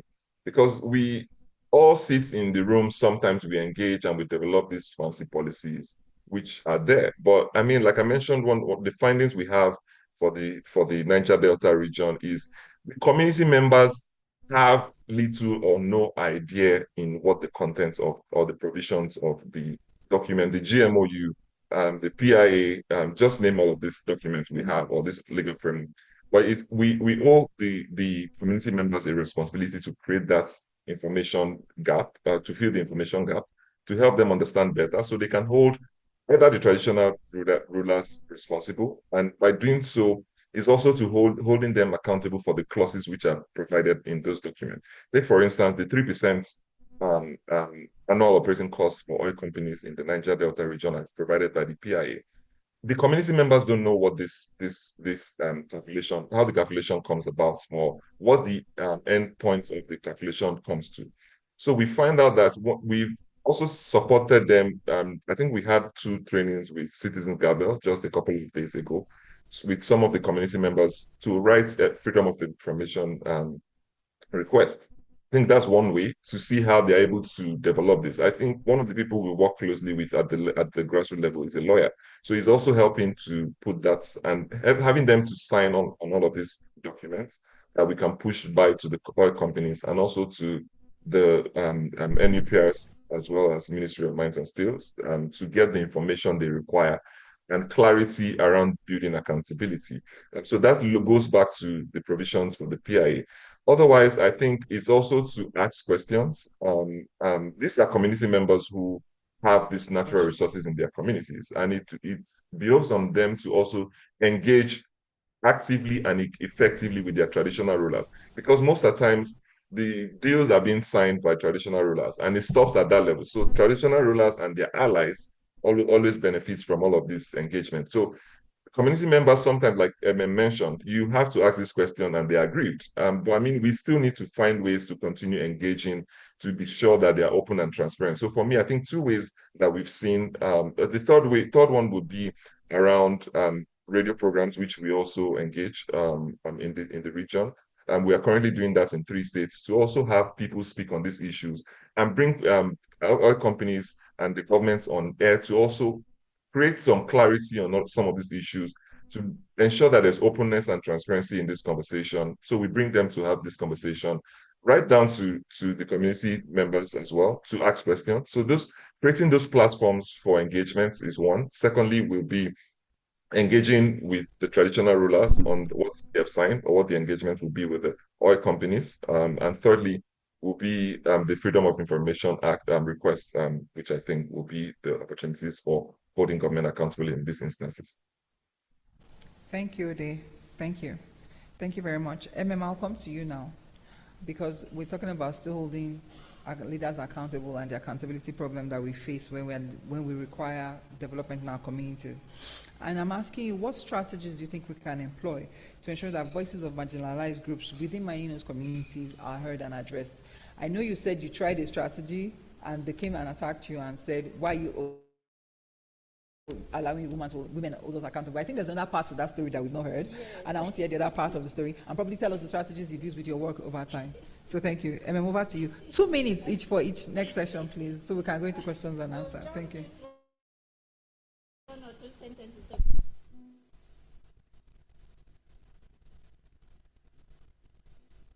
Hello. Okay.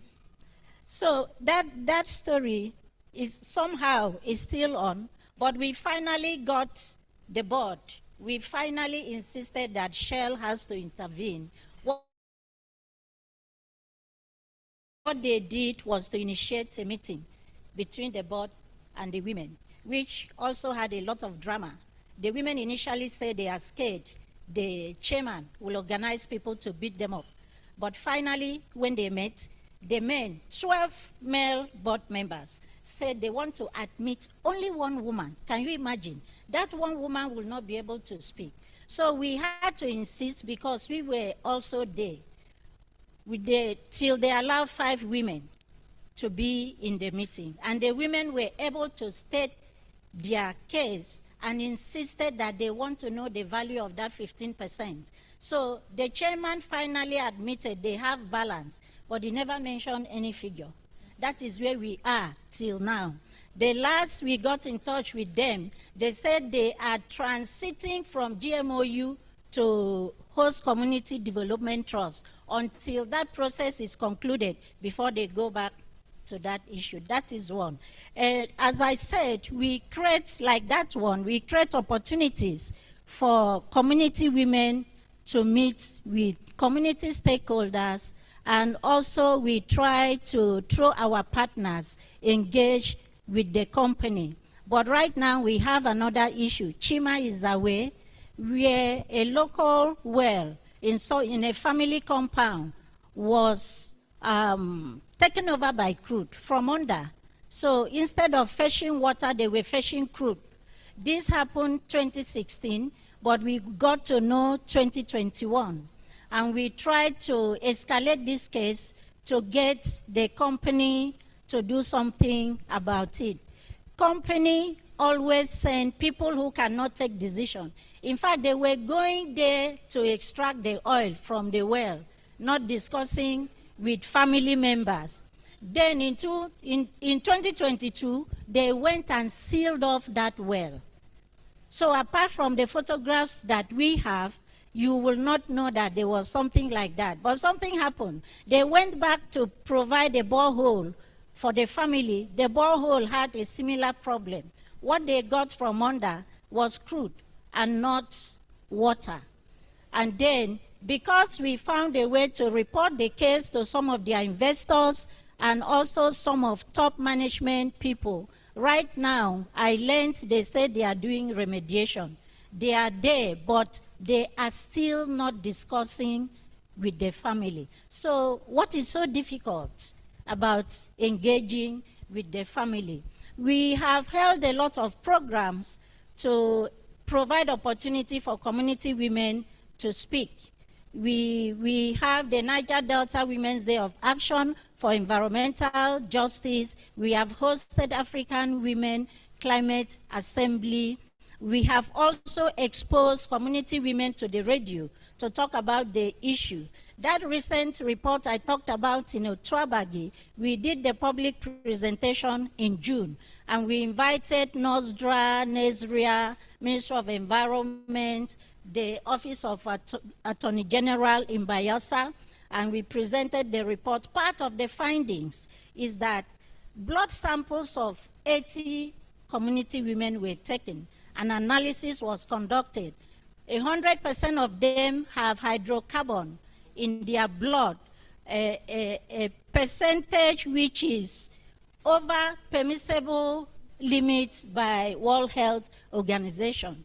So we are also going to continue engaging government, engaging NDDC and other stakeholders. And the women are also going on radio and also holding media briefings. And when I talk about media briefings, it's not Kebet Kase speaking. It's the community women that are talking to the media and answering questions and calling for government and the corporations to take actions. So those are some of the things we do, and even the research that we conduct. Community women are also part of the process so that they become familiar and themselves in meeting. Like right now as we are here, there is a Niger Delta Summit going on in Port Harcourt, and some of those, one or two of those community women are there in that summit, and I know they are going to get up and speak because they have been able to build self-esteem over the years that they have engaged in Kebet Kase's interventions. So that is what we do.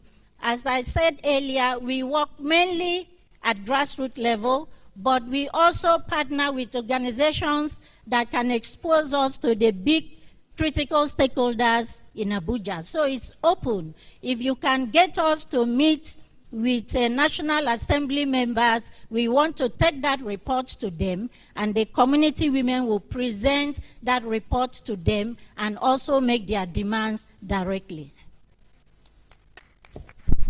Well done, MM, with the work you are doing, and thank you for that. And that just gives me a good point to launch to Tengi, because Tengi, NRGI is a policy think tank, we know that already, and she's always worked in the grassroots. I guess my question now will be, what do you think government can do to incentivize mining companies and extractive companies to adopt sustainable environmental and community-friendly practices? What are the things that has worked with the research NRGI has done over time? What has worked, what hasn't worked, and what really can we do? Because maybe we need to start getting government to incentivize mining companies, because these MOUs and voluntary principles, we don't know how far they are working and to what extent they are able to create the kind of protection that host communities need. So over to you, Tengi. Incentivization ideas, please. Okay, thank you for that question, Sema. So yes, for our work and the way that we work, we try to work with government on the one hand, but we also work with civil society, work with communities at the grassroots as well. So our work at the grassroots, understanding the problems from that perspective,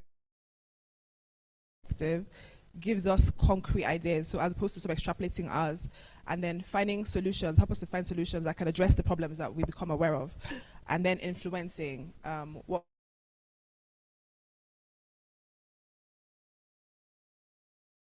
government is doing at the top level, included in the document, and the women can then leverage that. But first, you need that policy framework, you need that legal regulatory framework that actually empowers communities to actually leverage it. If you don't have that, there's no starting point. You know, if you have the 3%, which there's a lot of disputes around it in the Petroleum Industry Act, you can then advocate for an increase. But it starts from influencing at that level. I'm just saying that to emphasize the importance of those legal frameworks, which sometimes, because it seems like somewhere above, we don't always respect or understand how it impacts those at the grass level. That is to exist for organizations like Kapakeche to actually use it to ensure that people at the grassroots understand what it means, understand how it impacts their rights, and then empower them to seek for that redress where it's necessary. So I'm just trying to provide that framing of showing that it's important, all the work that everyone does, it has a place, and it's important, it's required for us to be able to move things forward.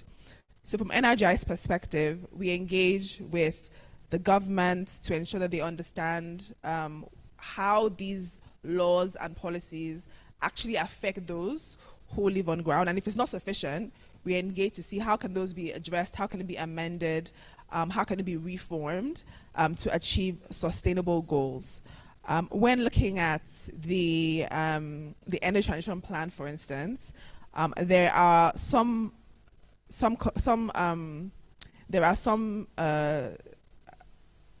stipulations within that energy transition plan that articulates how Nigeria is going to transition from fossil fuels in some areas to minerals or renewables, but there is no clear pathway in terms of how companies will play a role. There's no clear pathway in terms of what frameworks are being adopted to ensure that communities are being included in those sorts of conversations.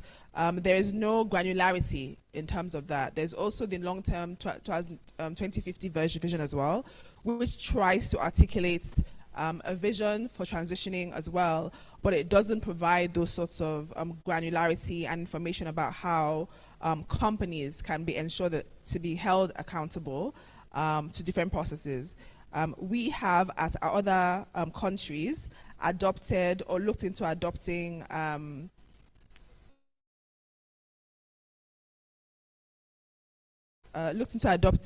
incorporating business rights to ensure that companies are able to uphold those principles that are included in that.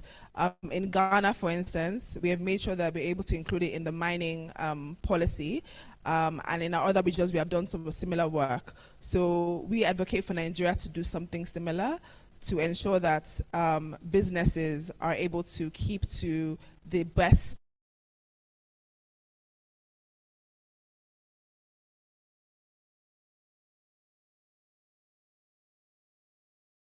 and to achieve this. We have an ambition to work in this space in Nigeria as we have done in other parts of the world. So those are some of the things that we have focused on. We've actually also worked in other regions around the African Mineral Mining Model Mining Act as well, to ensure that similar principles are domesticated in Nigeria, as well as the SDGs and the standards around local procurement as well, to ensure that those strong local procurement laws and principles are being adopted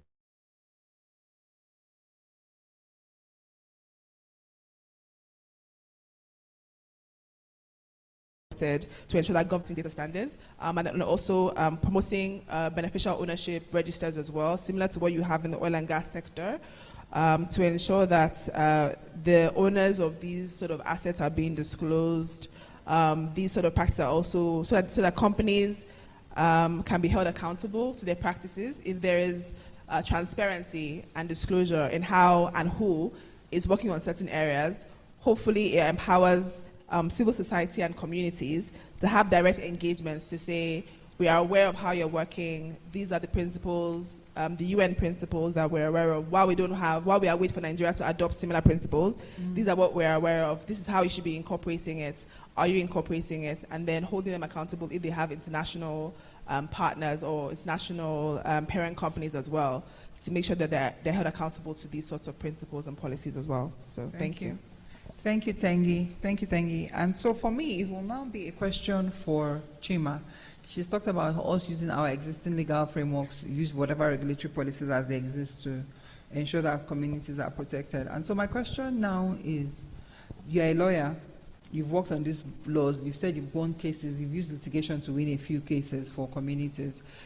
I guess the question for me now is, we've talked about Nigeria's laws and how especially our mining law has a few gaps. and there's a need to review our laws to accommodate the current trends. So it will be, what we have now, can we use it? Is it enough to secure communities? Is it enough to keep communities protected?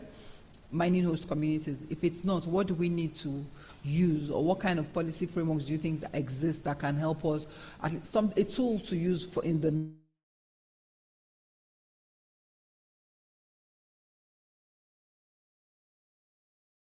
now until whatever it is, until we get. All right. Thank you very much.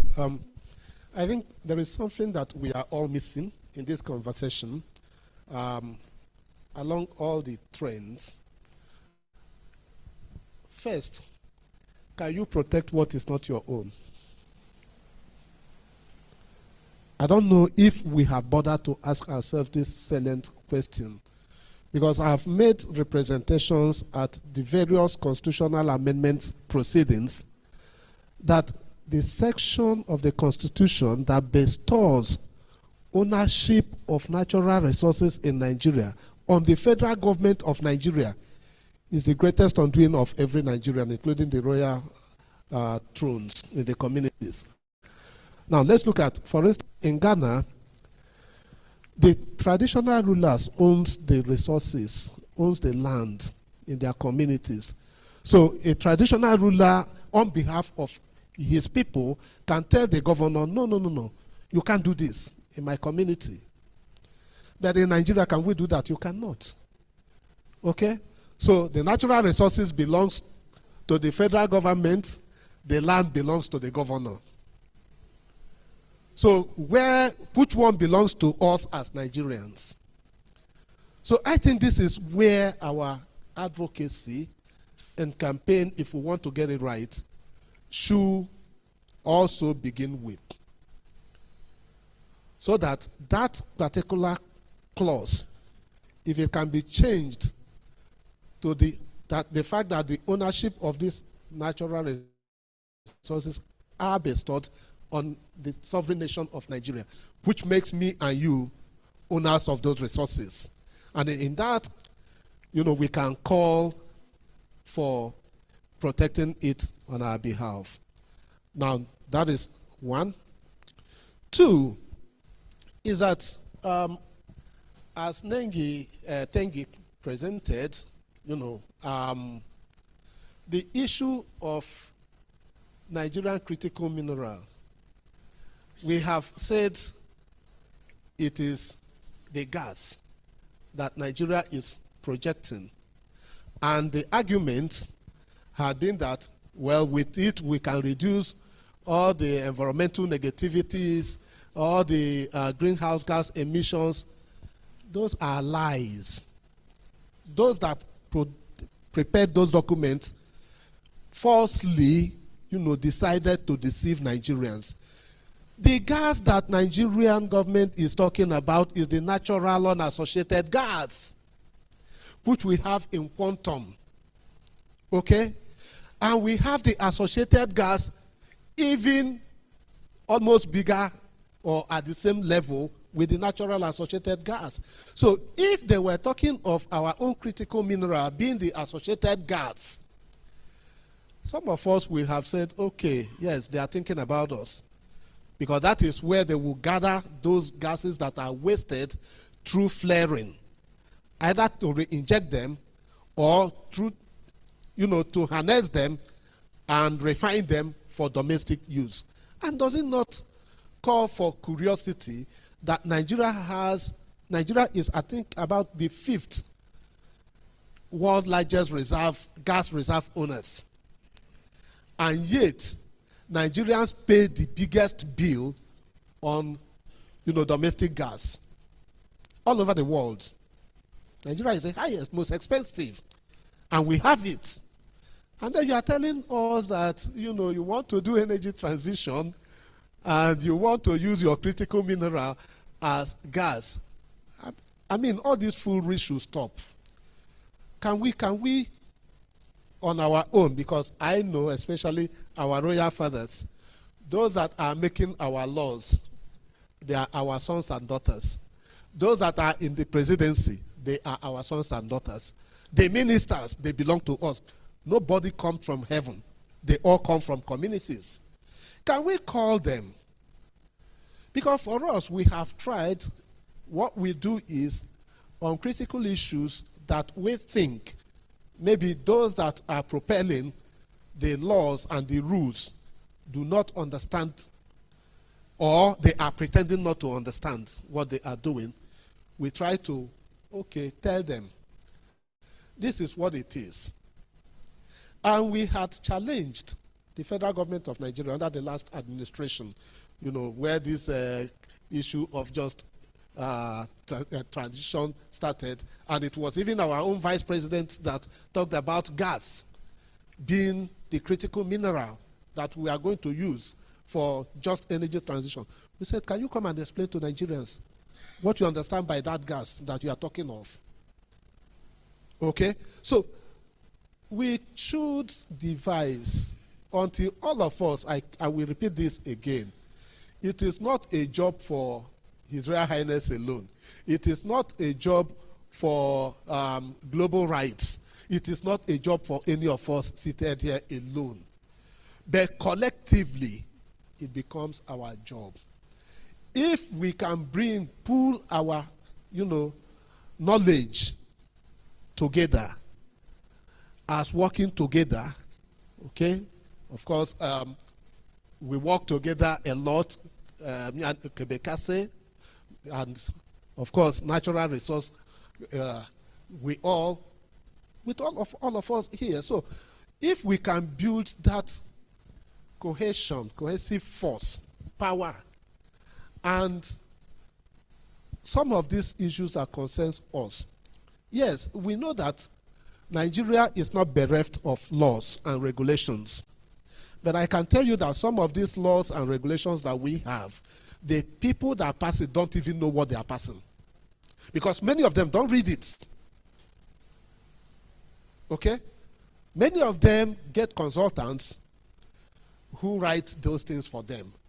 And most of the time, and the most painful part of it, is that some of these things that are supposed to work in Nigeria are drafted by, European and American boys and girls. We know ourselves.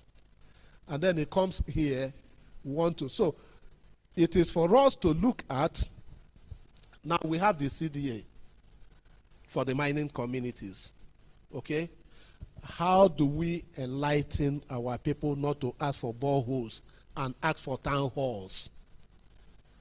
I will give you this, maybe I will conclude with this.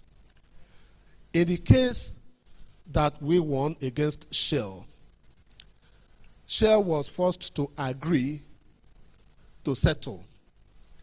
And we entered into negotiations and agreed on a settlement amount.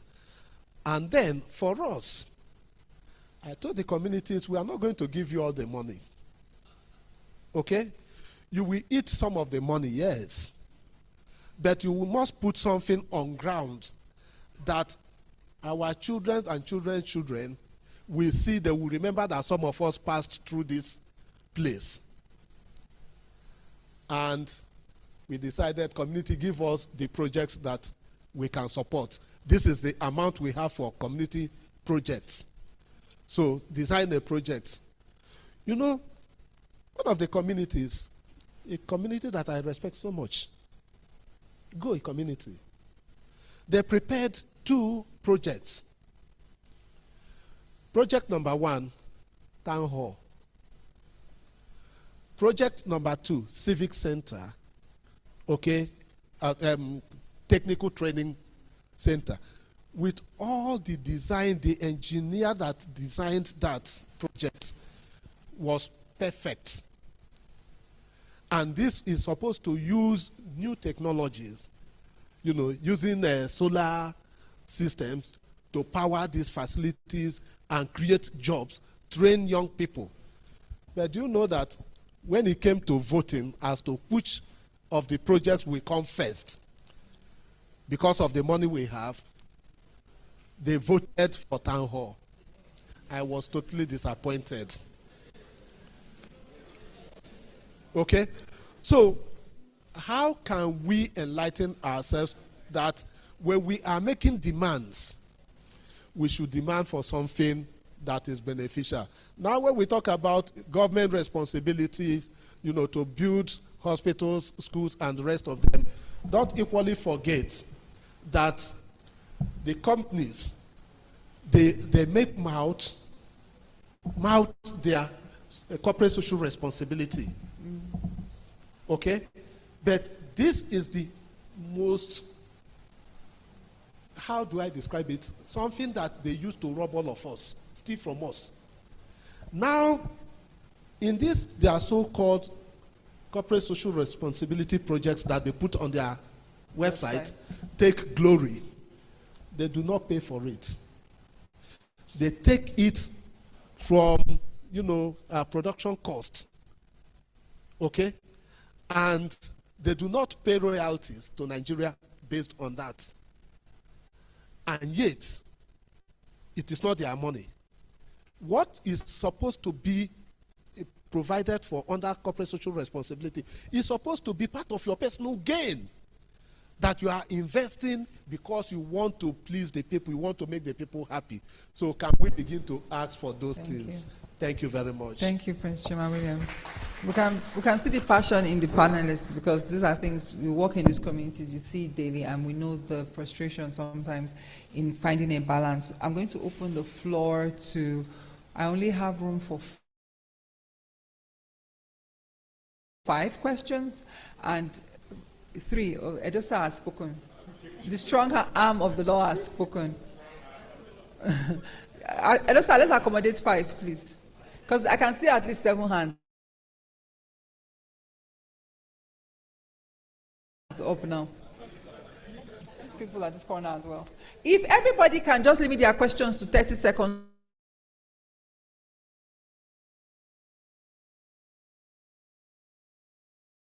We can accommodate everything. So we're out of here by 2:30. Yeah. Can we do?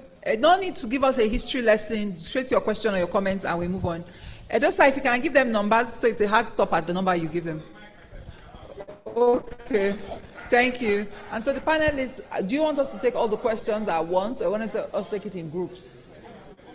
Yeah. Let's take all at once. The panelists will answer, then give us their final word. Is that okay? Thank you very much. Ode, are you still here with us? Yes, please. Yes, Let's yes. put Ode up on the screen so he can see us at the same time. Thank you. Edosa, over to you with the questions, please. Okay, thank you to our panelists. I would like to, is it a question or a comment? But rather than saying that we should, take back our resources to the state government and those who have should control that, can we also ask, have we tried what we have in the law? Because the law simply defines for what is accorded for everyone. If we can just do that, which is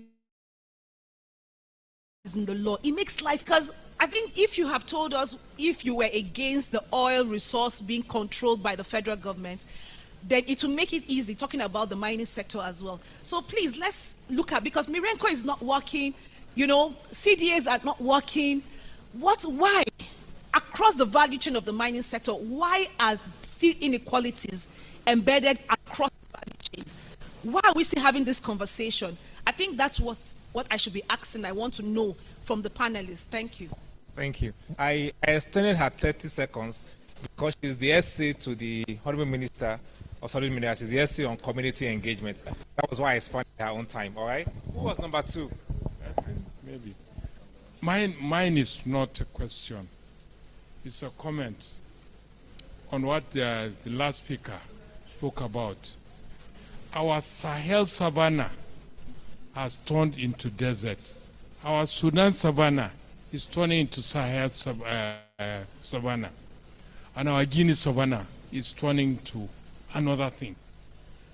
I suggest that there should be a serious effort in developing our gas for domestic use to relieve our forest. Also, there should be effort to turn our coal into coking coal for cooking purposes. Yes. so that we can Thank stop deforesting our area. Thank you, sir. Thank you. Thank you. By way of adumbration, because By way of introduction. adumbration, Okay. because my brother Chima has made some tangential incursions in explaining some of the things that actually have. There is, by the invitation we had yesterday, review of the Solid Mineral Act next week. I want to ask my brother, are you making input into that bill? Because that is where some of our problems will start being solved. And is it possible to craft a legal framework that can be desirable, applicable, and workable as template for CDAs? Because most of our communities don't even know how to craft CDAs, don't even understand the one crafted for them. Can you, with all your enormous experience, do that for the communities? Thank you. I think there is a guideline on CDAs that was launched recently by the Federal Ministry of Solid Minerals. Okay. 30 seconds, sir. Thank you very much. My friend Chima, you see, if you remember, for the first 10 years, one of the things we have been advocating was that those legal documents, NAETI reports, PIBs and the rest, should be simplified into the local language for the consumption of communities. Those are very technical reports that even a professor needs somebody to translate it to him. You know, talking about communities. So all of you, my sister Andres, we have a work to do. The second issue I want to raise here, issue to do with community sensitization. The community sensitization focus on community demanding for their rights. Because we need to put them in the front, we say the back, giving them the technical support and other things, so that they demand their right by themselves. I'm holding my mic and I'm looking at the person talking up. Yes, sir. Okay, are the next person?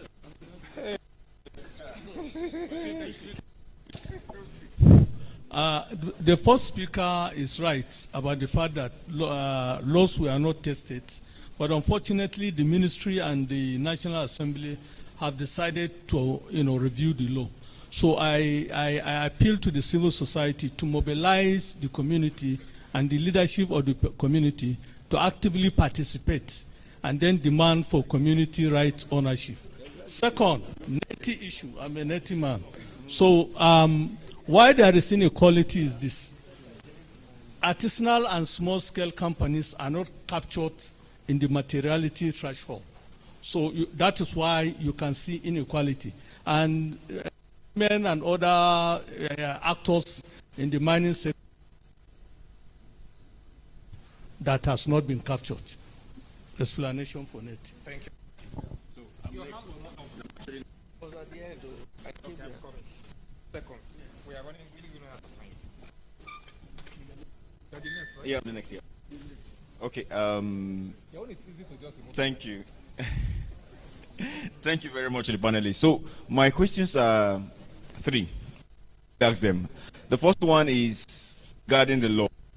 So if you look at Section 19 of the Solid Mineral Act of 2007, that talks about establishment of state miracle for management of these resources within the allocation, and compare that to Section 44, subsection 3 of Constitution of Nigeria, it gives ownership of control of resources to the federal government. Don't you think these conflicting laws, one given to state and one to the federal government, is also affecting how communities and the power of the state to engage in that? Then secondly, it's on the functionality of the CEDAs, because my organization, Connected Development, were big on community engagement. Don't you think we should model the CDAs and what the proportion of funds that come to them according to what we have in the host community development trust? For the host community development trust for the PIA, it is 3% of operational costs. Maybe we should put a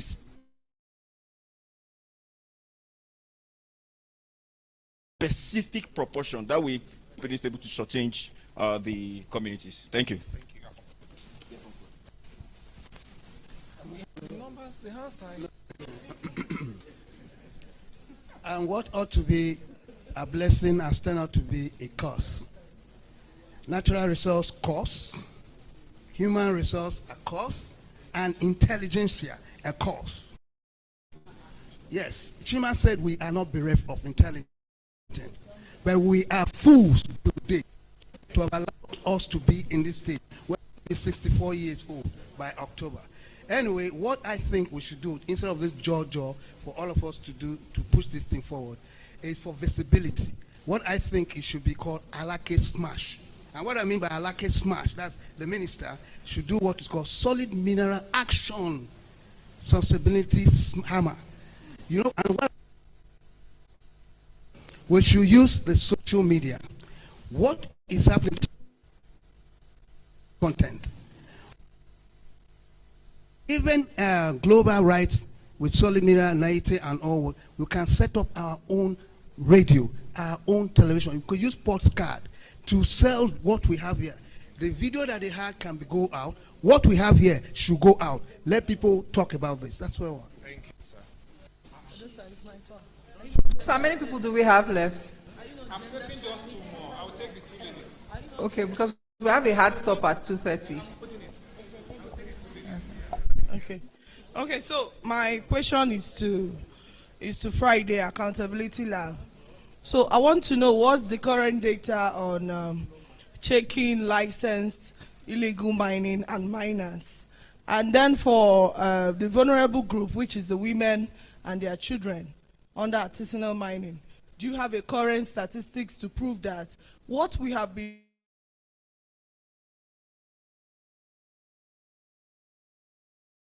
doing for years?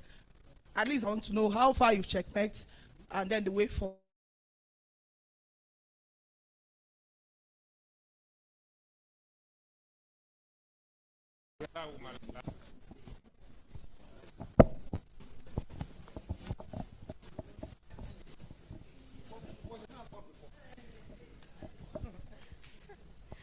Okay.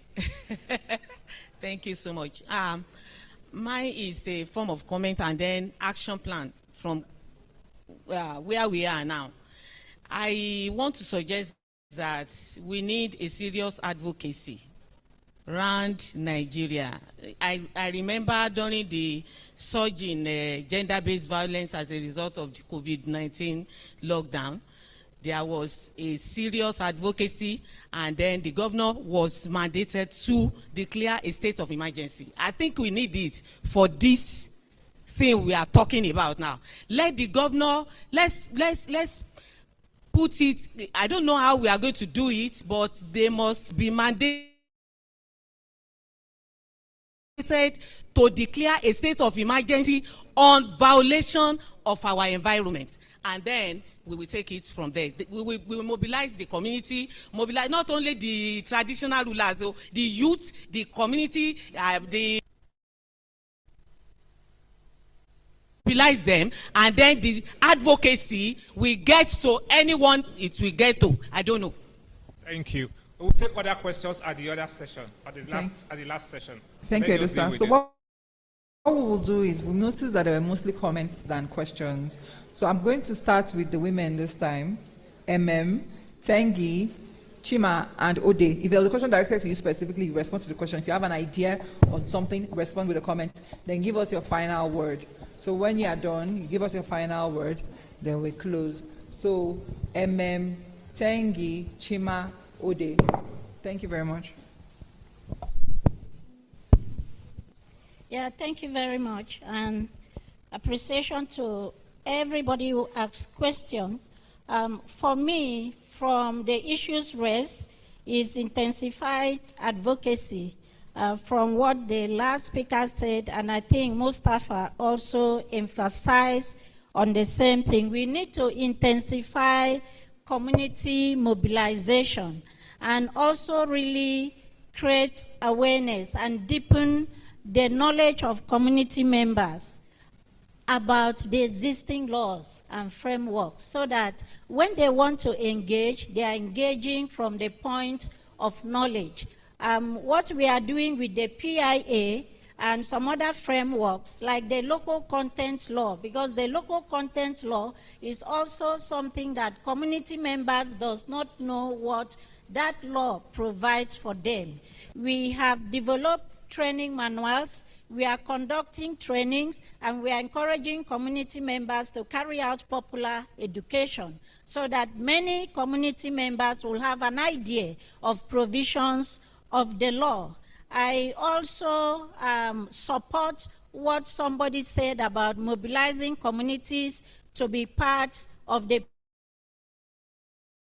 process of the law reforms. It is also good because during trainings or discussion forums on the PIA, community members pick out issues in the PIA that does not really promote the interests of communities. So it is important that we mobilize them to participate in the processes of the reforms. For instance, the PIA as it stands give the corporations much more powers over the communities, even in the process of the setting up the host community development trust and appointing members to the trust, and even the entire implementation process. So I support the issue of amplifying the voices of community members. One thing I want to conclude with, we should also know that some of these laws and the operations of the corporation cause conflict and violence in the communities. So in all our interventions, we should be able to mainstream conflict sensitivity into it, so that in the process of solving problems, we will not go and be scattering the communities. We should be able to promote unity and solidarity within the communities. Thank you very much. Thank you, Sema. So I wanted to just call back to something that Chima said, which was on gas, and referring to something that I had said as well. What I had mentioned was that Nigeria was trying to leverage gas as a transition fuel to renewables, and not as a critical mineral. Critical minerals are more a term that is associated whether you're looking at minerals that are used for renewables in the global context, but then different countries themselves decide whether or not they want to call it critical minerals, what they consider critical, etc. Nigeria, as far as I know, has decided that it has strategic minerals. So there is a navigation of those terms. I just wanted to make that point. And then also there was the call for the government to leverage or develop gas for domestic use. Again, as part of that effort to leverage gas as transition fuel, the government is actually as for domestic use, so for LPG, clean cooking, and then CNG for transportation. But obviously, the point that Chima made is also something that we should also pay attention to as well, because there are implications of expanding gas use. Most of our gas use, or our gases, are associated to oil production. So if we're saying we're reducing fossil fuel emissions by transitioning to gas, there is a component of trying to get more oil to get that non-associated gas, which will likely increase emissions and increase methane emissions. And that's tied to my last comment in saying that there is also a component of that when it comes to mining. There are decarbonization efforts that also need to be adopted across the whole chain, and it's something that we have to be mindful of, in that we're looking for as moving from fossil fuels or oil and gas, going to gas, and then using mining for energy access, etc. There has to also be a consideration of what that impact will have, what that impact will be on the health and the environment where all these activities are taking place. We've seen what's happened with mining in general, we've seen what's happened in fossil fuels. It's important that we're looking at the end transition process as a whole and ensuring that we're looking at where there are gaps so that we do not miss out on anything. So that's my last point. Thank you. Okay, thank you very much. I agree with all the suggestions that have been made. Very wonderful. But it is one thing to make the suggestions, it's another thing to implement it. And you do not leave it to one person to implement. So, having said that, my friend, the other side, raised the issue of the conflict between the constitutional provision and the provision of the Mineral Mining Act. Okay, so, of course, we know that when there's a conflict between any law and the Constitution supersedes, okay, and takes preeminence. So that is why we think that these conflicting provisions are intentionally created so that nobody does anything, okay? Then that brings me to the question that my brother raised, which was directed at me on the public hearing that is coming up. I think if we all here can sign on to being part of that public hearing and aggregating the positions that we have discussed here from yesterday till now, okay? Okay, nobody can speak for us. Nobody can say it if we don't say it by ourselves. That there had been instances where amendments or bills were initiated at the National Assembly, and during the public hearing, we killed those bills. And even the proponents of those bills did not return to the National Assembly, you know, in the next elections. So it is for us to collectively speak to this, and then let's look at it in terms of review. Yes, all of us can do that. Okay, so it shouldn't be for Chima alone. Of course, I will take lead. If need be, we review and look at what are the strong points that we want. But we will equally, like said, not in a bid to solve one problem, we are creating a bigger one.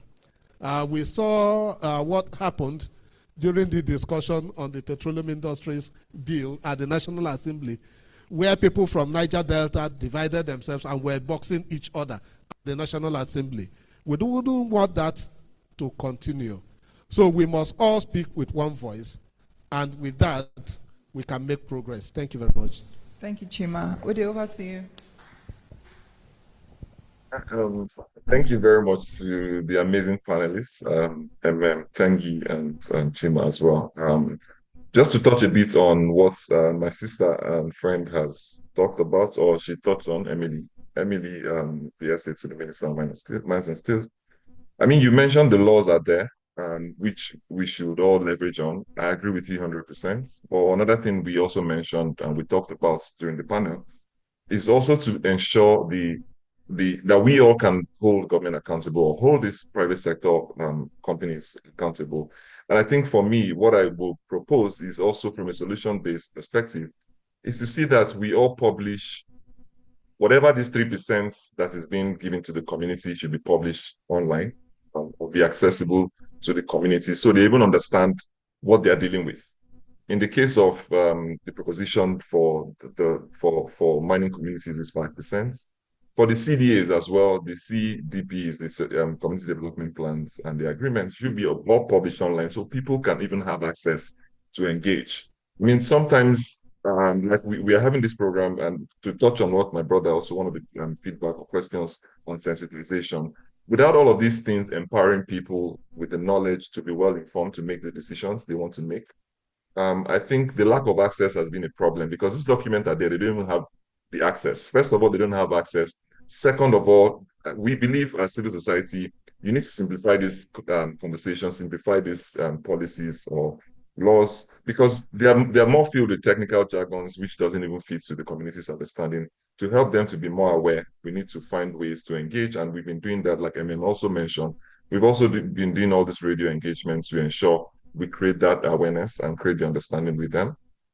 To Kingsley, my brother as well, I think and Chima also touched on this conflicting laws, and he also recommended one of the strong recommendations when we find these gaps, which are intentional. Well, we believe that the social norms conversation which happens around the intentionality of creating this discord or creating this kind of laws for the benefit of from some particular people, I think is an opportunity for us to all get into the room, to the public hearings, to advocate for reviews that might happen when we identify all of these things. And this brings us to the conversation on collaborating within ourselves when we find some of these issues, so we can all address this collectively. To my sister who mentioned on illegal mining, I think it's a tough case. it's a tough case in the Nigerian space. Just to give you an instance, when I'm out in the field, and the cab that took me from my house to the airport, we were just having general conversation, and he was frustrated about the Nigerian dream. And one of the things he mentioned in Nasarawa State was them experiencing lots and lots of truck in and they every day in, day out, transporting lithium, like they don't know where it's coming from, they don't know where it's going to. But we've seen instances where investigation by EFCC, which brings me to, I mean, there's no public data that we can access at the moment to show illegal mining, but we know from conversation that this is an unregulated space, which has illegal miners and legal miners. And the situation from findings with EFCC also revealed that most of these solid minerals, which are illegally mined by artisanal miners, have some people have operating license, but some of these things are being bought by these people that have operating licenses from these illegal miners. So it makes it difficult sometimes when you find those kind of transactions happening. But I mean, EFCC has also had that partnership in recent times with the Ministry of Mines and Steels, and we're hopeful that this might bring some positives. I mean, this also looks for an opportunity for us to see how we can publicize some of this data of or leverage on this kind of conversation to publish data on illegal mining activities. Thank you very much. Thank you, Ode. And with that, I'll just run us through what we've heard today, then we can put a round of applause together, our hands together for the panelists. So it's very important that we remember that the cause and effect of illegal mining is environmental pollution, and that leads to insecurity. Our panelists also talked about strengthening regional partnerships for national resource governance. It's important that we strengthen partnerships within the country and outside our borders for natural resource governance. It's also important to learn, we also learned today that women are being displaced as a result of mining. How do we ensure that women are protected? And we've been told to leverage existing laws, strengthen existing laws when necessary, and engage the laws when necessary. We also learned about accountability. I think everybody spoke about accountability. Accountability of our leaders, accountability of our communities, making sure that communities ask for the right things. Accountability of companies, making sure that companies do the right thing. It's important that we hold on to that as well. And I think the most important lesson in all of this is that we must take ownership of our governance process, whether it is at the domestic level or at the regional level or even at the community levels. What does governance of a natural resource look like? We can't wait for fate. And I think that also we'll probably lean on compassionate leadership as well. While we must hold our leaders accountable, we've seen that even holding them accountable, sometimes we get weary in the process. So can we start to make sure that we put compassionate leaders in positions of leadership? And finally, awareness raising and campaigns. It's very important that we continue raising our voices, we continue supporting campaigns and raising awareness on the issues that affect communities, ensuring that inclusion is a critical part of every governance process. So with that, I would like to call our panel session to a close and ask you all to put your hands together for our panelists. Can you put Ode's face up on the screen so we can see Ode as well? Thank you, Ode. Thank you, MM. Thank you, Tengi, and thank you, Chima, for a lovely session and an educative session. So round of applause, and thank you. Edosa, over to you. Thank you very much. Thank you. Please, let's applaud again this amazing panel. Thank you, Mr. Ode Friday. Thank you for joining us. Thank you, Prince Chima. We appreciate. Tengi, thanks a lot. Please, let's stay for the photograph. Madam MM, is on the background. He will be there. And then Shema, thanks a lot. Please take the one on the... Okay, come closer this way so he can take Mr. Ode on the background.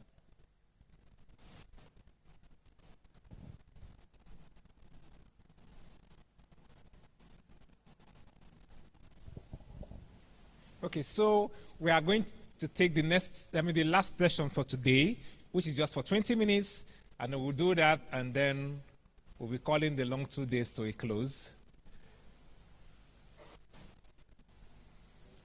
Thank you so very much.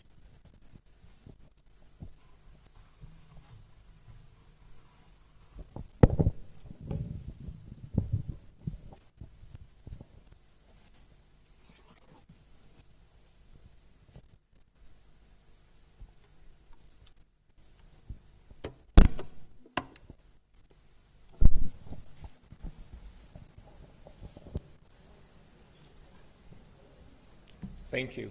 Okay, so now we want to look at the true cost of mining as it affects or as it's affecting climate change. And so I would want to welcome the founder, Global Initiative for Food Security and Ecosystem Preservation, Mr. David Michael Terungwa, as he takes on the final session for this 2 days conference on envisioning the true cost of mining, promoting climate smart mining for sustainable climate action in Nigeria. Okay, let me have the.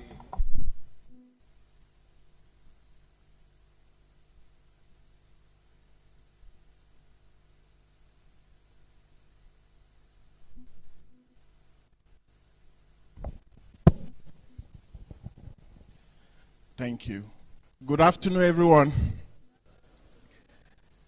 I greet especially our respected traditional technocrats. I don't call them traditional leaders anymore. They are technocrats. They have so much wealth of knowledge that we should tap from. I thank the organizers for giving me the opportunity to briefly share with you envisioning the true cost of mining, promoting climate smart mining for sustainable climate action in Nigeria. My name is Dr. David Michael Teungwa. I am the Africa Regional Coordinator for Citizens Climate International and also the founder of GCEP. I like to teach. And as teachers, we always like to ask questions. So please join me because I will be your teacher for a few minutes and I want you to answer some of the questions that I'll be asking you.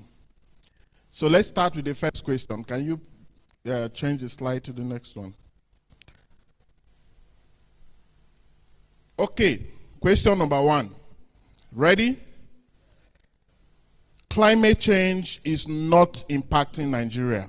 True or false? Question number 2. Climate change does not affect the mining industry. These are very smart students. Question number 3. The mining sector does not emit greenhouse gases. Does Nigeria have critical minerals? Okay. The mining of critical minerals is not ongoing in Nigeria. Is it ongoing? Where? Everywhere. Beautiful. Question number, where are we now? 6. You are following. Mining companies in Nigeria operate sustainably using global best practices. True or false? Oh, okay. Question number 7. All mining operations in Nigeria have EIA and environmental management plans. False? Okay. Number 8. All mining operations in Nigeria have community development agreement. KBSC? False. Okay, sir. Question number 9. Mining in Nigeria does not negatively impact on the livelihood of host communities. Which one be yes now? Mona answer me yes, at least one. Okay. Is there a company in Nigeria currently practicing sustainable mining?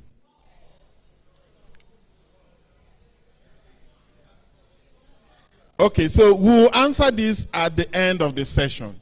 That will be a debate for all of us to answer. So I will attempt to answer these questions, and the first one will be, does climate change impact Nigeria? Next slide. Does climate change impact Nigeria? You answered yes, right? And in truth, climate change is impacting Nigeria even now. Do we have anyone from Lagos? Lagos. Last week was very nice, right?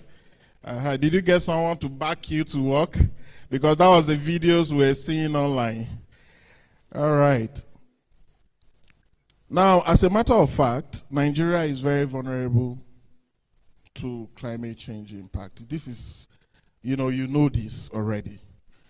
But the fact is that mining is making communities even more vulnerable. Now, the next question, does climate change affect mining? Does climate change affect mining? We answered yes. And the recent happening in Niger State will prove to us that yes, climate change affects mining.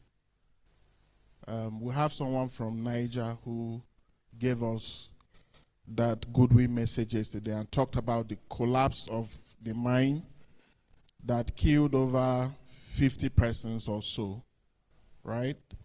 Why did that happen? Several factors, but climate change is also part of it because it happened after a very heavy downpour, right? So, with the very intense temperature, global increase in temperature, and underground mining, I think about those miners, how they survive. So indeed, climate change impacts mining, and it also increases the cost of mining.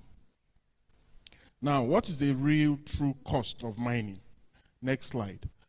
The cost of mining, true cost of mining, it's the good, the bad, and the ugly. We know this already. All of these issues were highlighted yesterday, and even in the panel that's just finished now. So the positives, the good, we already know them. I don't need to bore you with that. We're talking about increase in GDP, which is still very low, but it's still something. Employment creation and all. The negatives, that is the bad and the ugly, we know them as well. The insecurity and all. But there's something that was not mentioned, which I feel I should highlight, and that is to talk about occupational dislocation, where many of our people who were farmers are displaced, no longer involved in cultivation of food.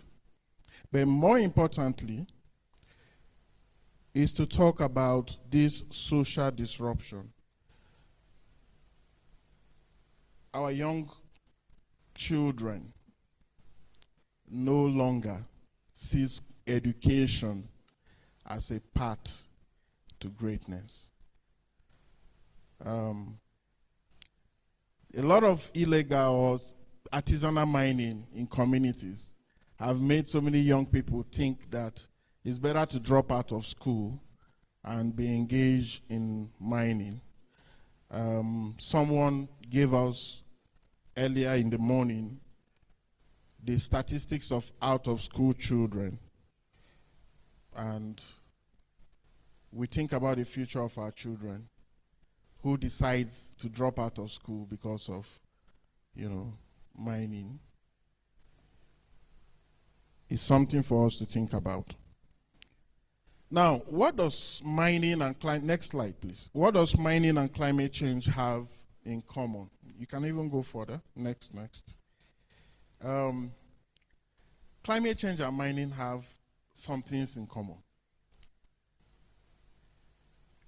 Number one is that they are both caused by man. Climate change is caused by man. The mining and the impacts of mining is also caused by who? Man. Land degradation and soil infertility. Does mining cause land degradation and soil infertility? Yes. Does climate change cause this as well? Water pollution, same. Landslide, social insecurity. I mean, we know all of these issues, so I don't want to bore us with them. But one very important one that I don't want us to leave out is deforestation and biodiversity loss. Climate change impacts this as well, but mining also impacts deforestation and the loss of our biodiversity. I will talk a little bit more about this when we go into climate smart mining. So, yes, the dash for critical and transitional minerals. We say we have them, and we have them in abundance in the country. The World Bank report puts it that we will need over 500% of these minerals by 2050. That means that there will be increase in mining to do what? To get these critical minerals. How many of us have solar panels in our houses? We have batteries, either on your phone or if you have a solar system in your house, there are batteries as well, right? We have few electric cars in the country, but elsewhere we know they are there. So the dash for this would definitely increase the impact of climate change on vulnerable communities. Now let's go into climate change a little bit. Under the Paris Agreement, where 195 countries pledged to limit global warming to below 2.0. Statistics have shown that we are above 1.5 already. We are heading to 2. And different countries came up with their NDCs, including Nigeria. We have our NDCs. And our NDCs, we pledge to reduce greenhouse gas emissions 20% below business as usual by 2030. 2030 is just about 6 years from now. And that is conditionally. And that if we get support, we will do 47%.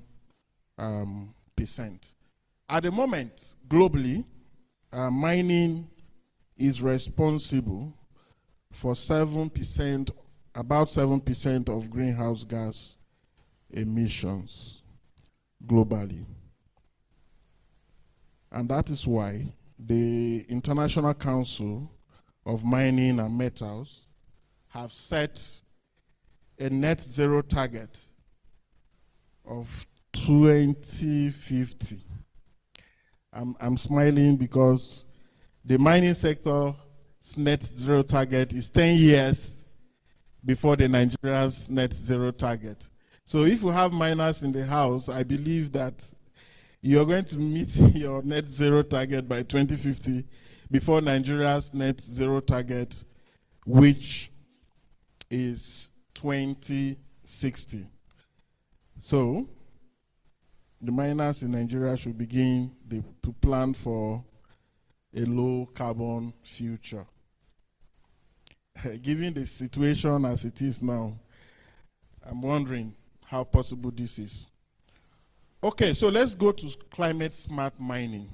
And my simple definition of that would just simply be sustainable mining. Simply sustainable mining. Let me use this opportunity to thank the global rights for this book. How many of us have this?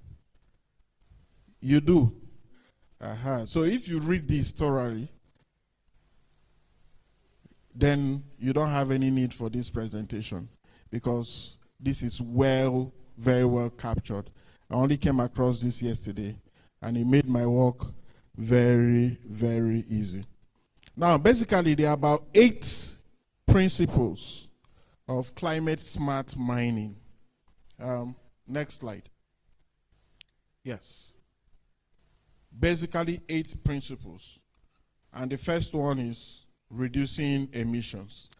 Well, we always say reducing carbon emissions. There are other greenhouse gases, but we know that carbon is the common one. So, miners and the mining industry must implement practices and adopt technologies that reduce both direct and indirect greenhouse gas emissions from their activities.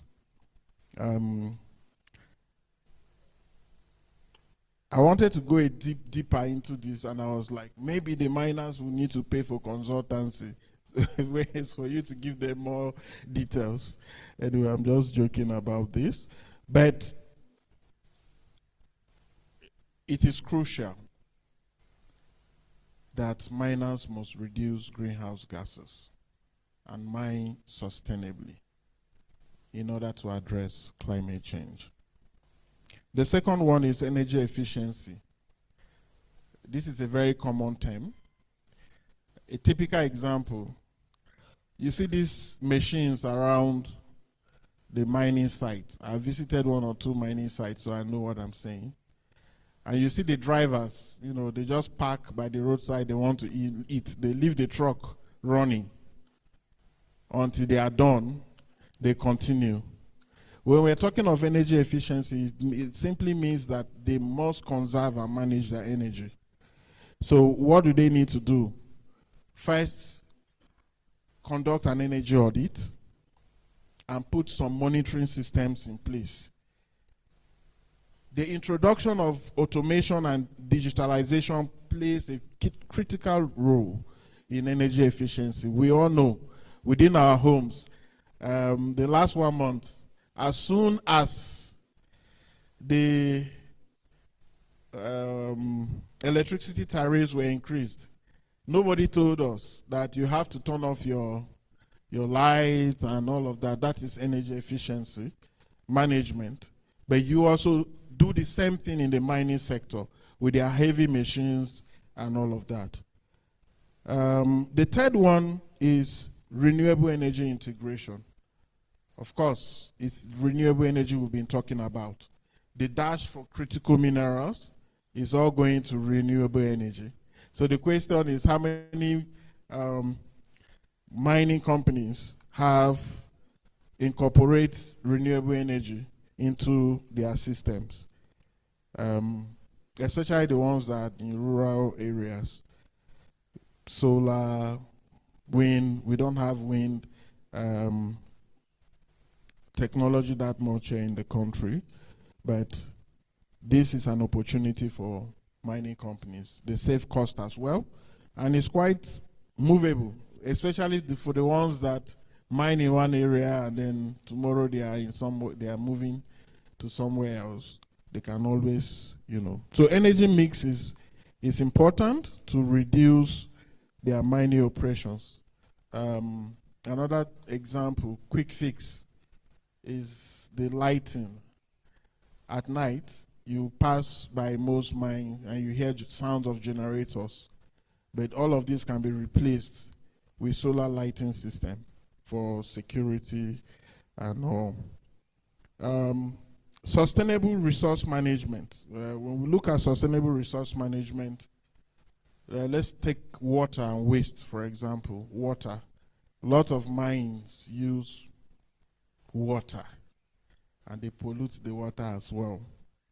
Now, water must be conserved. We are very fortunate to have fresh water in our country, so we don't understand the importance of water. It's raining now and it's flooding everywhere. People are crying, but that is a big resource. So mining companies must conserve water. Simple example, in your house, if you have a borehole, if you don't conserve water, You need energy to pump, like every day or every other day. But when you conserve, your storage could take you 1 week. That means you have saved energy. So they must do this. Now, biodiversity conservation. This is where most of our mining companies in Nigeria are guilty of. Now, biodiversity is our only natural defense against climate change.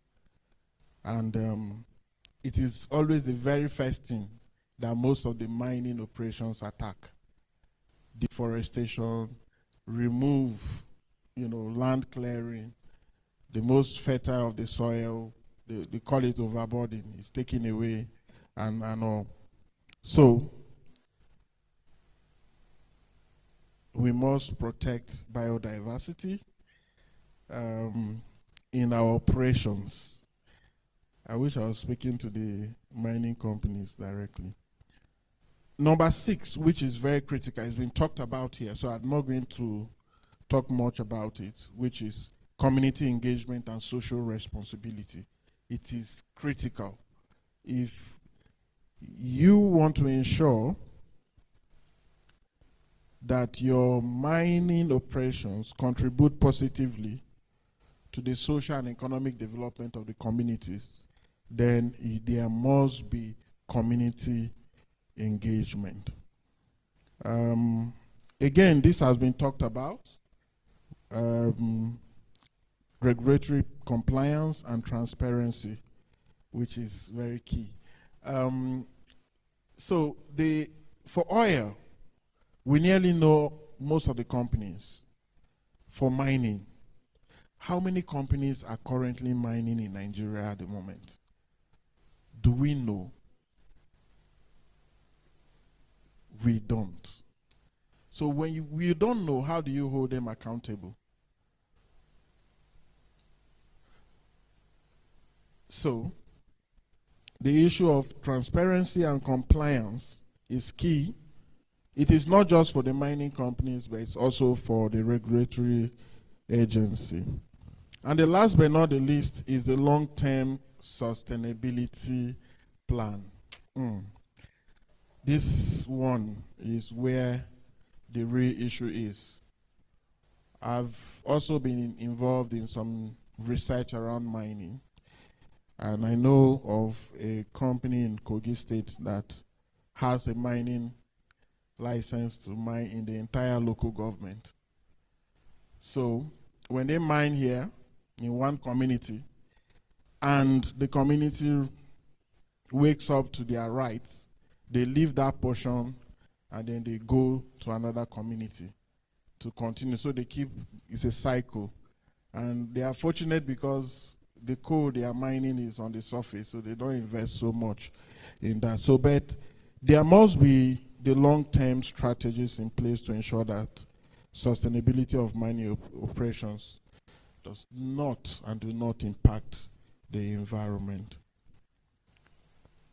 Now, part of the long-term sustainability also includes the transition. We've been hearing this word transition to a more sustainable mining practice.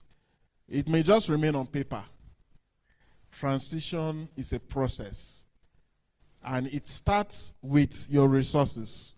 What kind of equipment is the company investing in? Where is their money going into?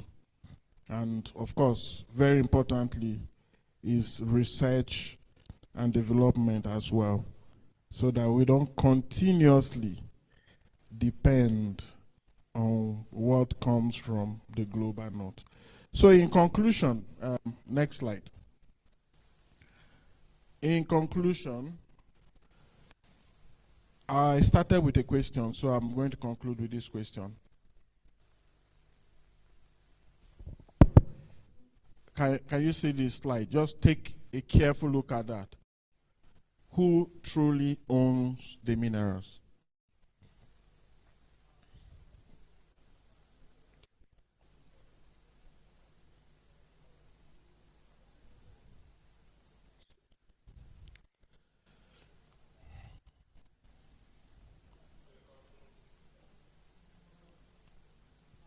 As a matter of fact, we know that it should be owned by the people,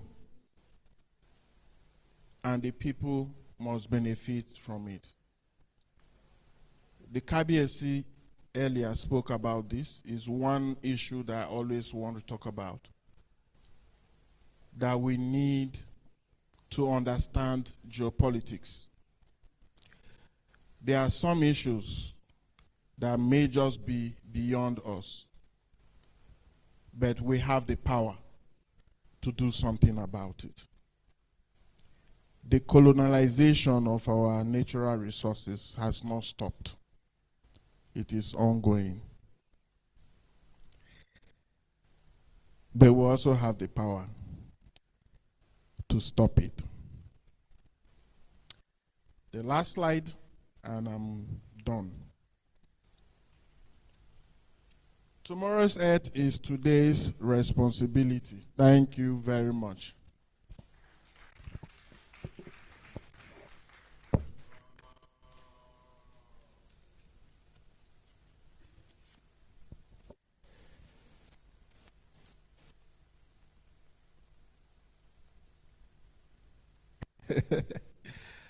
Okay, MC.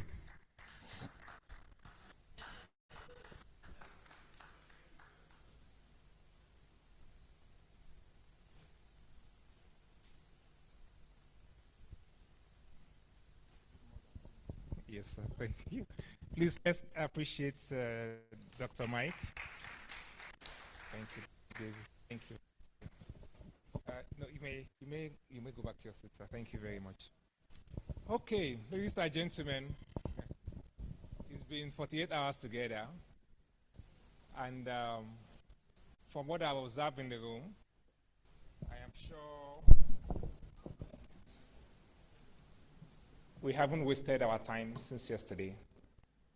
As we begin to draw a close, a communicate team has been set up, and we are going to expand that team. I'm going to invite some persons here to join that communicate team. And so I will just share with you a link to the soft copy on Google Doc. And so just a team of 6-7 persons, and 5-6 persons, sorry, so we can come up with a clean communique from the event at the end of it all. So we'll give ourselves between now and Monday to finalize that communique so it can go out by Tuesday. All right? So AJ will put it on a Google Doc, and we'll get an expanded communicate team to work on the final document. Ladies and gentlemen, this is where we are going to draw the curtain for this conference, 2024 Multi-Stakeholders Roundtable on Enhancing Inclusiveness and Addressing Inequalities in Nigeria's Mining Sector, co-hosted by NAITI, Ministry of Solid Minerals, and Global Rights.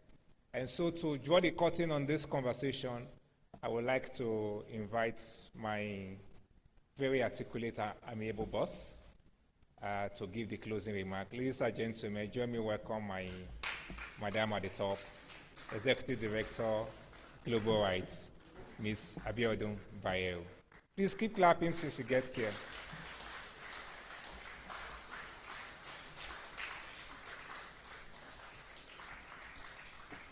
It's a long walk. Please click clapping. It's a long walk.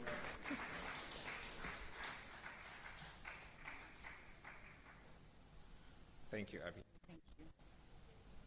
Thank you very much, everyone, and thank you for your very rapt attention, and not just your attention, your focus over the past 2 days.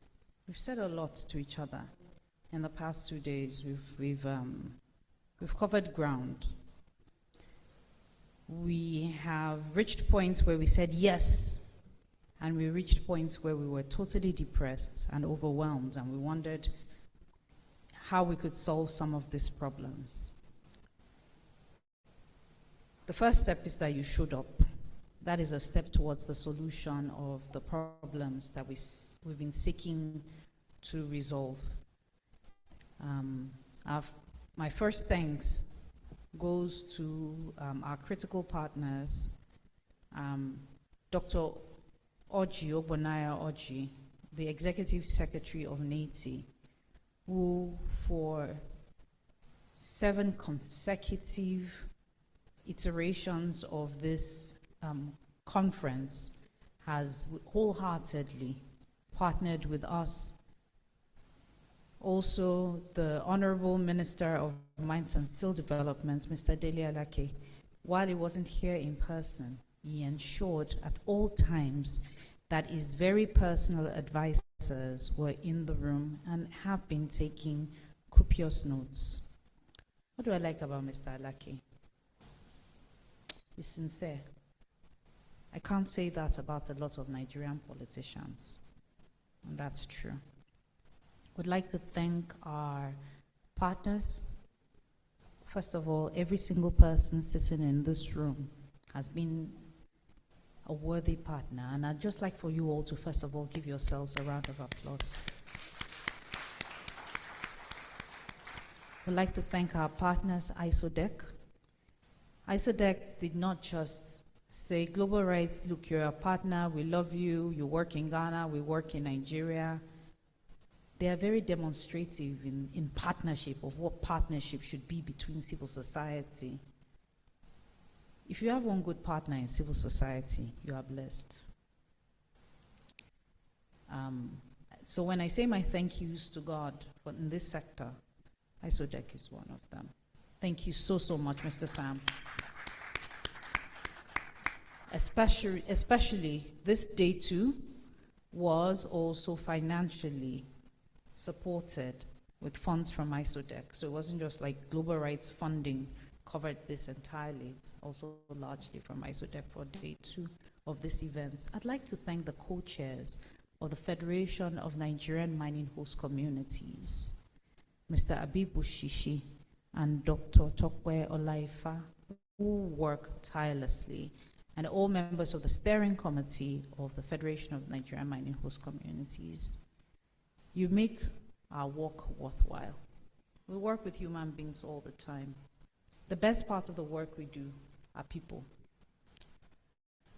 The worst part of the work we do are people.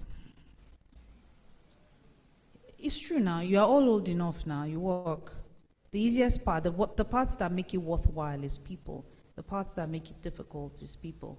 But the reason why we do the work we do is people. But you see, Dr. Olaifa, Mr. Wushishi, salt of the earth, real people who truly care about the communities we work with. I say that about everyone in the steering committee of the Federation of Mining Host Communities. I say that also about all members. I'm looking at Princess, about all members and their passion. I remember the first time we went into the trenches in Ebonyi. Not first time, but the first time I met Princess in the trenches in Ebonyi, and her mother, and the thankless work they do every day. There are many people you won't see in this room, but man, there are people who love this country, who love its people. I thank them in absentia. I'd like to thank a very dear colleague of mine, or maybe I will reserve that till the end, and talk more about the things we've spoken about in the past 2 days. We've spoken about how we got here. We've looked at the technical problems. We've looked at how inadequate our laws are, how under-resourced the Ministry of Mines and Steel Development is, how the weaknesses in the laws is causing the states to take the law into their own hands and create their own laws, particularly executive orders. We have preferred solutions to the minister on what to do about this. We have said that the Meremco is a good idea, but that the Meremco needs to be strengthened in order for it to be functional.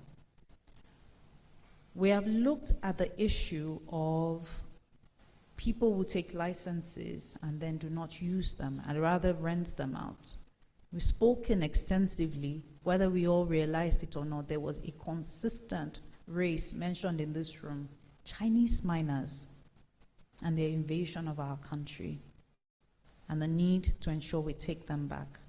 One of the things I'd wanted to mention in the morning, but it looked as if I was hogging the mic, and so I had to give it up, was about our critical minerals and the fact that of all the countries in which I work and I am aware of, Nigeria is the only country that has its critical minerals in the hands of foreigners. That's dangerous. That we should no longer condone that, and that's one of the messages we will send to the Honorable Minister, and I know he will listen. He must listen. They're critical minerals.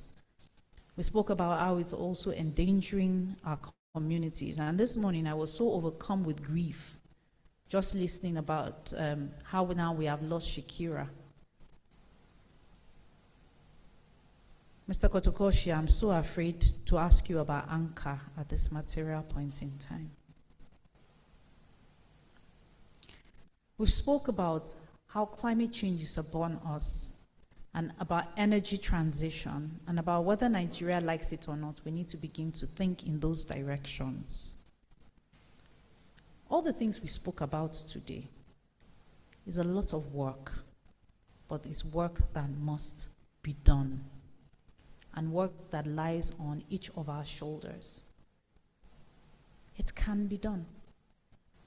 I'm audacious like that. My younger brother told me a proverb, or a fact, a scientific fact, several years ago because of something I had done. I didn't realize I didn't have the capacity to do it. My brother's company is called the Bumblebee. And why the Bumblebee? Scientifically, by the laws of physics, a bumblebee should not be able to fly. The only reason why a bumblebee flies is because a bumblebee does not know a bumblebee should not be able to fly. Let's choose not to know what we cannot accomplish. Let's be daring. We have a country to win. We are at war. Be at war whatever your station is, whether you're a royal father, whether you're a driver, whether you are an accounts assistant. Every single person's work is relevant, whether you're a journalist. So much power in being a journalist at this material point in our country's life. Every person's job, every single person's job can save this nation if we take it seriously. As a matter of fact, I think about a lot of the things we've spoken about over the course of today. If anybody is unemployed in this room, is it cost to start? It's an NGO enough, more than enough work. Where I come from, they say that the sky is large enough to have more birds flying.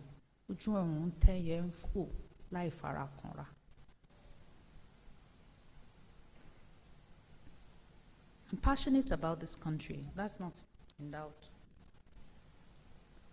I'm hoping that we will infect you, and you will go out with that same passion, and you will take over this country in the little space that God has given you, and as you take over, it will enlarge the grounds under your feet. I speak particularly to my sisters. See Miss Dr. Okon. And she's taking over this country 1 inch at a time. Be audacious. We can. If our men will not lead, forgive me men, but let me say it. Don't shy, move to the front. We can. Nigeria is a good country. We can. Nigeria is a blessed country. We can. And so first I say thank you. Then I say God bless you. I say thank you to every person in this room. I say thank you, Edosa. You have held the fort. And I am grateful for the way in which you give me rest. You can't do this work alone. You lean on people. Because the day will come when you'll be as exhausted as I became about 3 years ago. I could barely move.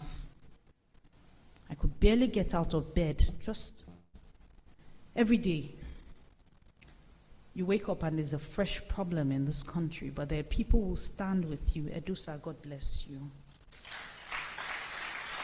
I say thank you to Yinka, our finance manager, to Bumi, our operations manager. to every single program officer, program assistant, to Winifred, who doesn't sleep and whose name most of you know by now. But it is with a heavy heart that I say thank you to a colleague I will never see again, whose program it is today.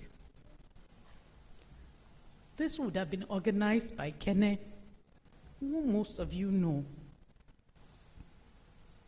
For all that Kenneth did, I'm grateful. His mother stood here yesterday because it will have been him holding that mic and doing that job. She did it for her son, one last. Kenny, I'm grateful from my heart. I'm grateful from my heart. I bless your legacy. If you would do anything, thank you, AJ, for filling in for Kene. I've not had the guts to fill his position since he left. I can't find anyone good enough. It's true. So thank you, AJ, for taking on the extra burden of an extra program in a season that is very hard.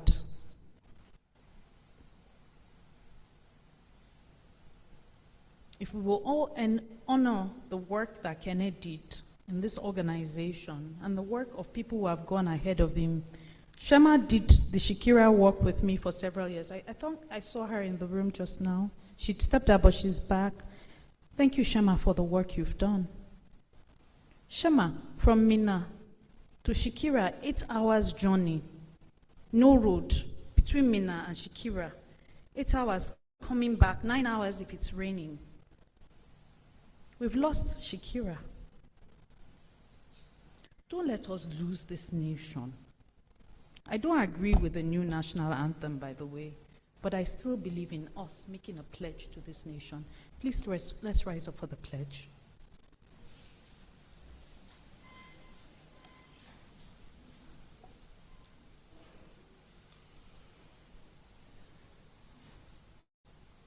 I pledge to Nigeria, my country, to be faithful, loyal, and honest, to serve Nigeria with all my strength, to defend our unity, and uphold our honor and glory. So help me, God. So help us, God. God bless you all.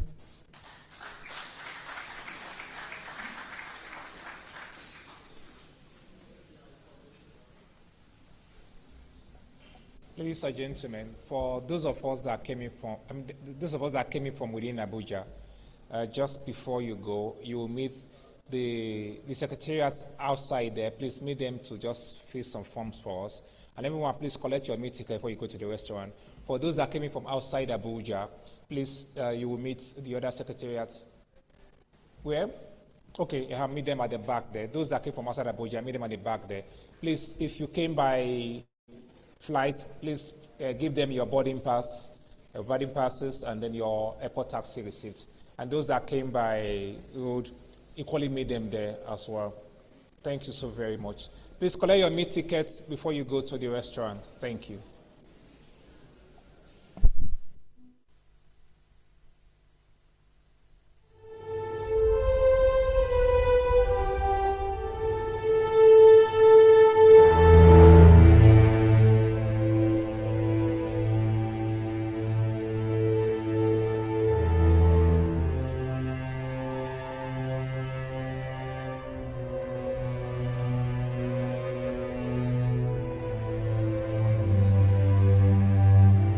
Yanda na ji yaro ya fara da amai ne, daga amai sai zafin jiki sai zufa ke ta baman fita sai bacci, idan ya bacci ba zai falka ba, idan ya bacci nan ba zai falka ba, lokacin da ya tashi bacci nan lokacin nan ciwon nan zai taso mashi, idan kuma ciwon ne taso shi baya kwanciya, in ya dan kwanta sai ya dan yi wani dan hayaki hakan ga sannan ya kwanta, ya dan kwanta kuma minti nawa ya ƙara tasowa, to kuma idan ya taso sai ya ci rayuwa tukuna sannan zai kwanta. Lalle muna da takaici babba ba karami ba, saboda ba mu ga 'ya'yanmu ba mu ga dukiyarmu mun ɓatar da dukiyarmu saboda 'ya'yanmu ba mu da su.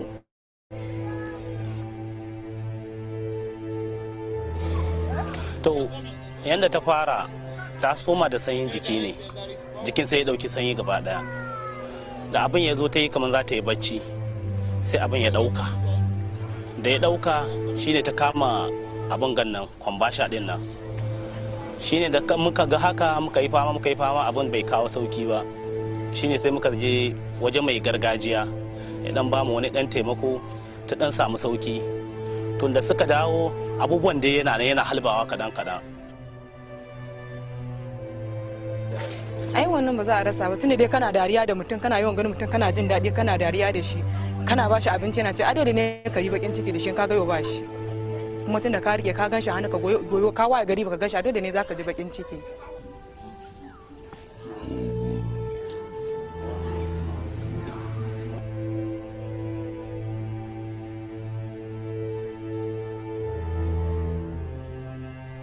Maimakin da za ka samu ɗan nan in ya miƙe ka dahwa shi ka tashi, yau ba shi.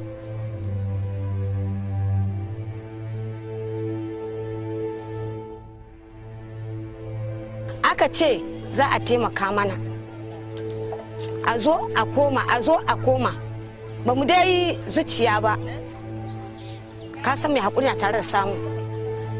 Na ce to duk da haka nan sai ran nan ba ni nan. If the governor had found time, just one day, the governor here in Niger has found maybe it's just 6 hours, Mina to Shikara and back. And he has heard from professionals the havoc in that place. Commissioner of Health, Permanent Secretary of Health, any other person that has to do with health and environment, let them come there. The health of those children, even when they grow, is something else.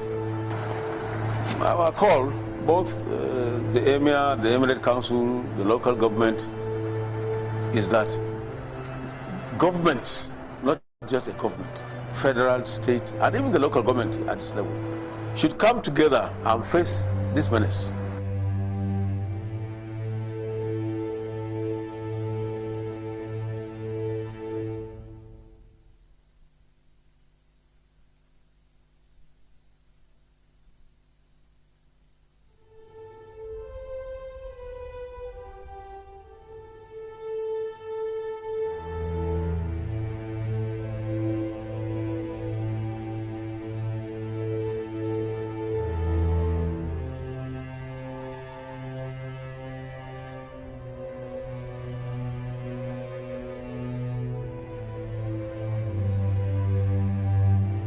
Yanda na ji yaro ya fara da amai ne, daga amai sai zafin jiki sai zufa ke ta man fita sai bacci, idan ya bacci ba zai falka ba, idan ya bacci nan ba zai falka ba, lokacin da ya tashi bacci nan lokacin nan ciwon nan zai taso mashi, idan kuma ciwon ne taso shi baya kwanciya, in ya dan kwanta sai ya dan yi wani dan hayaki hakan ga sanan ya kwanta, in ya dan kwanta kuma minti nawa ya ƙara tasowa, to kuma idan ya taso sai ya ci rayuwa tukuna sannan zai kwanta.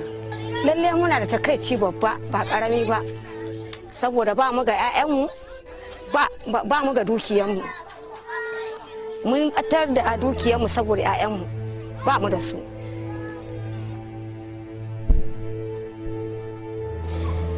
To yadda ta fara ta soma da sanyin jiki ne, jikin sai ya ɗauki sanyi gaba ɗaya, da abin ya zo ta yi kamar za ta yi bacci sai abin ya ɗauka, da ya ɗauka shine ta kama abin gannan kwambasha ɗin nan, shine da muka ga haka muka yi fama abin bai kawo sauki ba, shine sai muka je waje mai gargajiya ya dan ba mu wani dan taimako mu sauki. Tun da suka dawo abubuwan da yana halbawa kadan.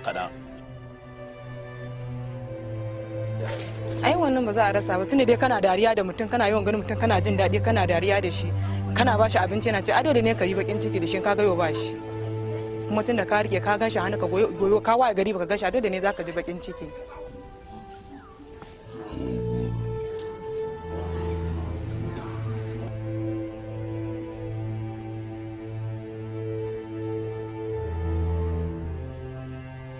maimakin da za ka samu ɗan nan in ya miƙe ka dahwa shi ka tashi yau ba shi.